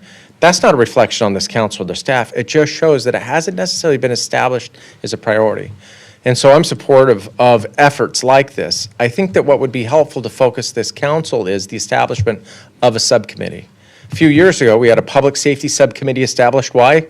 In reaction to the increase in crime and the homelessness challenges we had. We had a hospital subcommittee. We've established subcommittees over time, multiple times. Yet all this time now we have this enormous project coming out and we can't even define what success is. How are we going to communicate to the public whether or not the sand replenishment project that we're going to invest a tremendous amount of money is actually reaches the achievable goals? That's difficult for this. Look, here we are at almost 11 o'clock at night. It's going to be coming up by the 10 of this meeting. It's difficult for a full council to deliberate on this matter. I recommend a subcommittee get established with two members of this body that are put on that with members of the public to be able to contemplate these items, to communicate with the public, to give a place where these folks can go and have actual conversations very focused around this. And so I want to be supportive of this. I think the subcommittee assignments conversation that we're going to have at the end of this meeting is going to be around that, which I'll be speaking about it then. But candidly, we find ourselves this has become the issue. This has become an existential crisis. We're becoming a beach town with no beach, a riprap town. I don't even know if that's a thing, but it sounds terrible. So let's not do that, shall we? Let's just skip that part and just keep our beaches. So I just wanted to just really be supportive of all of these efforts. But I do think to Councilmember, to Mayor Pro Tem Noblock's comments, it feels like we want to do something, but we also have to be focused because you only have so many opportunities to go to coastal and to ask for things and get their grace. And so let's make sure when we go that we have that. And this may be the answer, but I just think a committee would be beneficial to do that. Steve Long, otherwise known as Steve Lang. Oh, is it Steve Lang? This is past my bedtime. I don't know how you do this all the time. 2 hours ago was past your bedtime. Wait. Yeah, I know everybody here almost, except you girls, sorry, but I'm sure we'd like each other. I'm grateful. I echo what Tim said, and I support any and all efforts to replenish our beaches. We'll no longer be able to call ourselves a beach community. We shouldn't now. I look at the beach every day, and the Lost Winds, Riviera, there's nothing left. And in 2 years' time, it's going to be amazingly, dramatically different than it is now. And the lateral transference of the sand going back and forth, because there's no basis, there's no bed. A lot of the sand that's on the beaches now used to be in piles or berms that were up against the railroad tracks, and that's so that the waves come in and take that and distribute it. So people go, the sand's coming back. Well, after it hits the tracks, there's no more sand to move back, and it's we know where it went and we know what to do about it. But I support and thank you for agendizing this, Steve and everyone else. And our community will support anything that you do and very much appreciate all that you will do. Thank you. Susan Ambrose, followed by Aaron Washington and Susie Whitelaw. Good evening, City Council members. Nice to be here tonight, even at this later hour. I concur with the speakers that preceded me. I think this is an opportunity to look at another strategy that may work in stopping our erosion, or at least curtailing some of our erosion, and finding other avenues to fortify our beaches. You know, and I've talked to you several times when I was chairperson of the Coastal Advisory Committee for nearly 12 years, and now I sit on the Beaches, Parks, and Recreation Commission. I'm not here from either of those committees. One does not exist any longer, and BPNR will be meeting next on the 14th of February, so I did not have time to consort with them or talk with them about this opinion. Hence, it is mine as a resident and a long-time naturalist in terms of oceans and beaches. I want to say to you that it is so important. While this is a very general goal right here, Cecilia knows herself that several steps go into putting this into action, whether we find borrowing sites underneath the water and past the tide pool, past the shoreline. We have to identify those, just like we have to identify the spaces and prioritize the beaches that need more sand. And again, Cecilia is right. This could be another pilot project, for the sand that we are going to be receiving with the shoreline project that we have now. So it would be a natural follow-up for the California Coastal Commission. A bonus of this would be getting input from the California Coastal Commission, as well as the Army Corps of Engineers, from their experts to advise us and give us a roadmap of steps to take, which many of them will be brought in by our Coastal Resiliency Plan and our Sea Level Rise Vulnerability Plan that Cecilia and her team put together. So thank you very much. It's open for your consideration, but I'm one of the positive thinkers here. Where there's a will, there's a way. And remember, we are accountable for the environmental and economic business of our city. And our beaches bring in a lot of that money that makes our city so vital that it is. Thank you very much. Is this yours?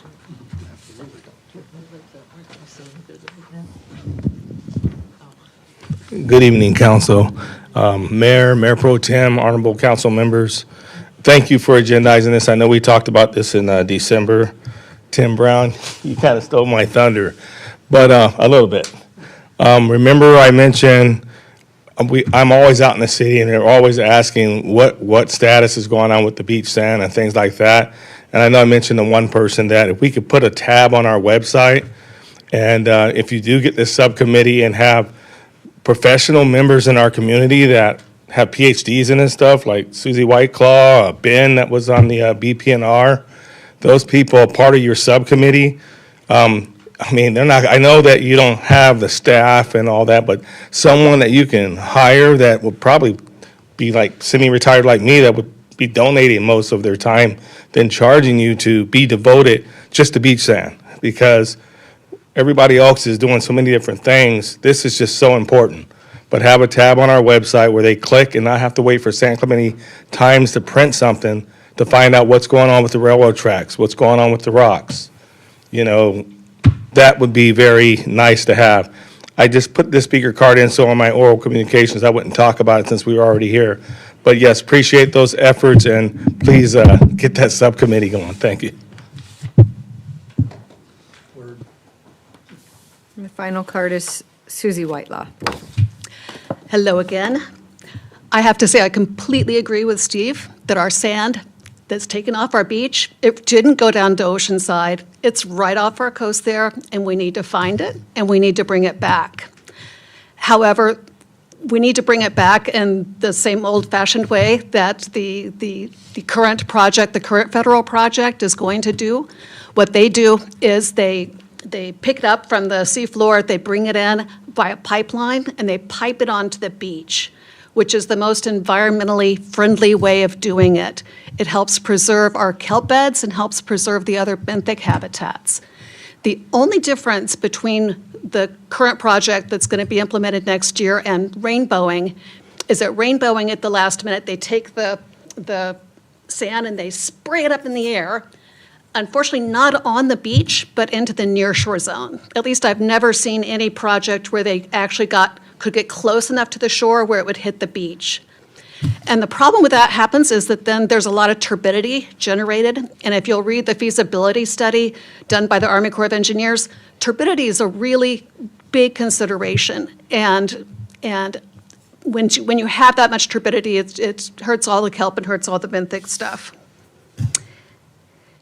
I also have searched, and I can't see anywhere where this has ever been permitted in the U.S. And so I think it's unlikely that California would want to be the first to reach out there and permit an environmentally unhealthy kind of alternative for this mechanism. I would appreciate knowing, you know, what the benefit of rainbowing is. It seems to me that the simultaneously picking it up from the seafloor and spraying it on the nearshore zone means that they're going to take it from wherever they want to, or just kind of go up and down the coastline, suck it up and spray it out, and keep on going along the coastline, I think is kind of the idea. And we can't really do it that way. You have to have a specific borrow site, one borrow site that's been approved and permitted by the Coastal Commission. And we are totally with Steve and Councilman Knobloch that that's what needs to happen. And that we should join into a consortium with other cities along like Oceanside. They currently just hired a consultant, and that's one of the tasks of their consulting firm. And so kind of agree and disagree. Thank you. Thank you, Susie. Any more speakers? No more cards. Okay.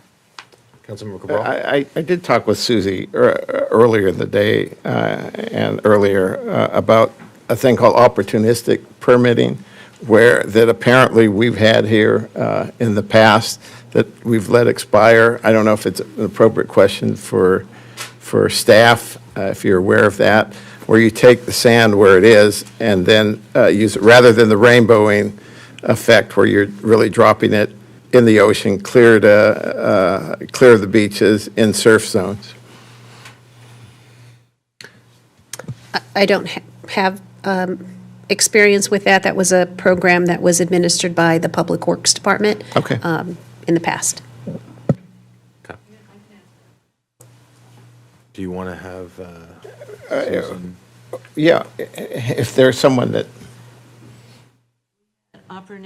Opportunistic sand come to San Clemente both times at North Beach. And one time, in both cases, of course, as sand does, it does leave.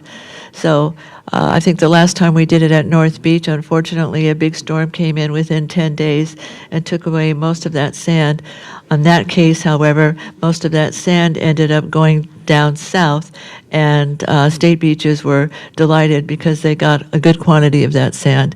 Those were projects that were paid for to the state. You have to have a license, you have to have certain applications in, and it was costly. So Tom Vonnegut at the time said, there's not available sand at this time. Let's let these expire. Let's keep our eyes open, and when something happens, we will have somebody to call on. So that is what the Coastal Advisory Committee agreed to do.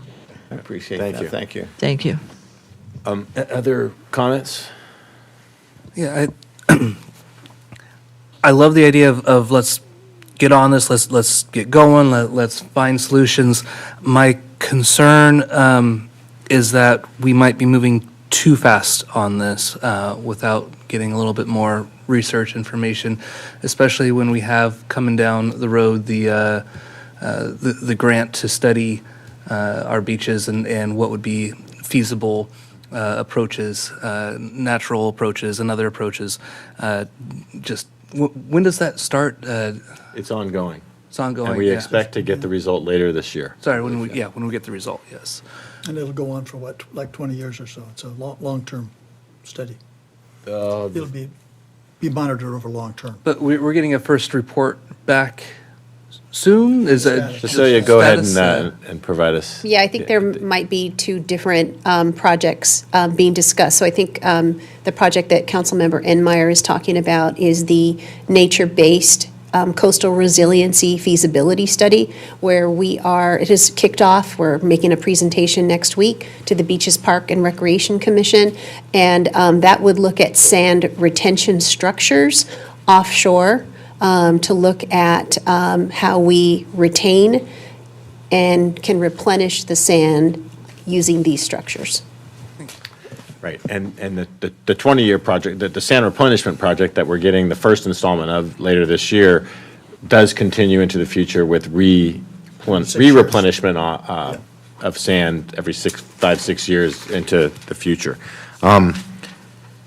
Well, I'll say that, I mean, I agree it's existential with Tim and Steve, and we have to take action now. So we have two things going on there. Sand retention is critically important. We have to have a plan to retain the sand, but we also have a plan to replenish the sand, because the best barrier is sand, right? And yeah, I mean, money's the issue. We're not going to pay for any of this, by the way. We're getting grants for this, right? So I hope everybody understands that. So we have to be realistic about this, how we approach it, knowing that we don't have the funding to do it. I do think we need to prioritize the feasibility study, but that doesn't mean we can't work on sand replenishment now. I don't think we need to be so specific as this, Steve, in terms of it's got to be the rainbow dredging. What I think I would like to see, and I'll make a motion on it, is we direct staff, consult with, let's just say Oceanside for now. Let's keep it very narrow. Oceanside's where we're getting our sand for replenishment. Let's go to Oceanside. They're already doing this. Talk to them about partnering with them on a dredging project, without being specific about it's got to be rainbow dredging or something else, and forge that alliance right now and move forward with them on a sand replenishment. We don't need to wait for feasibility, I don't think, to talk about continuing sand replenishment beyond just the project that we already have with the Army Corps of Engineers. So I can support that. Yeah, and the rainbowing concept is just a word to take, getting the sand from offshore and bringing it to our beach, whether it's a long hose, which is one method, or blowing it up if you can have the hose get close enough. Either way, my goal is to capture the sand and bring it onto the beach. I have no problem with an additional analysis, an additional study, but my concern is we've been studying this to death. In the middle of it, in the midst of an existential threat to our beaches, we need to get some action. Whether it's partnering with Oceanside, I don't have any objection to doing that, but I just think we need to move forward with something that says, we care about these beaches, we want to get sand on them, we want it sooner rather than later, and if we make application, and they say no, or we make application, and they say, here's the 10 things you need to do, that's what a subcommittee would do. So what is needed? When you make the request, they'll tell you, they'll tell us what we need to do. So Yeah, I think I'm we- opting for action as opposed to more study. Yeah, I think we will talk about the subcommittee, but I think we can accomplish what you're talking about. Oceanside's 5 years ahead of us. They've already done the study. They're not studying anymore. They're doing it. So we can just jump in with them, and we don't need to be doing our own study. Second thing is, they already have been engaging with the Coastal Commission. They have some idea about what's acceptable.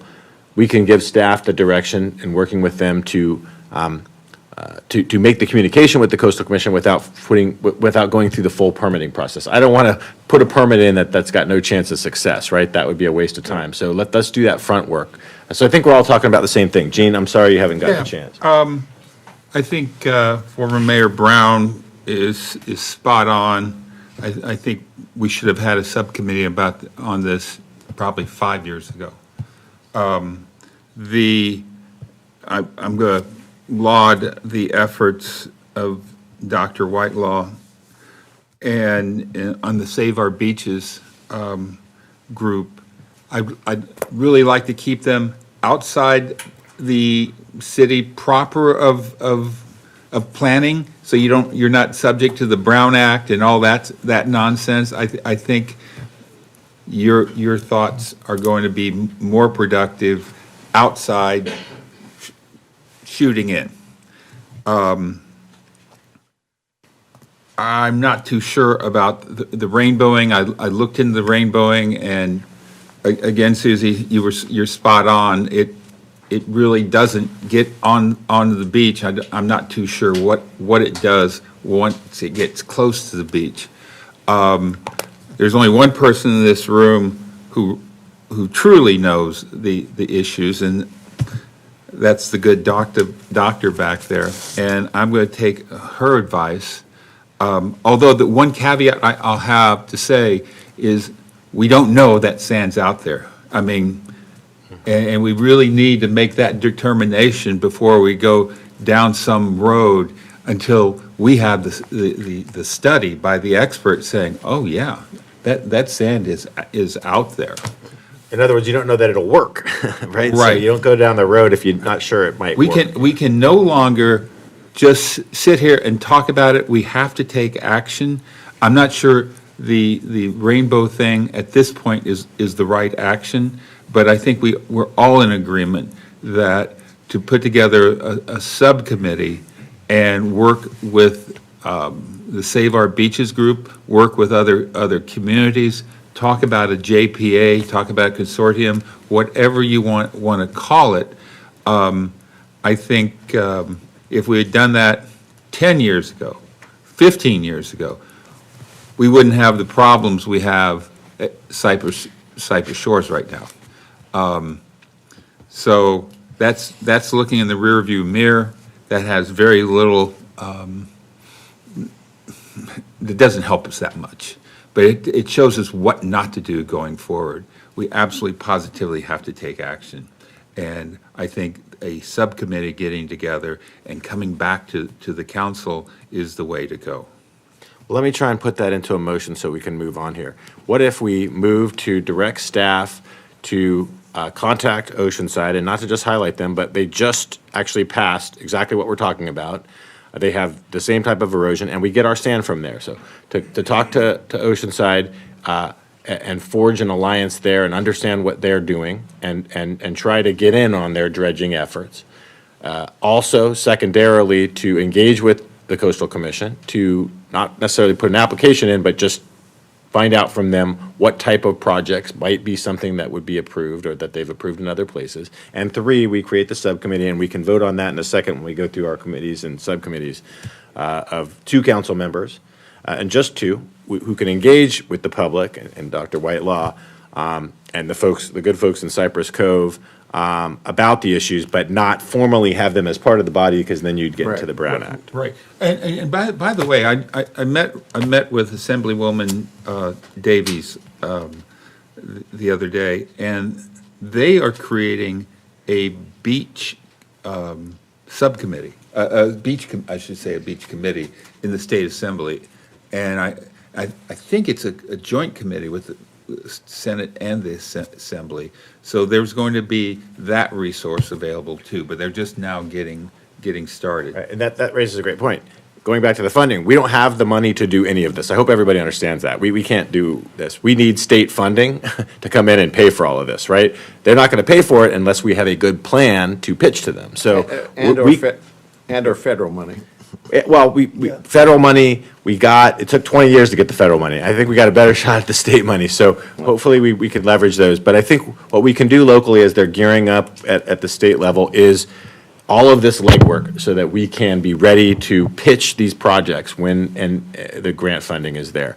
But you're exactly right. There is NOAA grant funding. That was one of the things I found out at the Conference of Mayors, and I'll talk about that in a second too. But how about the three items that I mentioned? Is that satisfactory? Do you have any additions? I like the idea of working with Oceanside, but right now, our federal Army Corps of Engineer project is getting its sand from Oceanside. So we know they have sand, we know they can dredge it up here. It will be, or not dredge, but put on a barge, hauled up here. We know that will be happening in the next few months.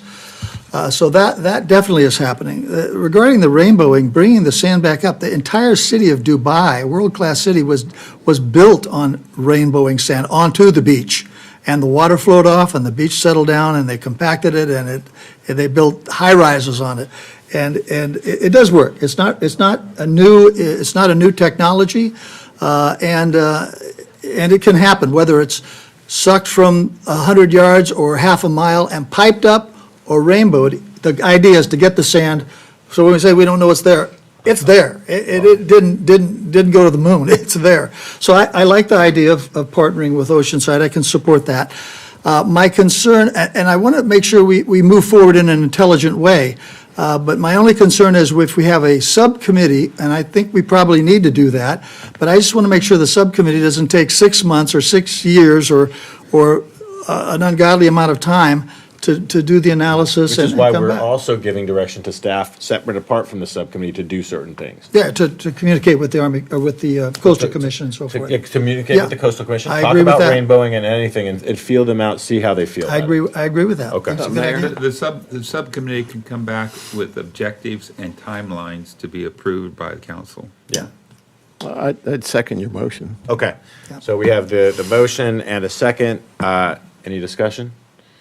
No? Okay. All in favor? Aye. All right, it's unanimous. And on that subcommittee, I would volunteer to be on that. We'll talk about that at we're doing an at item the on all our committees at the end? subcommittees and everything, so yeah.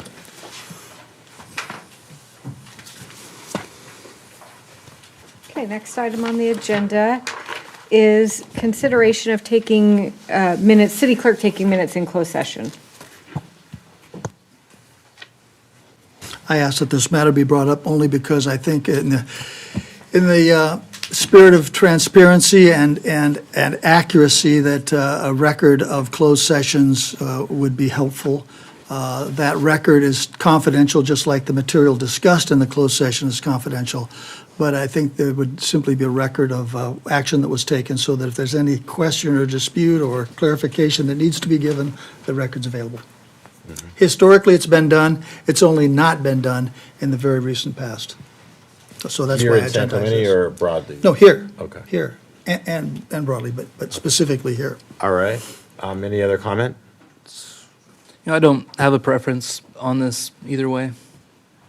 I have a logistical, the city clerk has a lot of things going on, and to put her back there with us when she's trying to prepare for the meeting, logistically may not be a possibility, and we'd have to ask her on how she would work through that.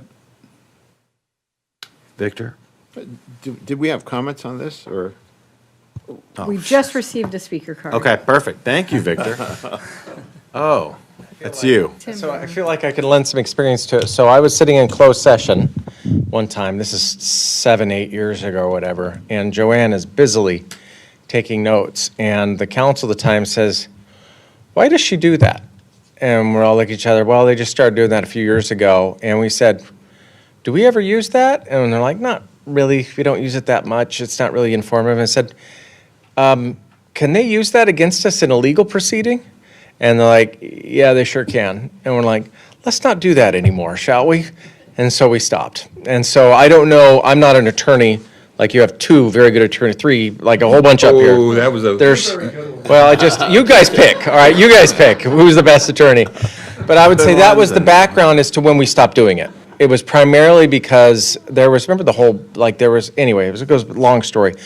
But for a long time, we didn't really use the notes. We would sometimes reference it, but then there were items where she would leave for real property negotiations. It just seemed murky. Perhaps if you had better guidelines or specific use or when the situations would arise, would that be necessary? It might be.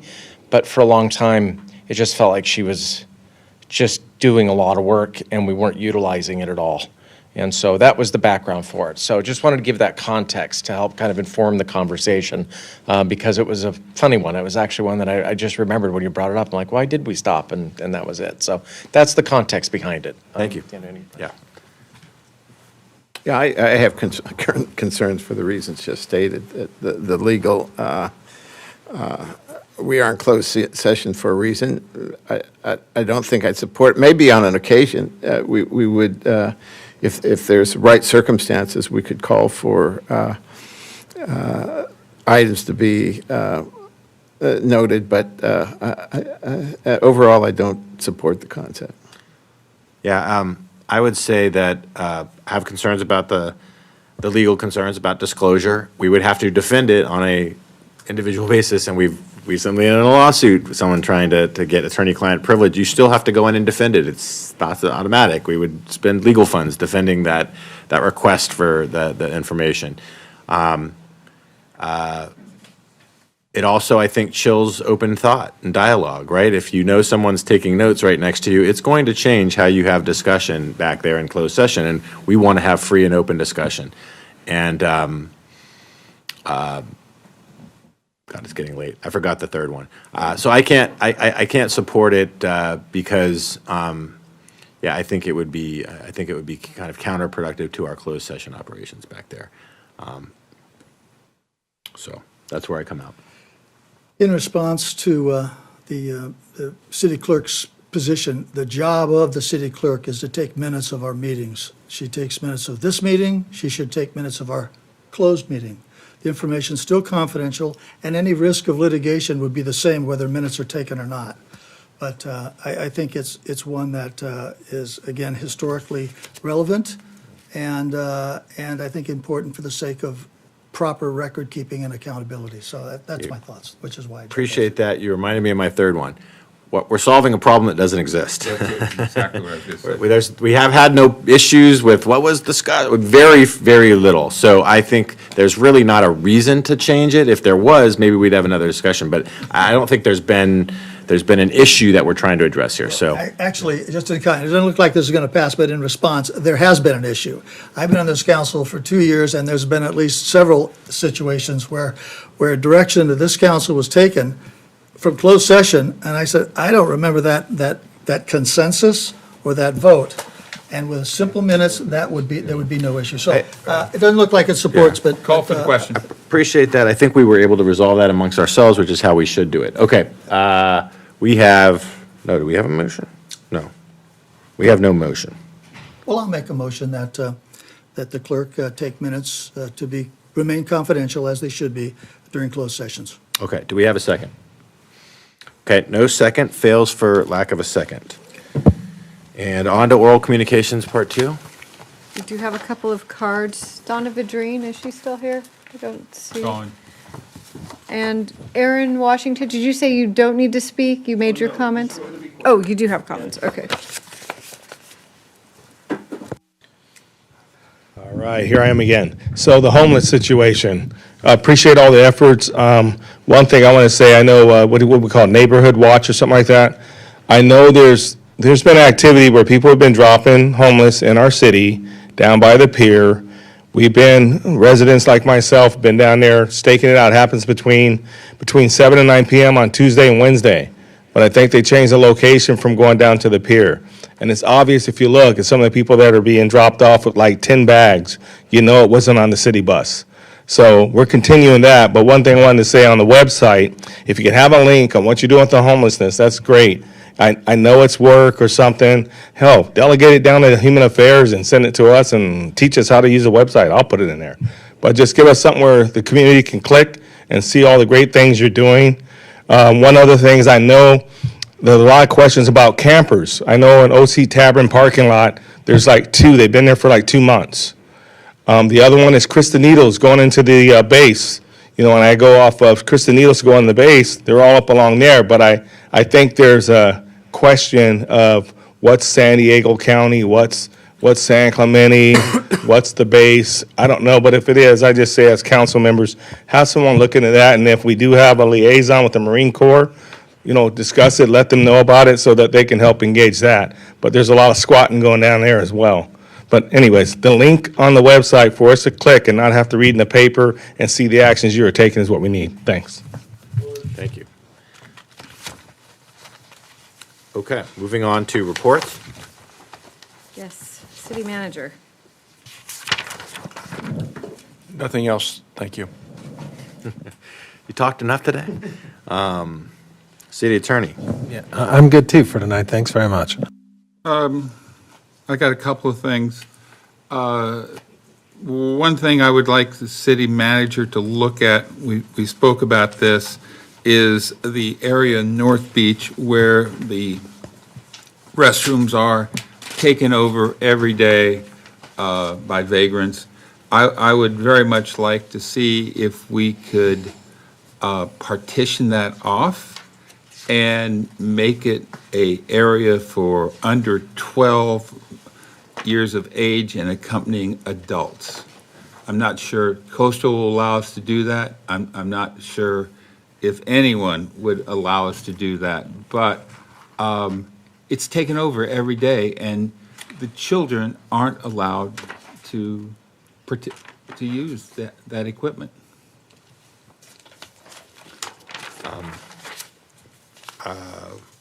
Are you seeking to agendize a discussion? Can we or just step- give direction to the city manager to explore if we can do that? If we get 2, is that enough for you to look into? I just, I'll be frank, given the late hour, I want to know that I'm spending time on something. I understand the interest. I want to know I'm spending time on something the council wants me to spend time on. That's all. It's important to me. Which park are we talking about? North Beach. The Picnic- place near the picnic bench. Room and playground equipment. How about if it was just, is there anything we can do to make that a safe place for children to play? That's the only thing I can think of. If you don't object, I'll look into it and I'll give you a memo on that. Okay. We'll start there. Sure. I think that's part of everything that you are already discussing, essentially. Happy to. Okay. If there's no objection. Okay, that's all I have. This is our time to report? Council subcommittees updates is, Yeah, so if it's a subcommittee update, it's after this. This is, individual council members reporting on something in the community. Well, I have a report on myself on a meeting I attended. Is Sure. this the right time? Yes. Actually, Mark and I both went to the League of California Cities meeting. I thought it was extraordinary, valuable. I brought my 4 certifications that I got, 2 for law and 2 for required MLE certification, the AB 1825, proof of participation of harassment prevention, which we all have to do, proof of ethics participation. So that was half the program was that. I also thought it was valuable for another reason. Things that I learned, were about the budgeting, but it also raised several other issues that were brought to Mark and I's attention. One is about street vendors and how we have to watch out for the street vendors because they're actually infiltrating other cities because of certain regulatory changes made by the state of California that is now allowing street vendors to sell products on their streets. So many other cities described for us, watch out, it's going to come to you eventually, and we need to get ahead of that. The second thing that many, at least a couple of people raised with me is district elections. I know we've talked about it here before, we've actually voted against it, but Santa Monica has got extraordinary bills relative to that. There was other cities that, even neighboring cities here, that have been approached about having to do that, and I think eventually they'll come after to us, and so we should at least start looking, preparing for that.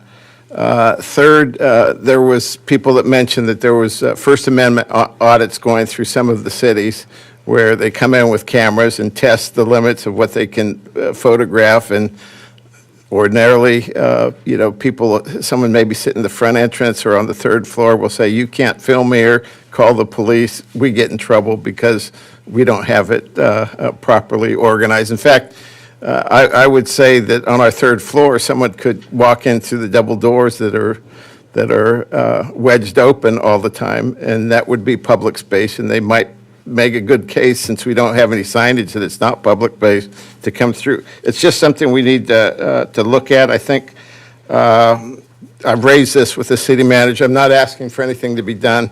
I'm just reporting on some of the things that we were able to learn at this conference, and I think it was a valuable conference for us.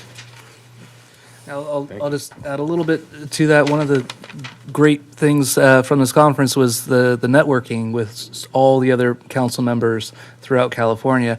And one of the opportunities I had was to ask as many as I could what their city was doing to approach homelessness. So I don't want to take up too much of the time on this, because that's a many-faceted thing, but hopefully in a subsequent council meeting, I can bring some of those issues up. Thank you. Any other? Okay.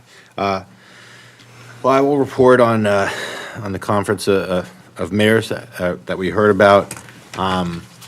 Incredible opportunity. I know other mayors have done that before. I'm not sure if Mayor Brown was invited or allowed to go, but I know I've talked to other San Clemente mayors who went, and it was shut down for a number of years for COVID. And now it's back again. Incredible opportunity. I think every one of our mayors should go.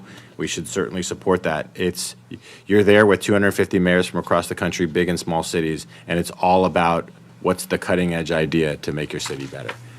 Every presentation, every conversation was productive, but ideas on crime. There's the Play Ball program where the Major League Baseball will sponsor baseball programs for kids. I got to speak to the person at NOAA, speaking of federal funding, the National Oceanographic and Aerospace Administration, who approves the grants. Susie, she's like, here's my number. This is exactly where you go for sand and for money for sand, right? So I passed that on to the city manager, and we're going to give that to our new city manager when he comes in, and we're going to be making those calls and going right to the person, and they're going to know who I am because I got their card and I talked to them face to face, and they know San Clemente. So that's a direct connection. You have to be there to get that. They had a whole presentation on pickleball, believe it or not. We were the star city of that. The Major League Pickleball people were like, San Clemente, that's where we're going. We're doing 4 tournaments this year. Everyone's like, 4 tournaments? We don't even know what pickleball is. So we're way ahead of the game on that. A lot of ideas on homelessness. Key thing is you have to have a pipeline to get people into some kind of stable housing, or it's going to fail. So every city said that, big or small, south, northeast. So incredibly valuable program. We are supposed to report, by the way, Victor, on when we go to these sessions. So you're doing great doing that. That's what we're supposed to come back with, and so an incredible opportunity. I hope we keep doing that. That is all I have, and then I guess we'll get to 1 and 2. All right. Okay. So, well, for our new council members, we have a number of committees, commissions, boards, subcommittees. This seems very daunting at this late hour. And we are going to need a motion in probably right now is probably the time, right? Because we're 5 minutes until 11. So I'll make a motion that we go to 11:10. Put the pressure on. How about 11:15? 11:15. Okay. I think Red Fox will still be open. Second the motion. Okay, second the motion, all in favor? Aye. Aye, all right, unanimous. Hopefully we can wrap this up. I think, should we do the subcommittees first? Just get that out of the way? Okay, so I'll make a motion that we, I'm gonna have a couple motions on subcommittees. I'll make a motion that we create a subcommittee for sand. We've already done. Coastal resiliency? Yeah. Coastal resiliency. So we talked about that in the prior motion. Okay, so now it's who's gonna be on it? Yeah. We have in our agenda a sand replenishment project, which we kind of created last year, and I was on that, so I would like to be on the sand committee. Okay. I would like to be on so this is just the sand replenishment project? No. No, this is the sand He was, subcommittee. he said he was on it, so he has experience with the subject Gotcha. matter, but this is more broadly about sand on our beaches, right? Because Gotcha. sand is the buffer. Yes. Rocks are not the buffer. What we discussed at Yeah. I- So we have two here, you And, guys. would like to- Mark and I have talked about this, and I would also like to be on this. All right, now we've got three. We can only have two. If I may, to complicate things, it is true that you have a sand replenishment project appointee from among your group. You want to make sure that you're clear about what other group you have and whether you're supplanting that role or supplementing that role, and that there's not ambiguity about Oh, what it's on that the role. other sheet. It's on your final. Oh, I remember that. Well, we've created a new subcommittee. Yeah, I don't think That's we the need one that I'm interested- appointee. Does everybody agree we would do the sub? Right. Yeah. Instead of that, we'll do a subcommittee that handles all sand stuff. Right. So it's not just about the project, it's about the project and everything else too. Sand and beaches. Okay, so, but we need to get two on there. Right, so I hope we understand, we're not going to do the sand committee project, done, we're going to do a subcommittee that handles all sand stuff. Are we gonna need do s- any, we gonna abstain? We have a quorum? We do. Okay, terms of art matter, we need to get two. So, so I'll nominate Victor Cabral and Mark Enmeyer to be on that sand committee. A second. Okay. All right, let's move on, Steve. I hope you're okay with that. I think I'm gonna have to. Well, no, I have no problem with not being on the committee. You know, you can get a lot done if you don't care who takes credit for it. And I think sand is important, and I think if Mark and Victor have the passion to actually move forward in a vigorous way, that's all I care about, so. Okay. All right, so we have staff direction on that. Thank you, Steve. I did have a card in just on that one item, if I'm not mistaken, if we can get an opportunity. On which item? On that particular commission's committee item, although I don't know if you have public comment during that. I don't think we have public comment on reports. It's unimportant. I'll just carry it later with you. Okay. Yeah, you would. Oh, you can? Okay, sorry, yep, go for it. Let's will not push you back the lowest bird rule. Matter of fact, I remember when they started coming with that rule, I didn't hear it pronounced correctly the first few times. Like, what is this bird rule everyone keeps talking about? Anyway, I digress. 11:15, Chris. 11:15, I'm digressing too much. Really quickly on that is, supportive of that, grateful for the, putting the subcommittee into place. I think it'd be useful if maybe to provide some direction to staff to figure out how you want to comprise that committee with the two subcommittee members, to provide just a tiny bit of additional direction. One of the things that in chatting with council members is we'd love to get a representative from the Shore Cove combined community there as one of those representatives, but also some other ideas regarding, DBA maybe, member from Beaches, Parks and Rec, member from the Coastal Advisory Committee to kind of create that subcommittee. So Well, remember, though, we can't have any other members, because then we get into a Brown Act thing. From elected officials, right, or from Oh, it's appointees? anybody. Just So the two members? What they can do is figure out who they want their advisors to be and interact with the DBA and the different groups on an Perfect. ad hoc basis, but The subcommittee needs to be just 2, or we get into Brown Act. That's great. At large, then, would that be considered like public members or at-large members? How would that be I think it would comprised? still be part of No. the committee, so No. you need to. The committee is a committee of 2. Committee has to be 2, or we're into the Brown Act. Sounds great. Okay. Then it sounds great. Thank you. Okay, a couple other things on subcommittees. Amphitheater, I want to remind everybody, we don't need to do it right now, but everybody gets to appoint somebody to this amphitheater subcommittee, assuming we're continuing it. I think we have 2 people appointed. Do we have an appetite to continue it? I think we do need a performing arts center, and I would like it to be community-driven and not us-driven. So let's give the community a chance to see if they can pull something together. It doesn't Okay. have to be an amphitheater. I'm talking about theater, anywhere. Okay, Sorry, do we each put 2 people on it? One. Or One. we each put 1 person on it? so I'll put Wayne Eggleston on. Yeah. Well, He's he's a been asleep sleeper. for several hours. I've got, okay, Susie Lands from Chamber of Commerce is who I put on there. I already made an appointment to the. You already made an appointment? I haven't made one, but I'll come back to you. I want someone from the high school Okay. on there. Yeah, I'll come back with some. And there The is woman a- that made a presentation today might be Okay. a good person. Okay. Homelessness, subcommittee we already have. Healthcare subcommittee. Do we want to? I would like, Where are you going? What list are you working off of? I'm working off my own list here of things that have come up. I want to just get this taken So care of. I- Before we get to that's separate, Victor. Okay. I'd like to be on that. Which one are we talking about? We've had a hospital subcommittee of Gene and I. Now we call it the healthcare subcommittee because beyond And just the hospital. we probably need a motion to rename it. I think we did that already. We did, okay. We did? Yeah. Was that done in closed session without? No, clerk? it was not done in closed session. It was done in open session. I distinctly Are there remember. minutes? Okay, anybody else want to be on the healthcare subcommittee? No? Okay, I will remain on the healthcare subcommittee then. And And then I think we need to change the name of the Toll Road Subcommittee to Transportation, and I've been on that for a couple of years, and I'd like to stay on that, but have the institutional knowledge continue. Okay. Do we need a motion to change the name? Yeah, okay. We need a second. Okay, Kathy? I'll second that. No, we need a second member. I know, so I'll second the name change. Okay. To larger than just toll road, but transportation subcommittee.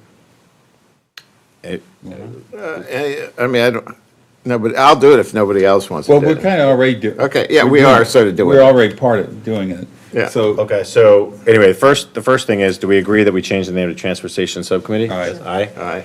Okay, that's unanimous. And who wants to be on it? Jean, you want to Yeah. continue on it? Victor, you want to be on it I'll as be well? on it. Okay. And I'm Everybody sorry, cool with that? Yep. could I go back to the healthcare subcommittee? Duncan, I know you're on there. Did we say one other James. person? You, okay, want to make sure I got that. Okay. All right. The other thing is, we have this subcommittee list.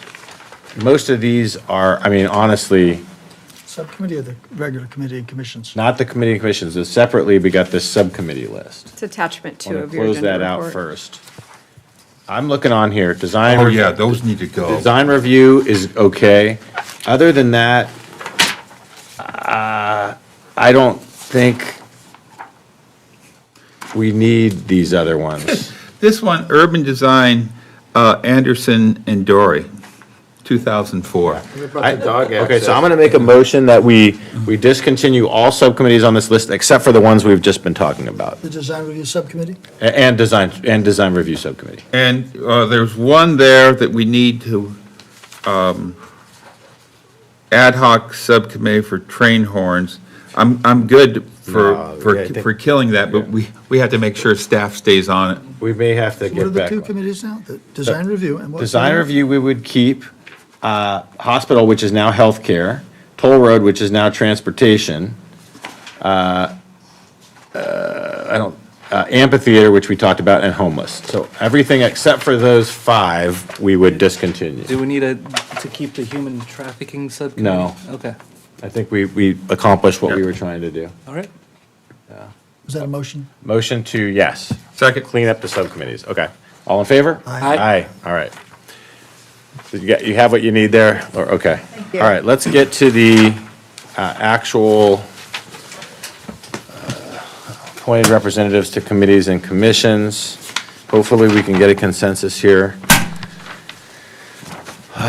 I'll start going down the list. The Capistrano Unified School District, I've got somebody on here I think might be good for that, although there's a question of whether there's any kind of conflict, having a teacher. Or to be the liaison? I think it would be better to avoid offices that are potentially incompatible, so I'd recommend against that, appreciating the expertise we have, but you'd never want to be in a position of approving or considering contracts back and forth, which we might be. I can't imagine that the city would be approving contracts with education. personnel.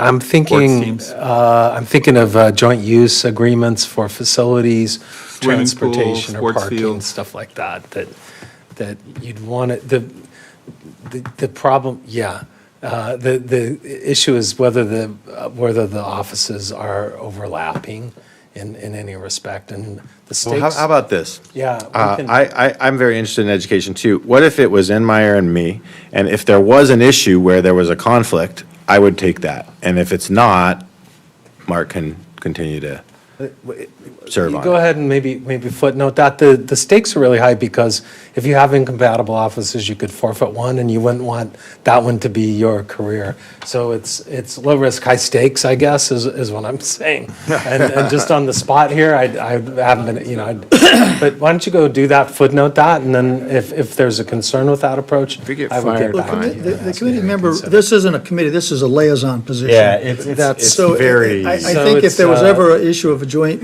use or any contract, could the recuse liaison would myself. relay information, but wouldn't be in a position to make any decision. Let's do that, and let's work up a description and a protocol. and then- Appreciate the advice. This is what lawyers are supposed to do, though, right? Like, save you from yourselves. I think this is pretty low risk. So, okay, we'll go with that. Is everybody cool with that? All right, we'll make a motion at the end. CASA, Gene, Yeah, you can keep me on that. anybody want to be an alternate? Animal lovers? Any animal lovers? I can be an alternate. That's Okay. I like animals. Community, this is for songs. I'd like yeah. to do that one. Okay, so this is for songs. This is. I'd like that one. This is important here. I can tell you, it requires significant engagement and a lot of time, but it's worth it. Okay, so we got Hugely Victor, and anybody want to be the alternate for songs? I would be if there's no one else interested. I'd be interested. Okay, so Enmeyer's interested, so Go you're, ahead, Enmeyer. okay. So we've got Cabral with Enmeyer as the alternate for Community Engagement Panel. This Conservancy, do we need this still? We talk about this, I feel like, It every exists, time. they haven't met in a couple of years, so. I'm and into it's an cleaning, I'm advisory. into cleaning things up. Do we need to do that? Is that required by some law or code or something? Yeah, you're obligated to do that, even if they never call. All right, let's keep it the same, Knobloch, Duncan. Chamber of Commerce, I would like to keep that. I'd like to be on that if that's possible. okay. That's one I'd key, like. Oh, boy, I knew this was gonna be a tough one. You may be conflicted out of Chamber of Commerce too, Enmeyer, so.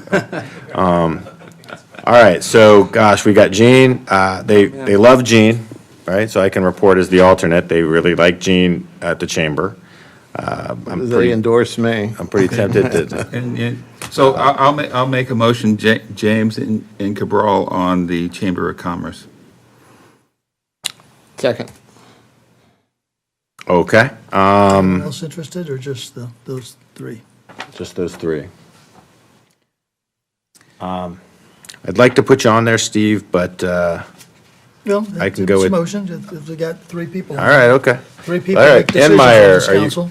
Yep, that's You're gonna go with James and Cabral? Okay, not, Yeah, I'll prove that. okay. I will too, aye? Aye. All right, it's unanimous.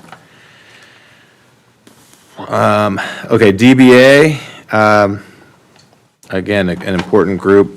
I've been serving on there, really enjoy it. Happy to do it again unless anybody has any interest. Anybody want to be the alternate instead of? I'll give up the alternate. Anybody interested in alternate DBA? I'm stuck. I'll take it. Okay, stick with James. Okay, Mayor and Mayor for Tim, we don't need to do that. OCFA, I'm on that. Historic Preservation Ad Hoc. Who wants to hang out with Larry? No. Is he still here? Larry here? Oh, I was going to say something really negative. It's not fun if he's not here. I wouldn't mind being the alternate for that one. I'm just thinking my own time commitments on it. Okay, we need two. I'll take it. Okay. James As a with primary, and yeah. Meyer as alternate.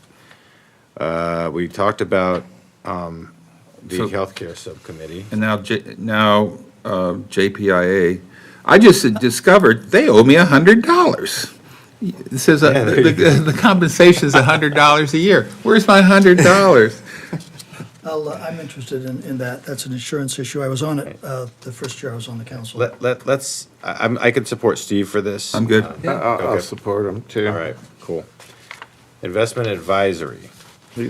Steve, you've been on there. You want to have somebody else get a crack I've been on that. at If it? anyone else is excited about it, we're pretty well managed. My only thinking is, my goal for that committee is to make sure that if the desal project goes forward, that we change the rules on this council to allow an investment into that desal facility, so that the interest we're paying won't go to the citizens, will go back into the coffer. So that's just a future issue. You still want to be on it, though? I don't need to be, because ultimately that issue is going to come back to the council. It's a Victor, council you want to call. be on it? Just change things up? It's worth it. Yeah. Okay. Good with numbers, All right. it's I good. mean, unless, No, go ahead. All right, okay. Go ahead. All right, okay, Mayor Member Tim for Legislative Delegate. Oh, and please, God, someone take library for me. Mark, You're on the you're the new guy. Can you get to? I got it somewhere. I got Did we it pass 4 one? Did we years miss ago one? for No. being the new guy. The other ones are Mayor and Mayor Pro Tem. Oh, okay, I got it. Oh, man, I can, They'll love you. they'll love you. Yeah. I can do it. I'll nominate take one Mark for the and team on Mark. that one. All Yeah. right, okay. And if you can't make it because of scheduling, we'll revisit. Then I'll put it. James on. All right, so mayors for that. Okay, Marine Corps Liaison. I'd like to take that. Steve, you've been it, I've been Yeah, it, Gene, yeah. okay. Is everybody cool with that? Gene, on it? Okay. Okay, oh yeah, the Metropolitan, no, the Municipal Water District of Orange County. Thank you, Dave Riebensdorf, for your briefing on water the other day. I've been on that with Laura. I love water. I drink a lot of it, but if anyone else would like to be on there.